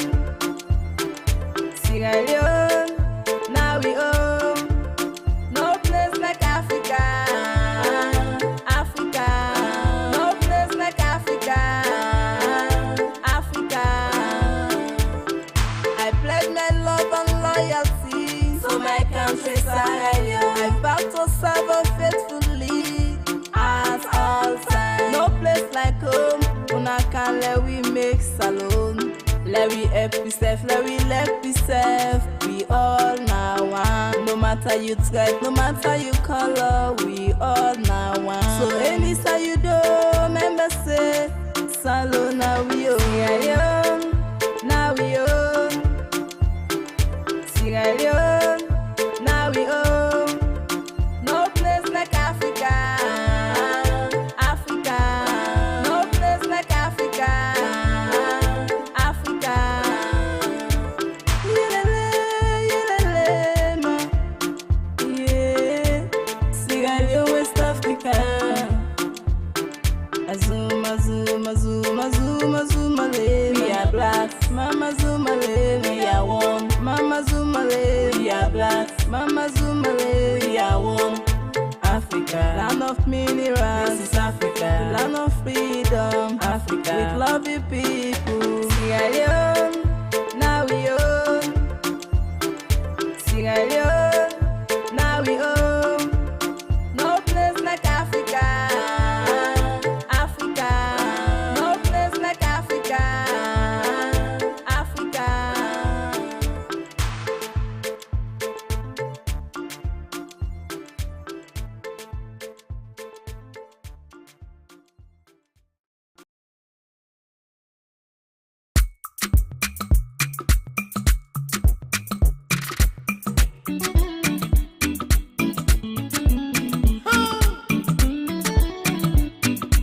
Due to special request and popular demand, the Champ and King must come. Back again with a remix. We come on a salon. We come to England. Oh yeah. But we don't run away. We come for better. We people that want for see waiting we they do. We people that want to know what we they say. Oh, we like we salon. Oh now, yeah yeah. Oh, we like we salon. We get we fine beach. We get with sunshine. Oh, We get fine bubble them. whoa now. We get fine TT them. Whoa now. We get we diamond, bauxite and kimberlite. Better day. Now for that make we tell you say. We like we salon.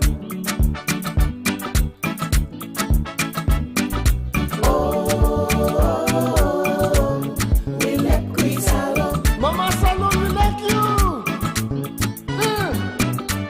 The Portuguese man say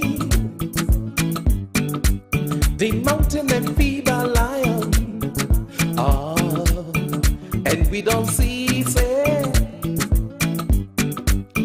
salon and strong like iron. And if we try for labor, we go reap the benefit. So many people then, when I join me can make me say. We like we salon, a salon, salon, and we like we salon. We like we salon, like that day.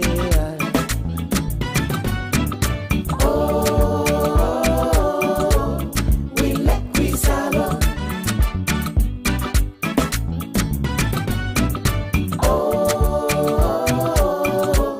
We like we salon.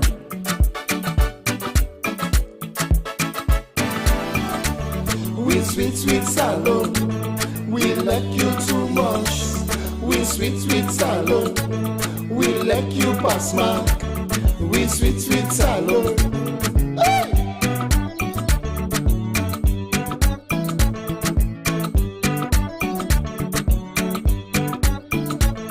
Them fine bobo. Oh yeah. Them fine titi.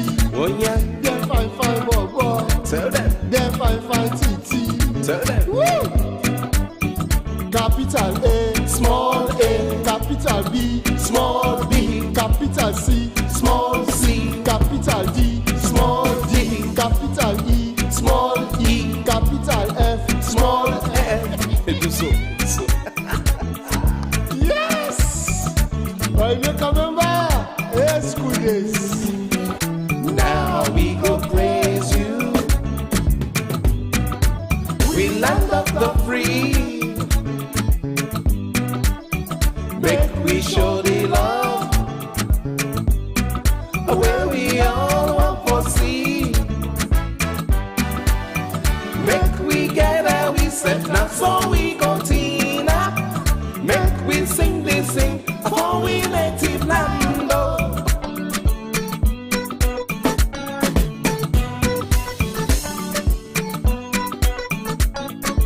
love for you.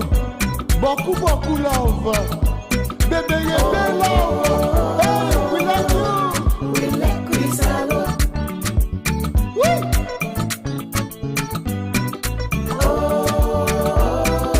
Hey, Salon. We like you, Salon. You make a member. Capital A, small a, capital B, small b, capital C, small c.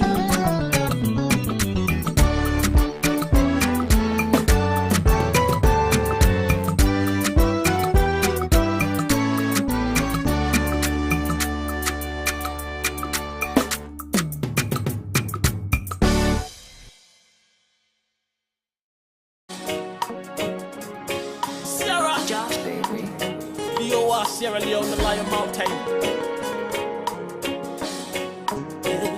There's something about the green, white and blue. The one we criticize them, don't get no clue. There's something about the green, white and blue. And when we step in at the land, yes, I feel so good. People are happy, counting the blessings. We so blessed, we got the natural resources. There is no place I would rather be. Mama Salon is the place to be. Yeah. Come let me take you around the Lion Mountain to see the beauty and to see the fountains. Let me take you around the Lion Mountain to see the beauty. Welcome to a sweet, sweet, sweet salon. Any side where I go near this wall, I don't go forget salon. Welcome to a sweet, sweet, sweet salon. Any side where I go now this wall, I not go forget salon. Yes, you missing, you don't know what you're missing. If you never been to Sierra Leone, you don't know what you're missing. Fine bitches everywhere. Fine salon, titi and baba, them they everywhere. Don't tell where we they live in peace. Even though we disagree, now we they keep the peace. So 24/7 we they enjoy. From Freetown to Kenema, oh to McKinney, we they enjoy. I say from Tokyo to Numatu, Saloma to Papa Clef, we enjoy. That's why me tell you, say, let me take you around the Lion Mountain to see the beauty and to see the fountains. Let me take you around the Lion Mountain to see the beauty. Welcome to a sweet, sweet, sweet salon. Any side where I go near this wall, I don't go forget salon. Welcome to a sweet, sweet, sweet salon. Any side where I go near this wall, I don't go forget salon. No matter who side you come out, I they welcome you to salon. From Europe, America, I they welcome you to salon. From Asia around the world, welcome to salon. Welcome to salon. Lion Mountain, land of the free. Welcome to a sweet, sweet, sweet salon. Any side where I go near this wall, I don't go forget salon. Welcome to a sweet, sweet, sweet salon. Any side where I go now this wall, I don't go forget salon.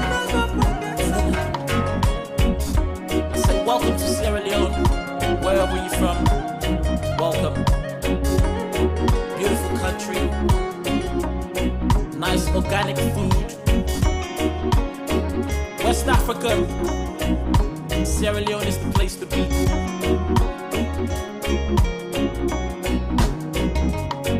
Mixed by Abbas.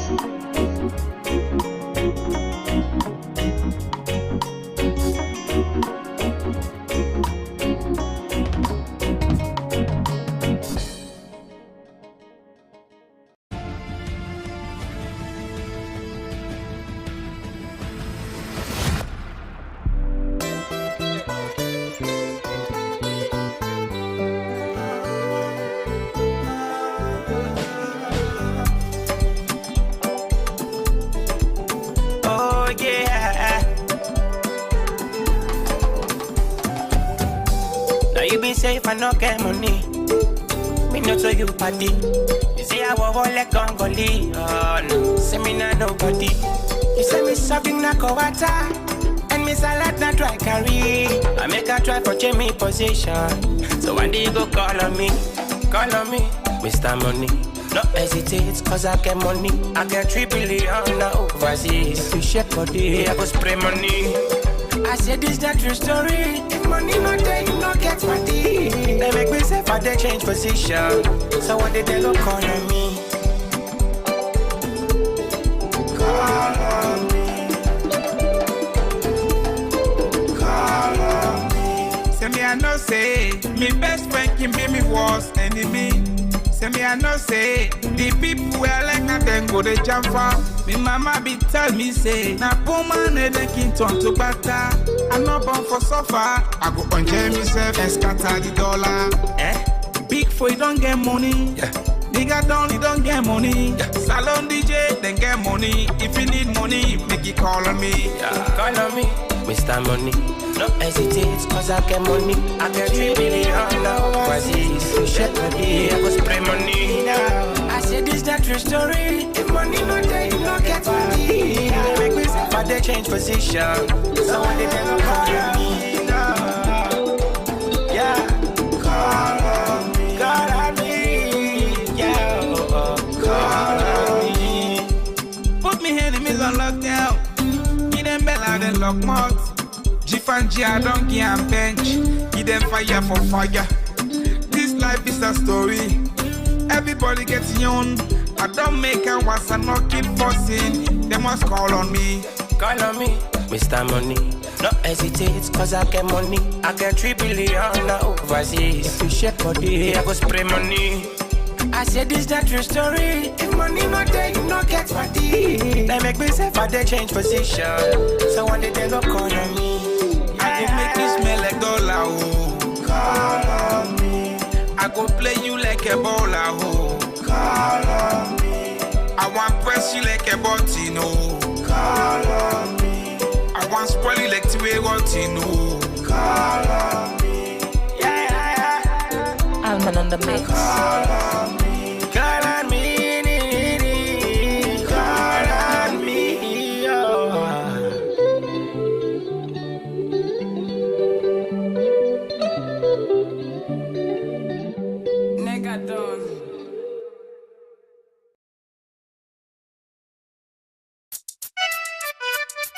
Who da get one man?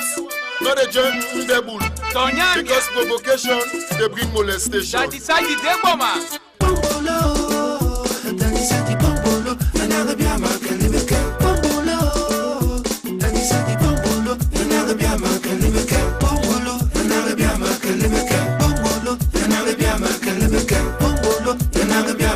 You go the bet, you know the back. You walk like for cock. You pull like me sus. You hear what's like called goose. Big fool nanga ya back. Call name nanga plumber. Now who that you they talk? I be calling name. Fogoki for bongo boda ya poki. Kokon koji dili konkon konto we intia begbenye.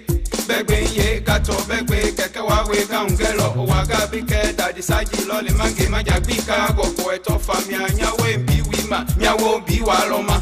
At go we be go rest and no call labor for you. We believe you can da kale don na banda. You we believe you consist. You don't bust for losses. Yeah the big way. We go jogwe. Yeah me a big man. I be calling name. Aya, medenegwe, denya wima.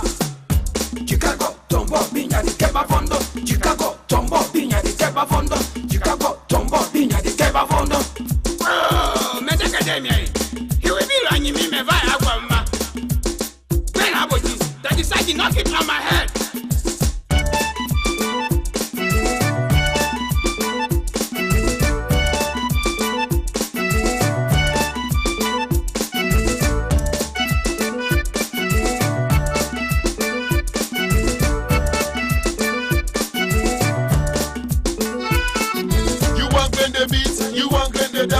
Then they told you bell, you they ask who that die. Big ways for no yourself not so cause. Now who that you they talk?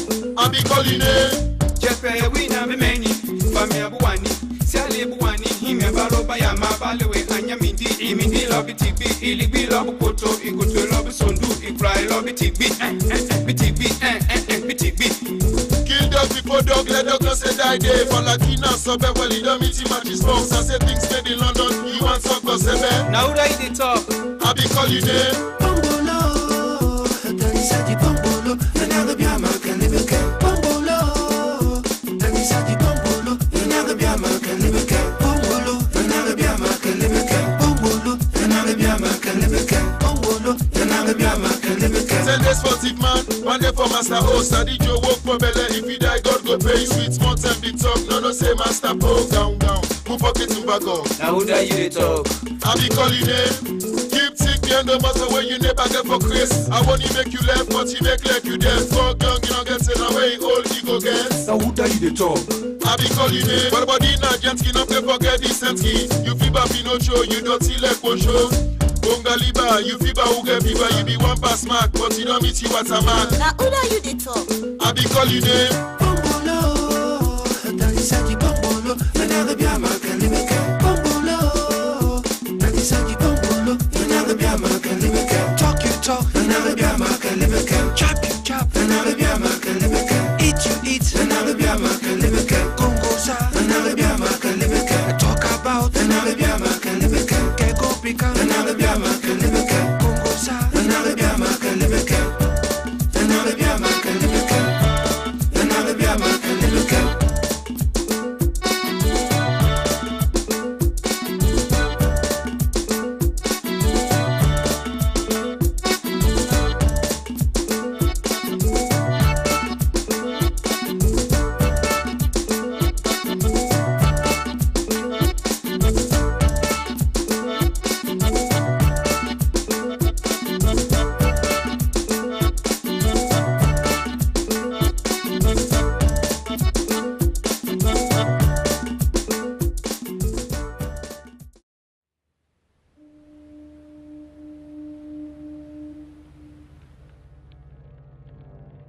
A place cannot produce poems. It can only not prevent them. And Freetown is good at that, for Freetown has its own sudden elegances. People are slow to leave it, quick to return. And there are others who come for a year or two and stay for a lifetime, sensing that they found a city that is in the world, yet sufficiently on the edge of it to have a different resonance. Let me tell you something about this city. All of us, we're all just passing through, and we've all been here forever. Those who came, those who stayed, those who never returned. Tides turn, seasons change, we've waited and we've watched. But we've always been here. We've always listened, because there is a different resonance here. It comes from the river, and the land, and the sky. It's our place. All of us. This city belongs to everyone. And you know when it's your time. And it's our time. Listen, we are Freetown. We are Freetown! The golden rules of Freetown. Don't pretend you're something that you're not. Don't go thinking you're better than anyone else. Or that anyone else is better than you. Don't shout about it. Get on with it. We are Freetown. Freetown. Freetown. Yeah. We found our voice again. I'm from India and Freetown. I'm from China and Freetown. I'm from the UK and Freetown.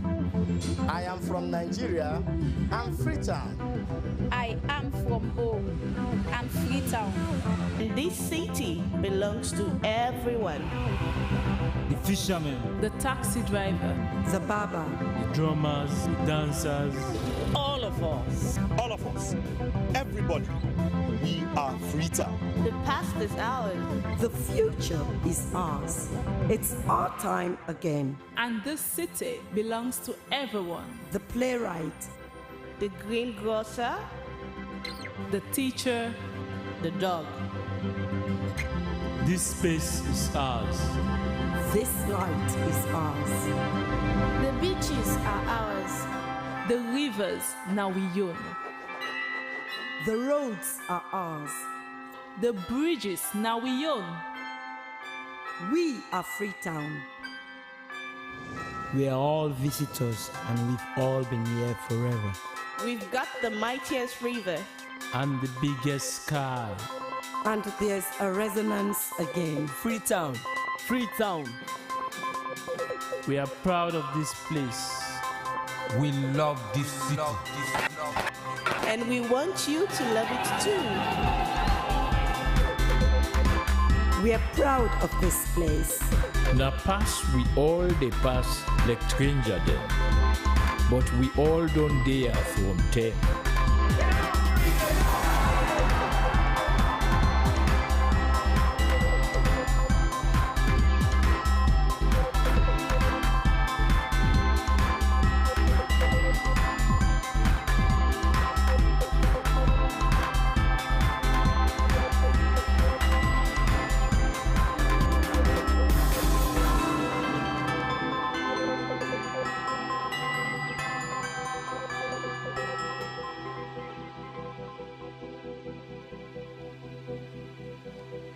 Come here, and you'll feel it, that end of the line sense of freedom.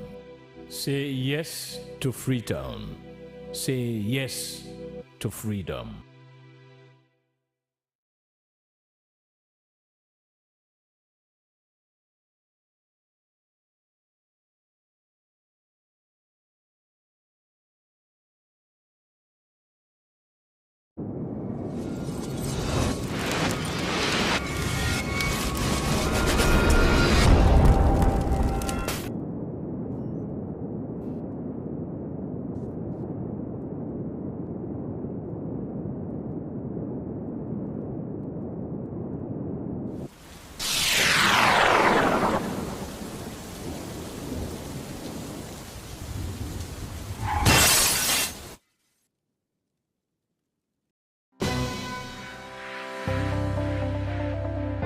Are you tired of watching or listening to uninteresting television channels? Then your worries have been addressed, as the SLBC Podium is the answer to your concern. The SLBC television show, The Podium, is one of the programs you can't afford to miss as a guest or a viewer. Oh yes, Podium is the show where the mighty and the low will like to sit, because it is a trusted medium to channel your views for Sierra Leone and other happenings around the globe.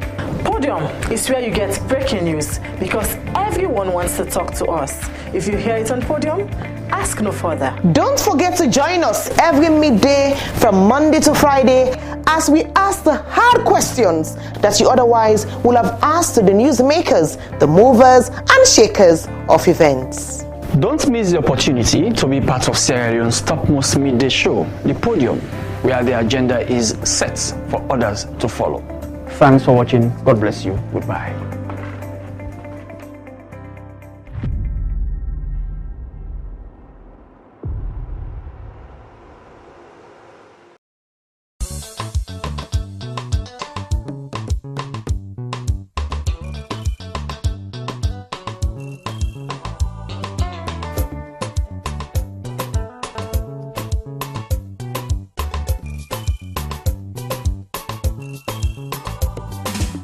We come on as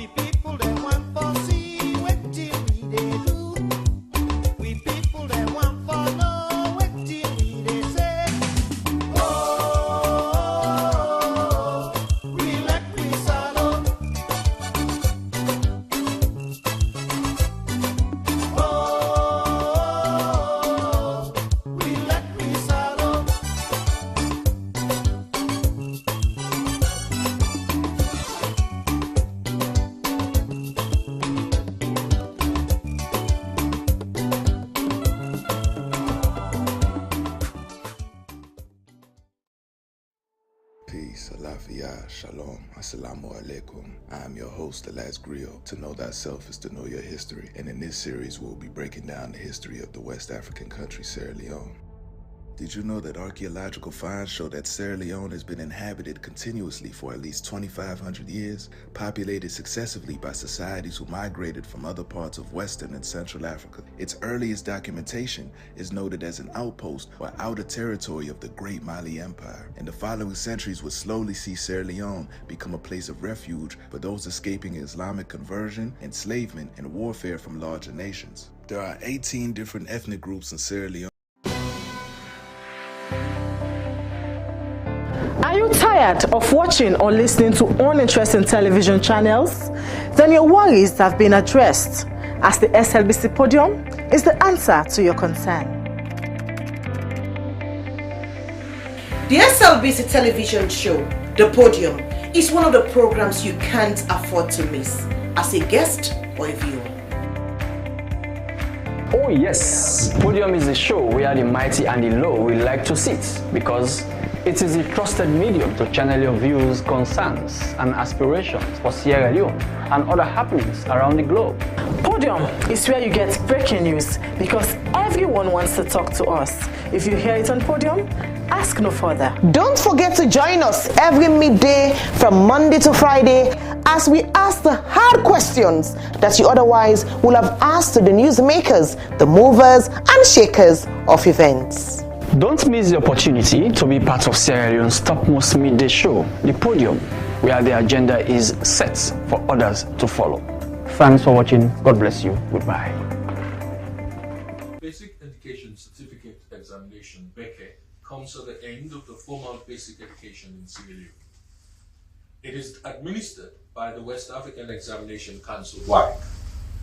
This report provides a very brief preliminary analysis of the 2024 BECCE results. 126,703 candidates from 1,833 schools entered for the 2024 BECCE. 5,578 candidates were absent for all subjects or had entire results cancelled. 5,545 of these candidates were absent for all subjects. This leaves a total of 121,125 candidates that sat at least one subject or paper and had grades released. The results of 879 candidates were from late entry schools and are being withheld by WAC. This leaves the result of 125,824 candidates, inclusive of those absent for all subjects, that were released to the Ministry of Basic and Senior Secondary Education on the 13th of November 2024. At BECCE, candidates take up to 8 subjects, and the best score is 1, which is excellent, and the worst is 7, which is a fail. Units and grades 1 to 6 are various levels of passes. Thus, anyone scoring 6 or better will pass an individual BECCE subject. The different grades are awarded based on percentage of marks obtained on individual exams. An individual student performance is assessed using aggregate scores derived from the grades for the total of 6 subjects, and these will include the 4 core subjects plus the best elective subject grade and the best optional subject grade. The average grade, which is the sum of the grades obtained for all subjects attempted, divided by the number of subjects attempted, is also used to assess performance. The latter is a better measure of the quality of performance of candidates. As an example of how the average grades are computed, if a student sat 8 subjects and obtained 4 1s, 2 2s, 1 3, and 1 4, his or her average grade is computed thus: 1 plus 1, plus 1, plus 1, plus 2, plus 2, plus 3, plus 4 divided by 8, giving an aggregate of 1.88. It is important to underscore that the smaller the average grade unit, the better the student performed. Students are aiming to get an average unit or grade score as close to 1 as possible. Different senior schools have different entry requirements as a consequence of the fact that they have different numbers of places available in SS1 and the differences in the number of candidates sitting for the school as well as the quality of their performance.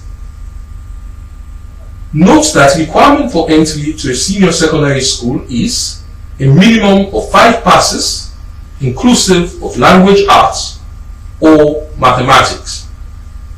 The aggregate score and average grades are measures of the quality of the performance of the candidate and is used to determine which candidate is offered a place when the demand for places at a school is greater than the number of places available. Overall, the 2024 BECCE candidates obtained results that have only been bettered once in 2023 since Sierra Leone started the BECCE. Highlights include the number of candidates sitting the 2024 BECCE and having their results released, that is 121,125, are fewer than the 127,065 of 2023, as well as the 127,889 of 2022 and the 131,483 of 2021. These 121,158 candidates include those whose results are withheld by WAEC. Out of the 125,824 candidates whose results have been released to BECCE, a total of 5,578 were absent or had their entire results cancelled, leaving 120,246 candidates to have sat at least one subject and had grades released. It is important to note that fewer candidates have been sitting BECCE since 2020, largely due to the fewer candidates failing and having to repeat the exam. For the 4th year in a row, there are more females, amounting to 61,957, than males, at 58,289 students sitting BECCE. From the results released to BECCE this year, 6.3% more females than males sat the 2024 BECCE.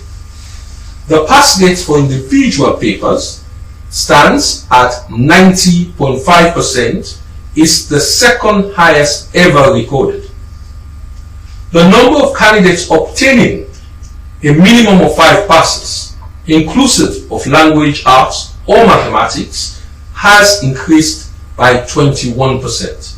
I repeat, the number of candidates obtaining a minimum of 5 passes, inclusive of language arts or mathematics, has increased by 21%.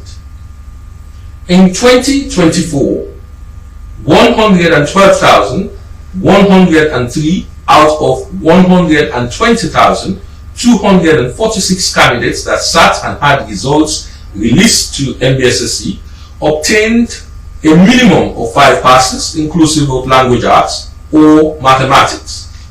This gives a BECCE pass rate for the general SSS program of 93%. Our goal has always been to get all children successfully completing basic education in line with the 1991 Constitution and moving on to senior secondary school. We are happy to note that the goal is not too far away.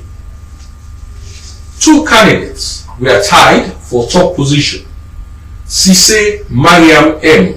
from the International School Limited Secondary, and John Sita from Alfred International Junior Secondary School. They both sat and passed all 8 of their subjects with aggregate scores of 7, average grades of 1.13. That is, the candidates obtained 1s in 7 subjects and a 2 in 1 subject. They were closely followed by 3 other candidates with aggregate scores of 7 and average grades of 1.25 due to 1s in 6 subjects and 2 in 3 subjects. The 2 top candidates were a girl and a boy, and 3 of the top 5 candidates were girls.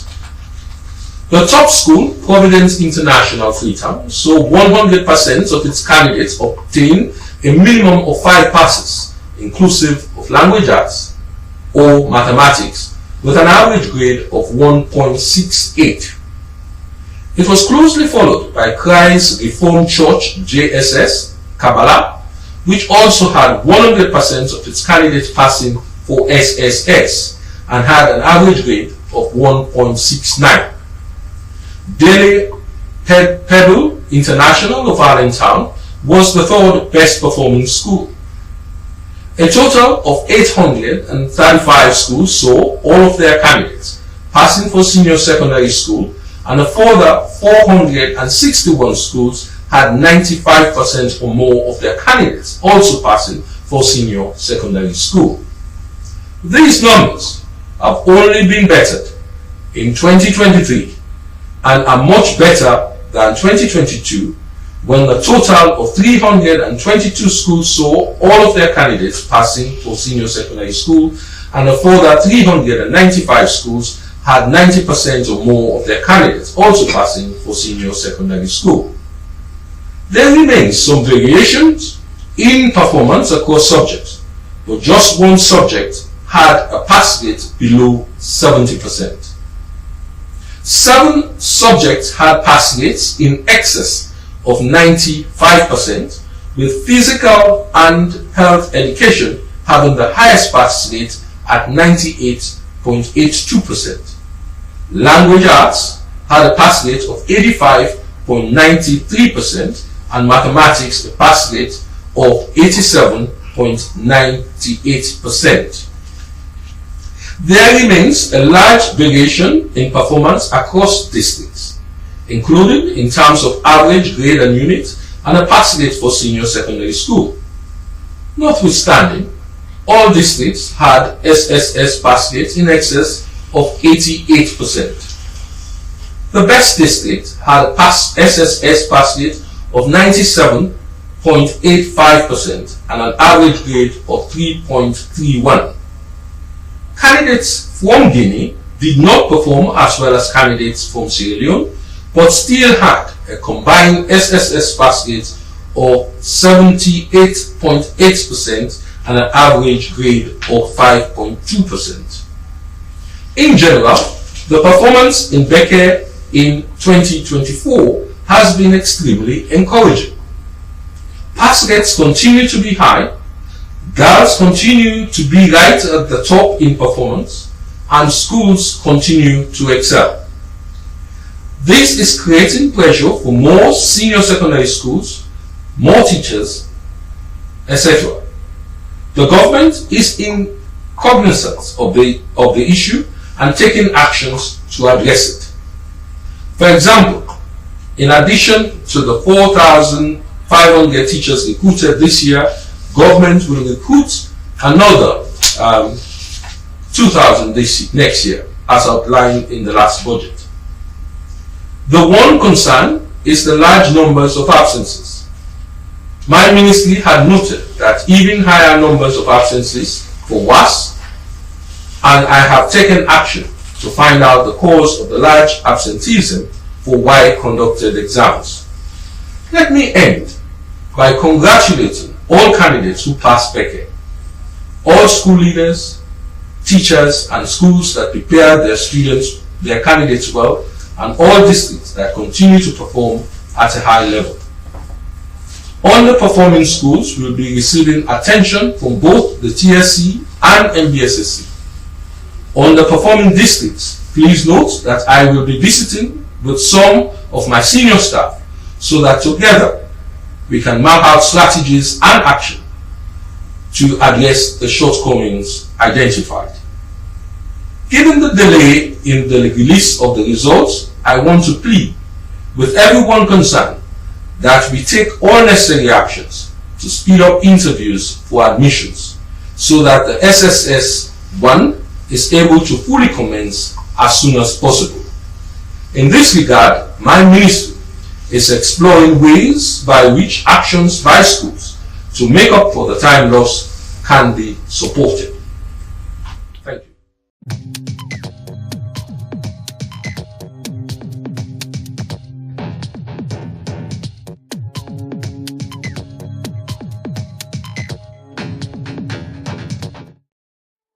Peace, alafia, shalom, assalamu alaikum. I am your host, the last griot. To know thyself is to know your history, and in this series we'll be breaking down the history of the West African country Sierra Leone.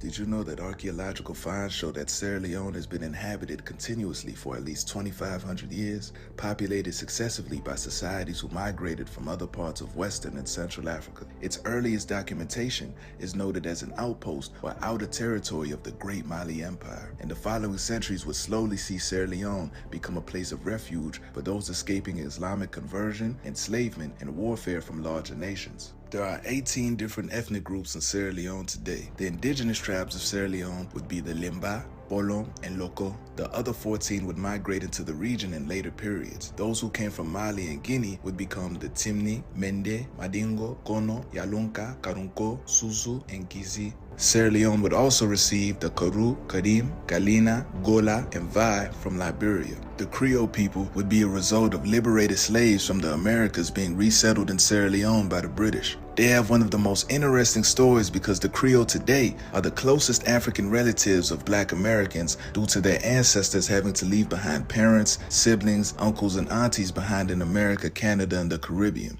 The Creoles today still bear the same English surnames as their family who remained in America. For example, if you're from the Williams family in South Carolina, you may have a great-grandfather who migrated to Sierra Leone and continued another lineage of the Williams family there.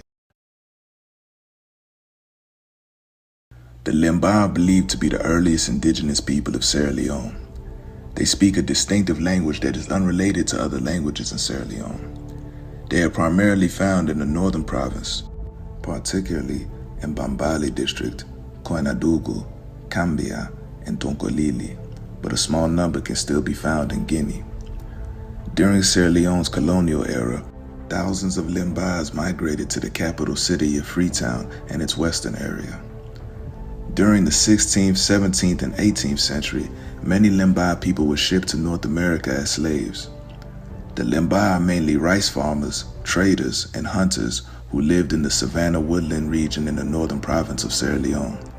They predominate in 16 out of 190 rural chiefdoms in the country, and their community affairs are dominated by the local paramount chiefs. Major Limba towns include Bafodia, the Warawara Yagala chiefdom, Kamakwi, Pinkolo, Madina, Fadugu, Kamasasa, Mabonto, and Kamasigi. The Bolom, Limba, and Loko were already original inhabitants of Sierra Leone. Tribes like the Shebro, Timni, and Mende would also become known as early inhabitants, but the formation of these tribes and the regions they inhabit would be carved out by the Mani people after they invaded and conquered most of the country in the 16th century. To fully understand the story of the Bolom, Shebro, Loko, Timni, and Mende, we must first understand the story of the Mani people. There are many origin theories of the Mani, including their origin stemming from a female leader called Masariko, who was expelled from the Mali Empire after offending the Mansa because she thought his leadership was weak, and left with a large army of Mani warriors who helped her conquer, subjugate, and absorb the native tribes of the new lands, and forced their prisoners of war to join their army. Historically and culturally, though, a more precise location of origin would be Kabu, The Mani were warlords and rulers of the Mandinka elite from the declining Mali Empire, but their homeland was a vassal state of Mali at the time called Kabu. Kabu was formed by a war general called Touramagan Traoré in French West Africa, or Touramagan Tarawali in English-speaking West Africa. Touramagan was the general and nephew of the founder of the Mali Empire, Sunjata Keita, through Sunjata's elder sister, Nana Tribon. In the 1230s, Touramagan defeated a great Banuk king called Kikakor and formed Gabu as a western province of Mali, and Touramagan would name himself the first Mansaba of the vassal state. Gabu was based in modern-day Guinea-Bissau, but their territory would also expand into the Senegambia as well. Once Touramagan defeated the Banuk king, he would marry a Jola woman, who was a known powerful sorceress. His descendants would take on the surnames Sane and Mane, which were both of Jola origin as well. The ruling class was composed of warrior elites made rich by slaves captured in war. These ruling nobles were from two distinctive sets of clans, Koring and Nyanko. The Korings were from Sanyang and Sonko clans, whilst the Nyankos were Mane and Sane. The Korings ruled the non-royal provinces, while only those descended from Nyanko bloodlines on both sides would be elected as Mansa. When we look at the timeline of Mali, Gabu, and the Mani invasion of Sierra Leone, Guinea, and Liberia, it becomes easier to tie in the knots. After the middle of the 14th century, Mali saw a steep decline due to the raids by the Mosi in the south and the growth of the new Songhai Empire to the north, as well as succession disputes. The Mali Empire would continue declining in the late 1400s, especially under the rule of Mansa Mahmud Keita II, who came to rule in 1481. His reign was described as a period where Mali would lose much of its territory. Mansa Mahmud was likely the Mansa who the Mani leader Masariko offended, because weak leadership seems to be synonymous with his reign, and it was said that Masariko's conquest towards Guinea, Sierra Leone, and Liberia had begun in the early 1500s, not too long after Mahmud would come into power, and Gabu would become independent from Mali in the year 1537. After Masariko's expulsion, her and the Mani would establish themselves in the Bela region of Musadugu in modern-day Guinea. From Guinea, they would travel further south until reaching Cape Mount, Liberia, where the border is shared with southeastern Sierra Leone. Upon entering these regions, the Mani would encounter the indigenous Bulum people at Cape Mount in 1845. The Bulum were indigenous to Sierra Leone, Liberia, and Guinea. At Cape Mount, the Mani and Bulum would fight a major battle against each other, where Masariko's son was killed, and she died soon after. The rest of her army would continue west and conquer the southern regions of Sierra Leone. From the south, they would make their way towards the northern region of the country, absorbing and assimilating those they defeated along the way. Once the Mani entered the southern region of Sierra Leone, many Bulum settlements were destroyed during these invasions. This enabled the Mandinka to fully take over the south and forced the Bulum to give them their allegiance. After the Mani conquered this region, they would begin intermixing with the Bulum people, and this fusion of the Mani and the Bulum would form the Mende tribe, who inhabit the same region today. The name Mende may derive from the names of their conquerors Mani, or a spin-off to the ancestry of their conquerors, which is Mande, the umbrella term for the Mande-speaking people of West Africa. Or perhaps, when the Europeans made contact with them and asked who they were, the reply that they received was Mande, but the British pronunciation likely came out as Mandai, hence the pronunciation and spelling today.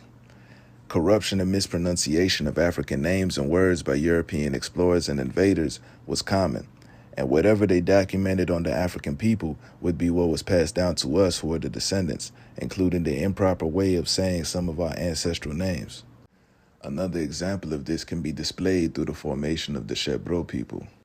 After conquering the Bulum people of the south and forming the Mende, the next region that the Mani would conquer would be the Bulum territory centered around what is today known as Shebro Island.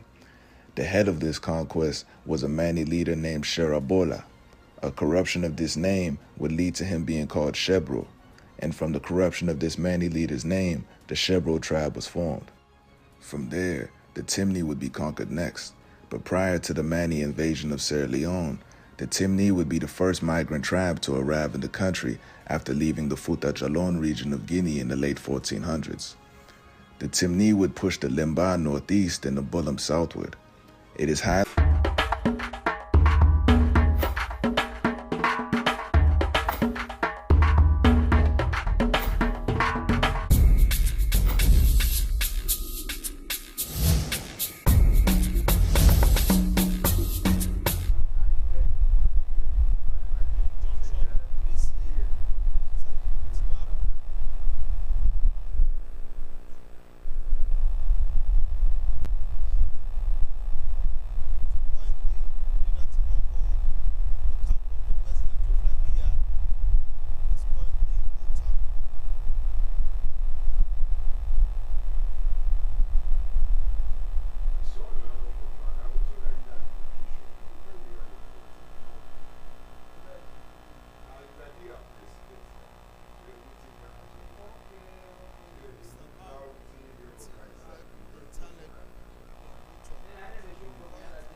You're watching the SLBC on Channel 31, the authentic voice of Sierra Leone.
From you.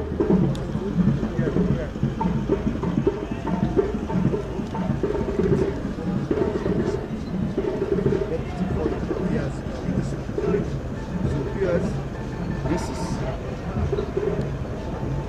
into a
name is Samuel Bangwa, a camera operator at SLBC. I always capture the scene you see on TV. So stay glued to the public broadcaster. My name is Abdul Kabia, a news anchor and sports producer at SLBC. Hello, I am Esther Maisama, important presenter of SLBC Sport. I am Princess Gipsy, executive producer, radio, gatekeeping, radio content, producer, public squire, your program that brings you conversation on topical issues, and also presents our breakfast show, Good Morning Sierra Leone. Hello, my name is Daphne Zainab Kamara. I am a television producer at the SLBC. I also read the news on television and present the podium on television too. I also announce on radio. Stay tuned to the SLBC. Providing authentic information has been one of the pillars that SLBC relies on. I am Mohamed Simbiko Omar, a reporter who has developed insatiable appetite for human interest stories. Continue to stay with Sierra Leone Broadcasting Corporation for your best in broadcast journalism. As a public broadcaster, we believe in giving out objective stories, and your interest is our concern. I am Moses Sile Conte, a reporter at the Sierra Leone Broadcasting Corporation. Stay tuned.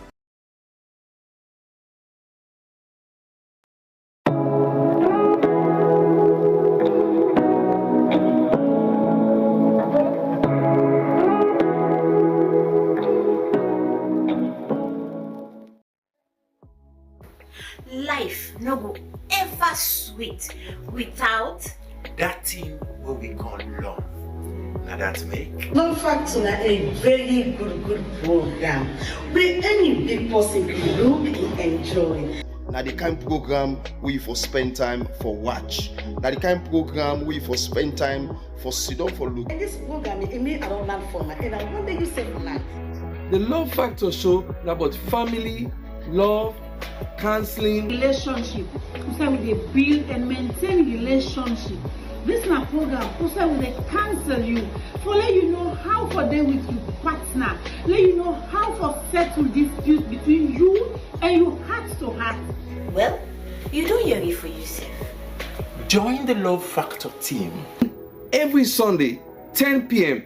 for help make we all enjoy love and peace.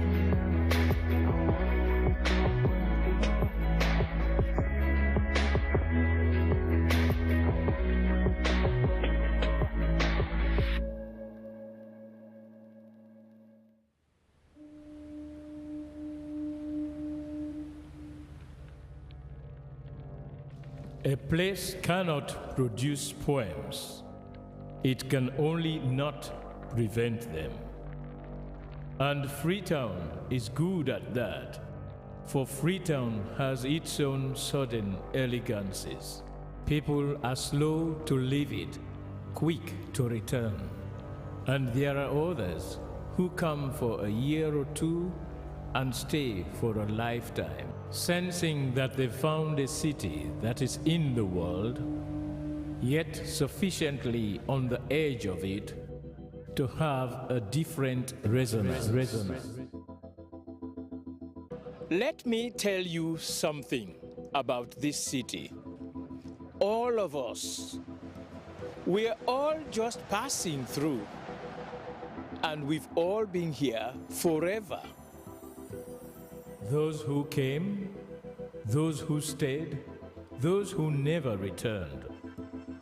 Tides turn, seasons change. We've waited and we've watched. But we've always been here. We've always listened, because there is a different resonance here. It comes from the river, and the land, and the sky. It's our place. All of us. This city belongs to everyone. And you know when it's your time. And it's our time. Listen, we are Freetown. We are Freetown! The golden rules of Freetown. Don't pretend you're something that you're not. Don't go thinking you're better than anyone else, or that anyone else is better than you. Don't shout about it. Get on with it. We are Freetown. Freetown. Freetown. Yeah. We found our voice again. I'm from India and Freetown. I'm from China and Freetown. I'm from the UK and Freetown. I am from Nigeria and Freetown. I am from Bo and Freetown. This city belongs to everyone. The fishermen, The taxi driver, The barber, the drummers, the dancers. All of us. All of us. Everybody. We are Freetown. The past is ours. the future is ours. It's our time again. and this city belongs to everyone. The playwright, The greengrocer, The teacher, the dog. This space is ours. this light is ours. The beaches are ours. the rivers now we own.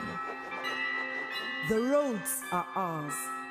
The bridges now we own. We are Freetown.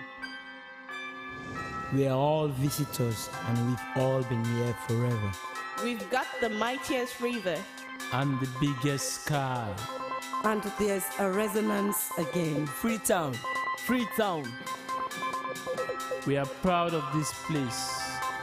We love this city. And we want you to love it too. We are proud of this place. Na pass we all dey pass like stranger dem, but we all don dey from there.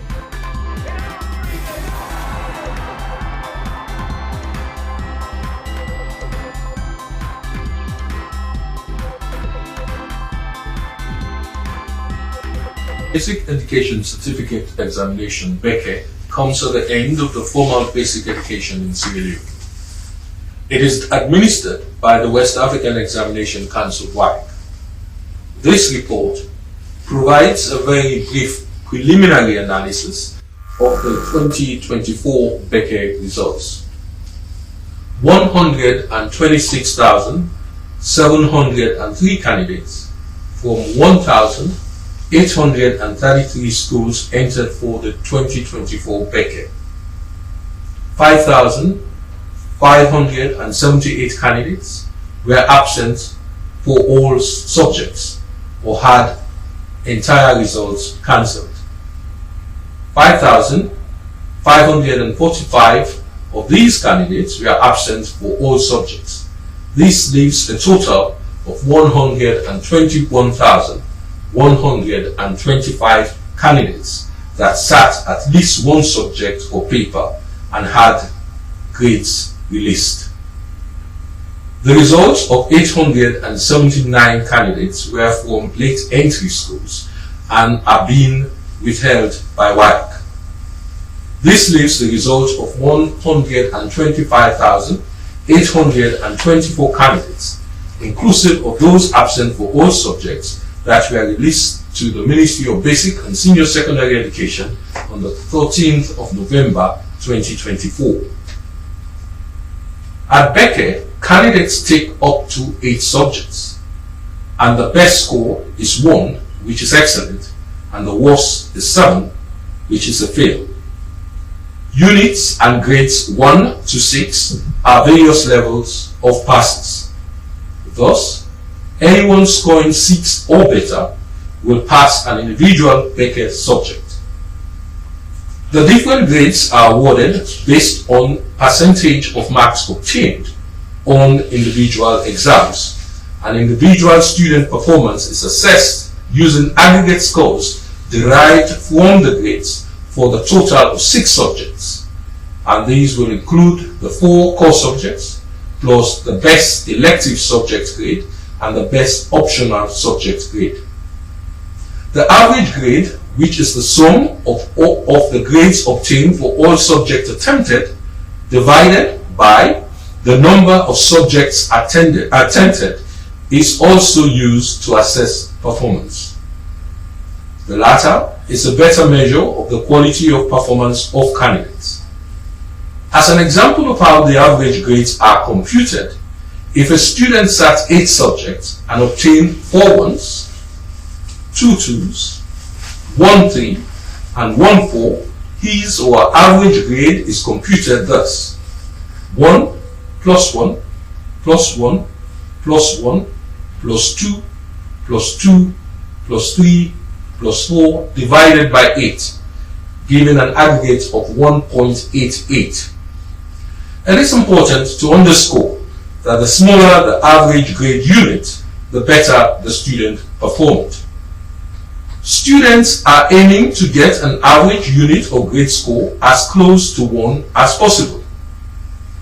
Different senior schools have different entry requirements as a consequence of the fact that they have different numbers of places available in SS1 and the differences in the number of candidates sitting for the school, as well as the quality of their performance. Note that requirement for entry to a senior secondary school is a minimum of 5 passes, inclusive of language arts or mathematics. The aggregate score and average grades are measures of the quality of the performance of the candidate and is used to determine which candidate is offered a place when the demand for places at a school is greater than the number of places available. Overall, the 2024 BECCE candidates obtained results that have only been bettered once in 2023 since Sierra Leone started the BECCE. Highlights include the number of candidates sitting the 2024 BECCE and having their results released, that is 121,125, are fewer than the 127,065 of 2023, as well as the 127,889 of 2022 and the 131,483 of 2021. These 121,158 candidates include those whose results are withheld by WAEC. Out of the 125,824 candidates whose results have been released to BECCE, a total of 5,578 were absent or had their entire results cancelled, leaving 120,246 candidates to have sat at least one subject and had grades released. It is important to note that fewer candidates have been sitting BECCE since 2020, largely due to the fewer candidates failing and having to repeat the exam. For the 4th year in a row, there are more females, amounting to 61,957, than males, at 58,289 students sitting BECCE. From the results released to BECCE this year, 6.3% more females than males sat the 2024 BECCE. The pass rate for individual papers stands at 90.5%, is the second highest ever recorded. The number of candidates obtaining a minimum of 5 passes, inclusive of language arts or mathematics, has increased by 21%. I repeat, the number of candidates obtaining a minimum of 5 passes, inclusive of language arts or mathematics, has increased by 21%. In 2024, 112,103 out of 120,246 candidates that sat and had results released to BECCE obtained a minimum of 5 passes, inclusive of language arts or mathematics. This gives a BECCE pass rate for the general SSS program of 93%. Our goal has always been to get all children successfully completing basic education in line with the 1991 Constitution and moving on to senior secondary school. We are happy to note that the goal is not too far away. 2 candidates were tied for top position. Cisse Mariam M. from the International School Limited Secondary and John Sita from Alfred International Junior Secondary School. They both sat and passed all 8 of their subjects with aggregate scores of 7, average grades of 1.13. That is, the candidates obtained 1s in 7 subjects and a 2 in 1 subject. They were closely followed by 3 other candidates with aggregate scores of 7 and average grades of 1.25 due to 1s in 6 subjects and 2 in 3 subjects. The 2 top candidates were a girl and a boy, and 3 of the top 5 candidates were girls. The top school, Providence International Freetown, saw 100% of its candidates obtain a minimum of 5 passes, inclusive of language arts or mathematics, with an average grade of 1.68. It was closely followed by Christ Reformed Church JSS, Kabbalah, which also had 100% of its candidates passing for SSS and had an average grade of 1.69. Daily Pebble International of Allentown was the 3rd best performing school. A total of 835 schools saw all of their candidates passing for senior secondary school, and a further 461 schools had 95% or more of their candidates also passing for senior secondary school. These numbers have only been bettered in 2023 and are much better than 2022, when the total of 322 schools saw all of their candidates passing for senior secondary school, and a further 395 schools had 90% or more of their candidates also passing for senior secondary school. There remains some variations in performance across subjects, but just one subject had a pass rate below 70%. 7 subjects had pass rates in excess of 95%, with physical and health education having the highest pass rate at 98.82%. Language arts had a pass rate of 85.93% and mathematics a pass rate of 87.98%. There remains a large variation in performance across districts, including in terms of average grade and unit and a pass rate for senior secondary school. Notwithstanding, all districts had SSS pass rates in excess of 88%. The best district had a SSS pass rate of 97.85% and an average grade of 3.31. Candidates from Guinea did not perform as well as candidates from Sierra Leone, but still had a combined SSS pass rate of 78.8% and an average grade of 5.2%. In general, the performance in BECCE in 2024 has been extremely encouraging. Pass rates continue to be high, girls continue to be right at the top in performance, and schools continue to excel. This is creating pressure for more senior secondary schools, more teachers, etc.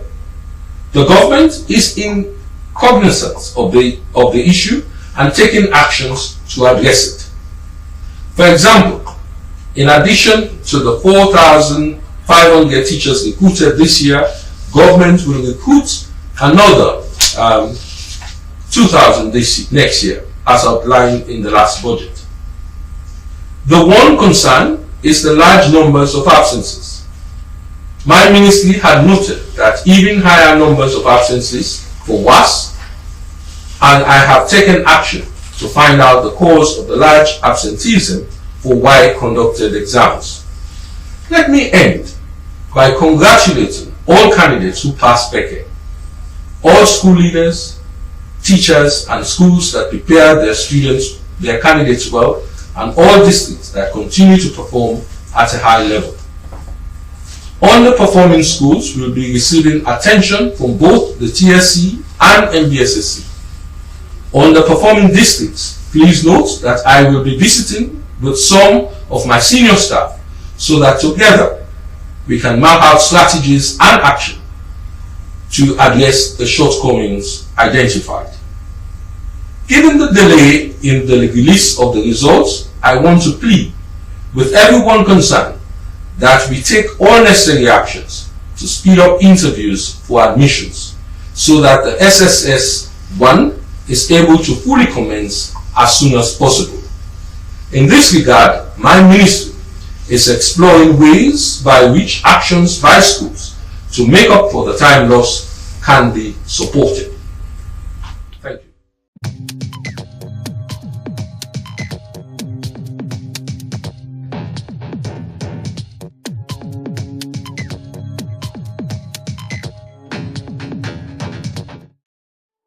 Peace, alafia, shalom, assalamu alaikum. I am your host, The Last Griot. To know thyself is to know your history. And in this series, we'll be breaking down the history of the West African country, Sierra Leone. Did you know that archaeological finds show that Sierra Leone has been inhabited continuously for at least 2,500 years, populated successively by societies who migrated from other parts of Western and Central Africa? Its earliest documentation is noted as an outpost or outer territory of the Great Mali Empire, and the following centuries would slowly see Sierra Leone become a place of refuge for those escaping Islamic conversion, enslavement, and warfare from larger nations. There are 18 different ethnic groups in Sierra Leone today. The indigenous tribes of Sierra Leone would be the Limba, Bolom, and Loko. The other 14 would migrate into the region in later periods. Those who came from Mali and Guinea would become the Timni, Mende, Madingo, Kono, Yalunka, Karunko, Suzu, and Gizi. Sierra Leone would also receive the Karu, Karim, Galina, Gola, and Vai from Liberia. The Creole people would be a result of liberated slaves from the Americas being resettled in Sierra Leone by the British. They have one of the most interesting stories because the Creole today are the closest African relatives of Black Americans due to their ancestors having to leave behind parents, siblings, uncles, and aunties behind in America, Canada, and the Caribbean. The Creoles today still bear the same English surnames as their family who remained in America. For example, if you're from the Williams family in South Carolina, you may have a great-grandfather who migrated to Sierra Leone and continued another lineage of the Williams family there. The Limba are believed to be the earliest indigenous people of Sierra Leone. They speak a distinctive language that is unrelated to other languages in Sierra Leone. They are primarily found in the northern province, particularly in Bambali district, Koinadugu, Cambia, and Tonkolili, but a small number can still be found in Guinea. During Sierra Leone's colonial era, thousands of Limbas migrated to the capital city of Freetown and its western area. During the 16th, 17th, and 18th century, many Limba people were shipped to North America as slaves. The Limba are mainly rice farmers, traders, and hunters who lived in the savanna woodland region in the northern province of Sierra Leone. They predominate in 16 out of 190 rural chiefdoms in the country, and their community affairs are dominated by the local paramount chiefs. Major Limba towns include Bafodia, the Warawara Yagala chiefdom, Kamakwi, Pinkolo, Madina, Fadugu, Kamasasa, Mabonto, and Kamasigi. The Bolom, Limba, and Loko were already original inhabitants of Sierra Leone. Tribes like the Shebro, Timni, and Mende would also become known as early inhabitants, but the formation of these tribes and the regions they inhabit would be carved out by the Mani people after they invaded and conquered most of the country in the 16th century. To fully understand the story of the Bolom, Shebro, Loko, Timni, and Mende, we must first understand the story of the Mani people. There are many origin theories of the Mani, including their origin stemming from a female leader called Masariko, who was expelled from the Mali Empire after offending the Mansa because she thought his leadership was weak, and left with a large army of Mani warriors who helped her conquer, subjugate, and absorb the native tribes of the new lands and forced their prisoners of war to join their army. Historically and culturally, though, a more precise location of origin would be Kabu. The Mani were warlords and rulers of the Mandinka elite from the declining Mali Empire, but their homeland was a vassal state of Mali at the time called Kabu. Kabu was formed by a war general called Touramagan Traoré in French West Africa, or Touramagan Tarawali in English-speaking West Africa. Touramagan was the general and nephew of the founder of the Mali Empire, Sanjata Keita, through Sanjata's elder sister Nana Tribon. In the 1230s, Touramagan defeated a great Banuk king called Kikokor and formed Gabu as a western province of Mali, and Touramagan would name himself the first Mansaba of the vassal state. Gabu was based in modern-day Guinea-Bissau, but their territory would also expand into the Senegambia as well. Once Touramagan defeated the Banuk king, he would marry a Jola woman who was a known powerful sorceress. His descendants would take on the surnames Sane and Mane, which were both of Jola origin as well. The ruling class was composed of warrior elites made rich by slaves captured in war. These ruling nobles were from two distinctive sets of clans, Koring and Nyanko. The Korings were from Sanyang and Sonko clans, whilst the Nyankos were Mane and Sane. The Korings ruled the non-royal provinces, while only those descended from Nyanko bloodlines on both sides would be elected as Mansa. When we look at the timeline of Mali, Gabu, and the Mani invasion of Sierra Leone, Guinea, and Liberia, it becomes easier to tie in the knots. After the middle of the 14th century, Mali saw a steep decline due to the raids by the Mosi in the south and the growth of the new Songhai Empire to the north, as well as succession disputes. The Mali Empire would continue declining in the late 1400s, especially under the rule of Mansa Mahmud Keita II, who came to rule in 1481. His reign was described as a period where Mali would lose much of its territory. Mansa Mahmud was likely the Mansa who the Mani leader Masariko offended, because weak leadership seems to be synonymous with his reign, and it was said that Masariko's conquest towards Guinea, Sierra Leone, and Liberia had begun in the early 1500s, not too long after Mahmud would come into power, and Gabu would become independent from Mali in the year 1537. After Masariko's expulsion, her and the Mani would establish themselves in the Bela region of Musadugu in modern-day Guinea. Origin stemming from a female leader called Masariko, who was expelled from the Mali Empire after offending the Mansa because she thought his leadership was weak, and left with a large army of Mani warriors who helped her conquer, subjugate, and absorb the native tribes of the new lands and forced their prisoners of war to join their army. Historically and culturally, though, a more precise location of origin would be Kabu. The Mani were warlords and rulers of the Mandinka elite from the declining Mali Empire, but their homeland was a vassal state of Mali at the time called Kabu. Kabu was formed by a war general called Touramagan Traoré in French West Africa, or Touramagan Tarawali in English-speaking West Africa. Touramagan was the general and nephew of the founder of the Mali Empire, Sanjata Keita, through Sanjata's elder sister Nana Tribon. In the 1230s, Touramagan defeated a great Banuk king called Kikokor and formed Gabu as a western province of Mali, and Touramagan would name himself the first Mansaba of the vassal state. Gabu was based in modern-day Guinea-Bissau, but their territory would also expand into the Senegambia as well. Once Touramagan defeated the Banuk king, he would marry a Jola woman who was a known powerful sorceress. His descendants would take on the surnames Sane and Mane, which were both of Jola origin as well. The ruling class was composed of warrior elites made rich by slaves captured in war. These ruling nobles were from two distinctive sets of clans, Koring and Nyanko. The Korings were from Sanyang and Sonko clans, whilst the Nyankos were Mane and Sane. The Korings ruled the non-royal provinces, while only those descended from Nyanko bloodlines on both sides would be elected as Mansa. When we look at the timeline of Mali, Gabu, and the Mani invasion of Sierra Leone, Guinea, and Liberia, it becomes easier to tie in the knots.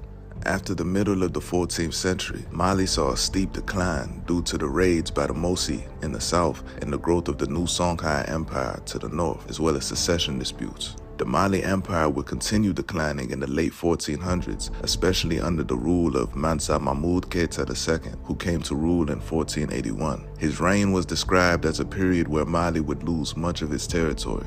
Mansa Mahmud was likely the Mansa who the Mani leader Masarico offended, because weak leadership seems to be synonymous with his reign, and it was said that Masarico's conquest towards Guinea, Sierra Leone, and Liberia had begun in the early 1500s, not too long after Mahmud would come into power, and Gabul would become independent from Mali in the year 1537. After Masarico's expulsion, her and the Mani would establish themselves in the Bela region of Musadugu in modern-day Guinea. From Guinea, they would travel further south until reaching Cape Mount, Liberia, where the border is shared with southeastern Sierra Leone. Upon entering these regions, the Mani would encounter the indigenous Bulum people at Cape Mount in 1845. The Bulum were indigenous to Sierra Leone, Liberia, and Guinea. At Cape Mount, the Mani and Bulum would fight a major battle against each other, where Masarico's son was killed, and she died soon after. The rest of her army would continue west and conquer the southern regions of Sierra Leone. From the south, they would make their way towards the northern region of the country, absorbing and assimilating those they defeated along the way. Once the Mani entered the southern region of Sierra Leone, many Bulum settlements were destroyed during these invasions. This enabled the Mandinka to fully take over the south and force the Bulum to give them their allegiance. After the Mani conquered this region, they would begin intermixing with the Bulum people, and this fusion of the Mani and the Bulum would form the Mende tribe, who inhabit the same region today. The name Mende may derive from the names of their conquerors Mani, or a spin-off to the ancestry of their conquerors, which is Mande, the umbrella term for the Mande-speaking people of West Africa. Or perhaps, when the Europeans made contact with them and asked who they were, the reply that they received was Mande, but the British pronunciation likely came out as Mandai, hence the pronunciation and spelling today. Corruption and mispronunciation of African names and words by European explorers and invaders was common, and whatever they documented on the African people would be what was passed down to us who are the descendants, including the improper way of saying some of our ancestral names. Another example of this can be displayed through the formation of the Shebro people. After conquering the Bulum people of the south and forming the Mende, the next region that the Mani would conquer would be the Bulum territory centered around what is today known as Shebro Island. The head of this conquest was a Mani leader named Sherabola. A corruption of this name would lead to him being called Shebro, and from the corruption of this Mani leader's name, the Shebro tribe was formed. From there, the Timni would be conquered next, but prior to the Mani invasion of Sierra Leone, the Timni would be the first migrant tribe to arrive in the country after leaving the Futa Jalon region of Guinea in the late 1400s. The Timni would push the Limba northeast and the Bulum southward. It is highly possible that before the arrival of the Mani, the Timni may have possibly gone by a different name. It is important to note that unlike other modern Mande groups, the Timni are related to the Landuma, Nalu, and Baga people of Guinea and Guinea-Bissau. These groups have been described as pre-Mandinkas because they settled in the region before the arrival of the Mande people. I find it interesting that the Sonaninke people also predate the Mandinka as well, yet there is still record of this pre-existence. But there is no record of the Timni until they made their presence in Sierra Leone, which heavily indicates that prior to them settling there, they likely were identifying under a different name or originally a subgroup of the Baga people. More evidence of this is that the Timni language is included within the Baga language family. The Timni government, titles of power, and culture is heavily influenced from the Mande and Kru-speaking Mani, so it is not unlikely that after subjugation, the conquered group took on a new name, culture, and form of governance, just as the Bulum did in the south when they became the Mende and Shebro tribes. These are other spelling variations of Timni that are listed below. The most consistent factor is the Mani, Mene, and Mini suffix at the end of each variation.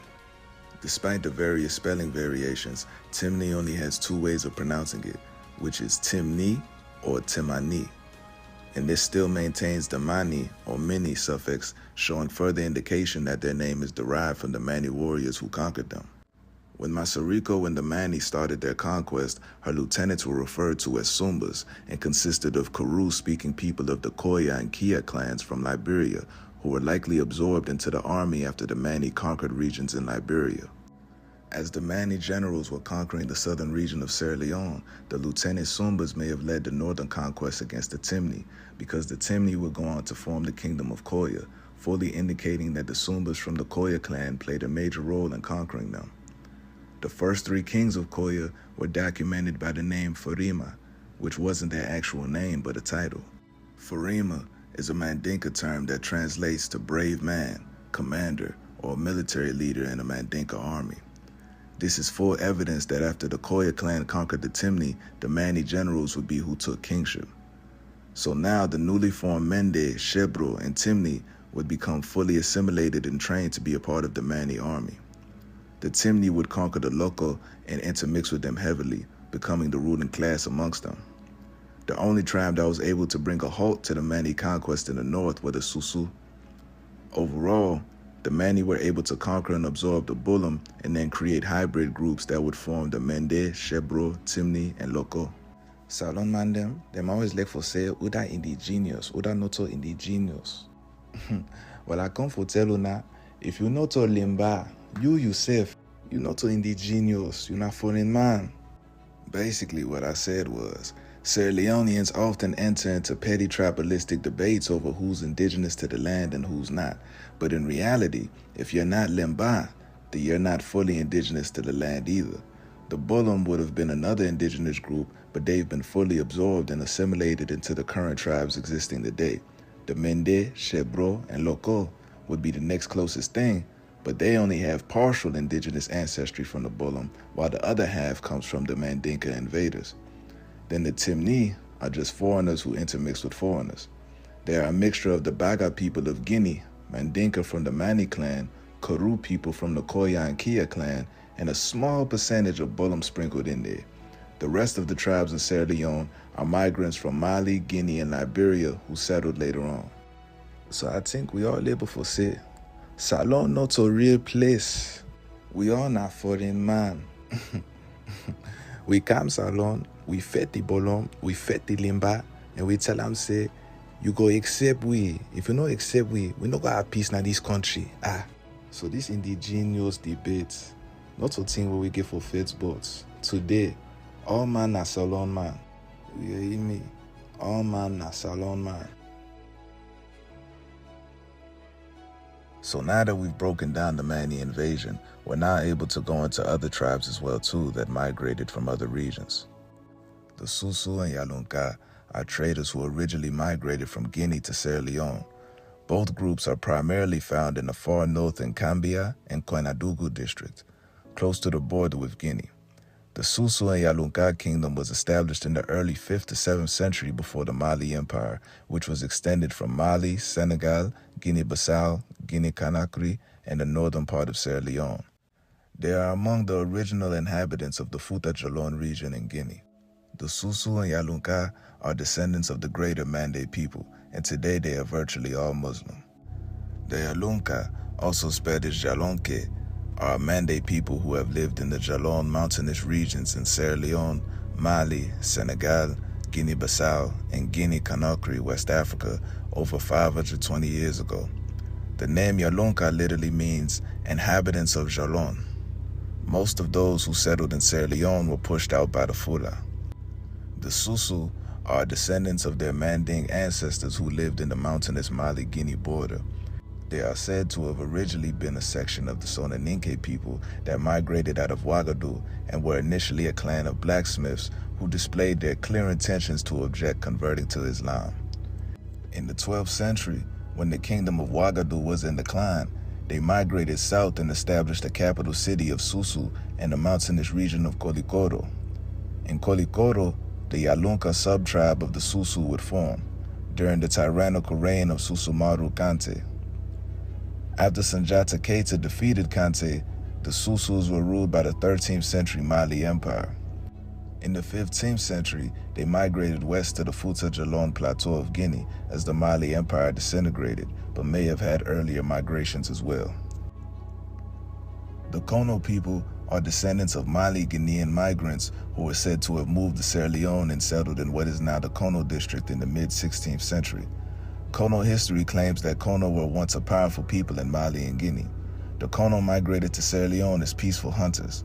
The tribe was split during the partitioning of Africa by European colonists, and part of the tribe still exists in the neighboring Guinea. Kono comes from the Mande word Makono, which means wait until we come back.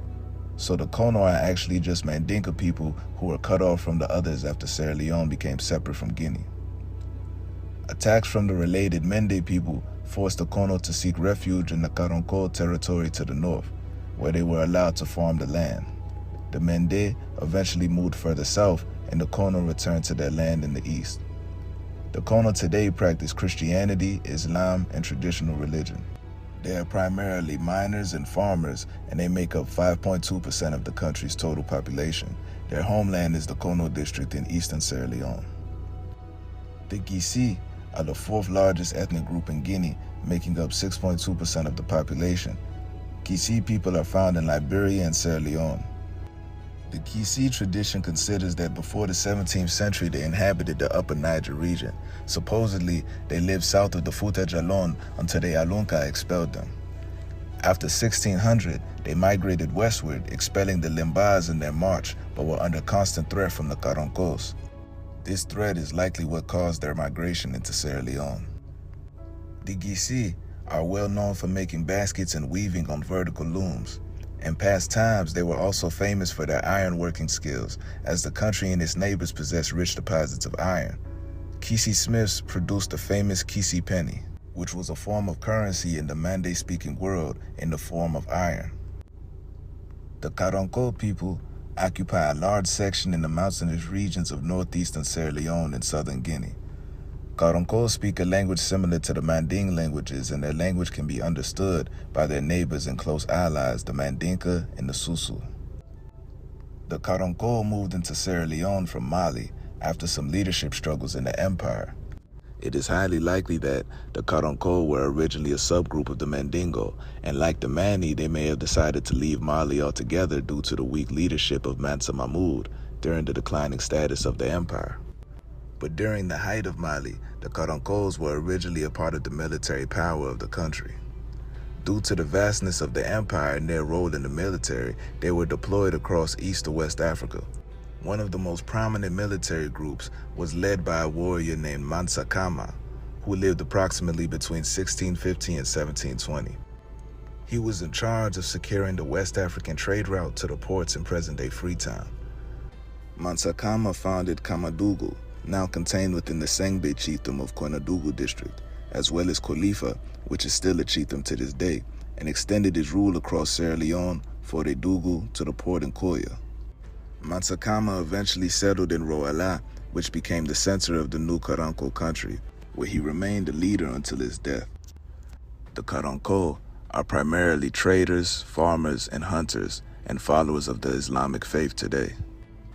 The Mandingo people of Sierra Leone are direct descendants of people from Guinea and Mali who were traders, warriors, princes, Muslim clerics, and refugees who settled Sierra Leone between the 1870s and early 1900s. The main two reasons for their migration into the country was usually escaping French colonialism and enslavement back in Mali or Guinea, or the second reason would be fleeing or being subjugated by the jihads led by Samori Touré, a ruler of the Wasulu Empire. After Wasulu fell to the French in 1898, many of its subjects settled in Guinea and Sierra Leone. The Kenadugu Empire, ruled by the Traoré, also known as Tarawali, would also fall to the French in the same year after they defeated Babemba Traoré in battle. This would lead to some of their subjects also settling in Guinea and Sierra Leone in an attempt to evade French colonialism. In fact, the Koinadugu district of Sierra Leone was likely named by the Mandinka descendants of Kenadugu. Today, the Mandingo are predominantly traders and farmers. They constitute about 7% of Sierra Leone's population. The Mandingo are over 99% Muslim adherents to the Sunni tradition of Islam. The population is largely concentrated in Koinadugu district in the north, particularly in the towns of Kabala and Falaba, where they form the majority of the population. The Mandingo make up a majority of the population in Yangema, Kono district in eastern Sierra Leone, and they also make up a majority of the population in the town of Karina and Bambali district in the north of Sierra Leone. The Fula people are descendants of 17th and 18th century Fulani migrant settlers from the Fouta Djallon regions of Guinea, Mali, Senegal, and Mauritania. The Sierra Leone Fula people settled in the western area of Sierra Leone more than 60 years ago as settlers from mainly the Fouta Djallon region expanded to the northern part of Sierra Leone, primarily Kabbalah and Bambali. The Sierra Leonean Fula are traditionally a nomadic pastoralist trading people, herding cattle, goats, and sheep across the vast dry hinterlands of their domain, keeping somewhat separate from the local agricultural populations. Many of the large shopping centers in Sierra Leone are owned and run by the Fula community. A significant number of the Sierra Leone Fula population are found in all regions of Sierra Leone as traders, and many live in middle-class homes. Because of their trading, the Fulas are found in nearly all parts of the country. The Kru, Vai, and Gola are tribes that inhabit Sierra Leone today, but originally come from Liberia and Côte d'Ivoire. They migrated and settled along various points of West African coast, notably Freetown, Sierra Leone, but also the Ivorian and Nigerian coast. The Kru are a large ethnic group that is made up of several sub-ethnic groups, including the Bassa, who also inhabit Sierra Leone to a small percentage. During the Atlantic slave trade, Kru people were considered more valuable as traders and sailors on slave ships than as slave labor. To ensure their status as free men, they initiated the practice of tattooing their foreheads and the bridge of their nose with indigo dye to distinguish them from slave labor. Their maritime expertise evolved along the west coast of Africa, where they made a living as fishermen and traders. Knowing the inshore waters of the western coast of Sierra Leone and Africa and having nautical experience, they were employed as sailors, navigators, and interpreters aboard slave ships, as well as American and British warships used against the slave trade. The Sierra Leonean Vai are predominantly found in Pujaun district, around the Liberian border. Many Sierra Leonean villages that border Liberia are populated by the Vai. In total, only about 1,200 Vai live in Sierra Leone. They were referred to as the Galena people by the Portuguese and began migrating southwest, crossing Sierra Leone borders in search of salt and cola. The Gola people are a sub-tribe of the Koya clan from Liberia. During the Mani invasion, it is highly likely that the Koya who went north and conquered the Baga would become the Timni, and the Koya who remained in the southern region of Sierra Leone by the Liberian border would become the Gola. So the Gola are a combination of the Mani from the Mandinka clan, the Koya clan from Liberia, and the indigenous Bolom people. This makes them closely related to the Timni, the Baga, Shebro, Mende, and Kissi tribes as well. The Gola people are also called the Gullah, and during the transatlantic slave trade, many slaves were captured from the Gola tribe as well as Mende and sent to the Sea Islands of South Carolina to work on rice plantations due to their specialty in this field. The Gola and Gisi people of Sierra Leone and the Bantu people from Angola are said to be the origin of the name Gullah Geechee in South Carolina. Though most scholars would agree that the word Gullah in reference to the Gullah Geechee people of South Carolina is derived from the Gola people of Sierra Leone and the Bantu-speaking people of Angola, some scholars would say that the word Geechee is derived from the Ogeechee River in South Carolina and Georgia, or some would say that it comes from the Kissi people or the Gisi people of Liberia and Guinea. And last but not least, we have the Creole people. Who are the Sierra Leonean Creole people? Where did they come from? The Creole people of Sierra Leone have a unique story and ancestry. They are not considered to be one of the indigenous tribes of Sierra Leone because of their history and origins. The Creole people's origins come from various parts of West and Central Africa. From 1619 to the mid-1700s, their ancestors were captured from these regions and enslaved in the America and the Caribbean. They were predominantly being sent to the American colonies of Virginia, the Carolinas, Georgia, and Florida. Their ancestors would become amongst those who would help to form the Gullah Geechee community. In 1775 to 76, the Revolutionary War would begin. A major event that initiated it would be when the Americans decided to declare its independence from Britain and form the United States of America. This declaration was written up by Thomas Jefferson, and he identifies the inhabitants of the 13 colonies as one people. The declaration simultaneously dissolved political links with Britain while including a long list of alleged violations of English rights committed by King George III. The British wanted to maintain control over its colonies, and they would attempt to do so by any means, even through warfare if necessary. This tension between Britain and America created a dilemma where the Americans had to choose who they would give their allegiance to. The American patriots referred to those who supported independence and freedom from Britain. The loyalists were white Americans, who were still remaining loyal to the British Crown. But to increase the numbers in their troops and cripple the economy of America, the British incentivized the black slaves owned by the Patriots to join the British troops and Peace, Alafia. 700 blacks who signed, and the Bantu people from Angola are said to be the Kono district in the mid-16th century. Kono history claims that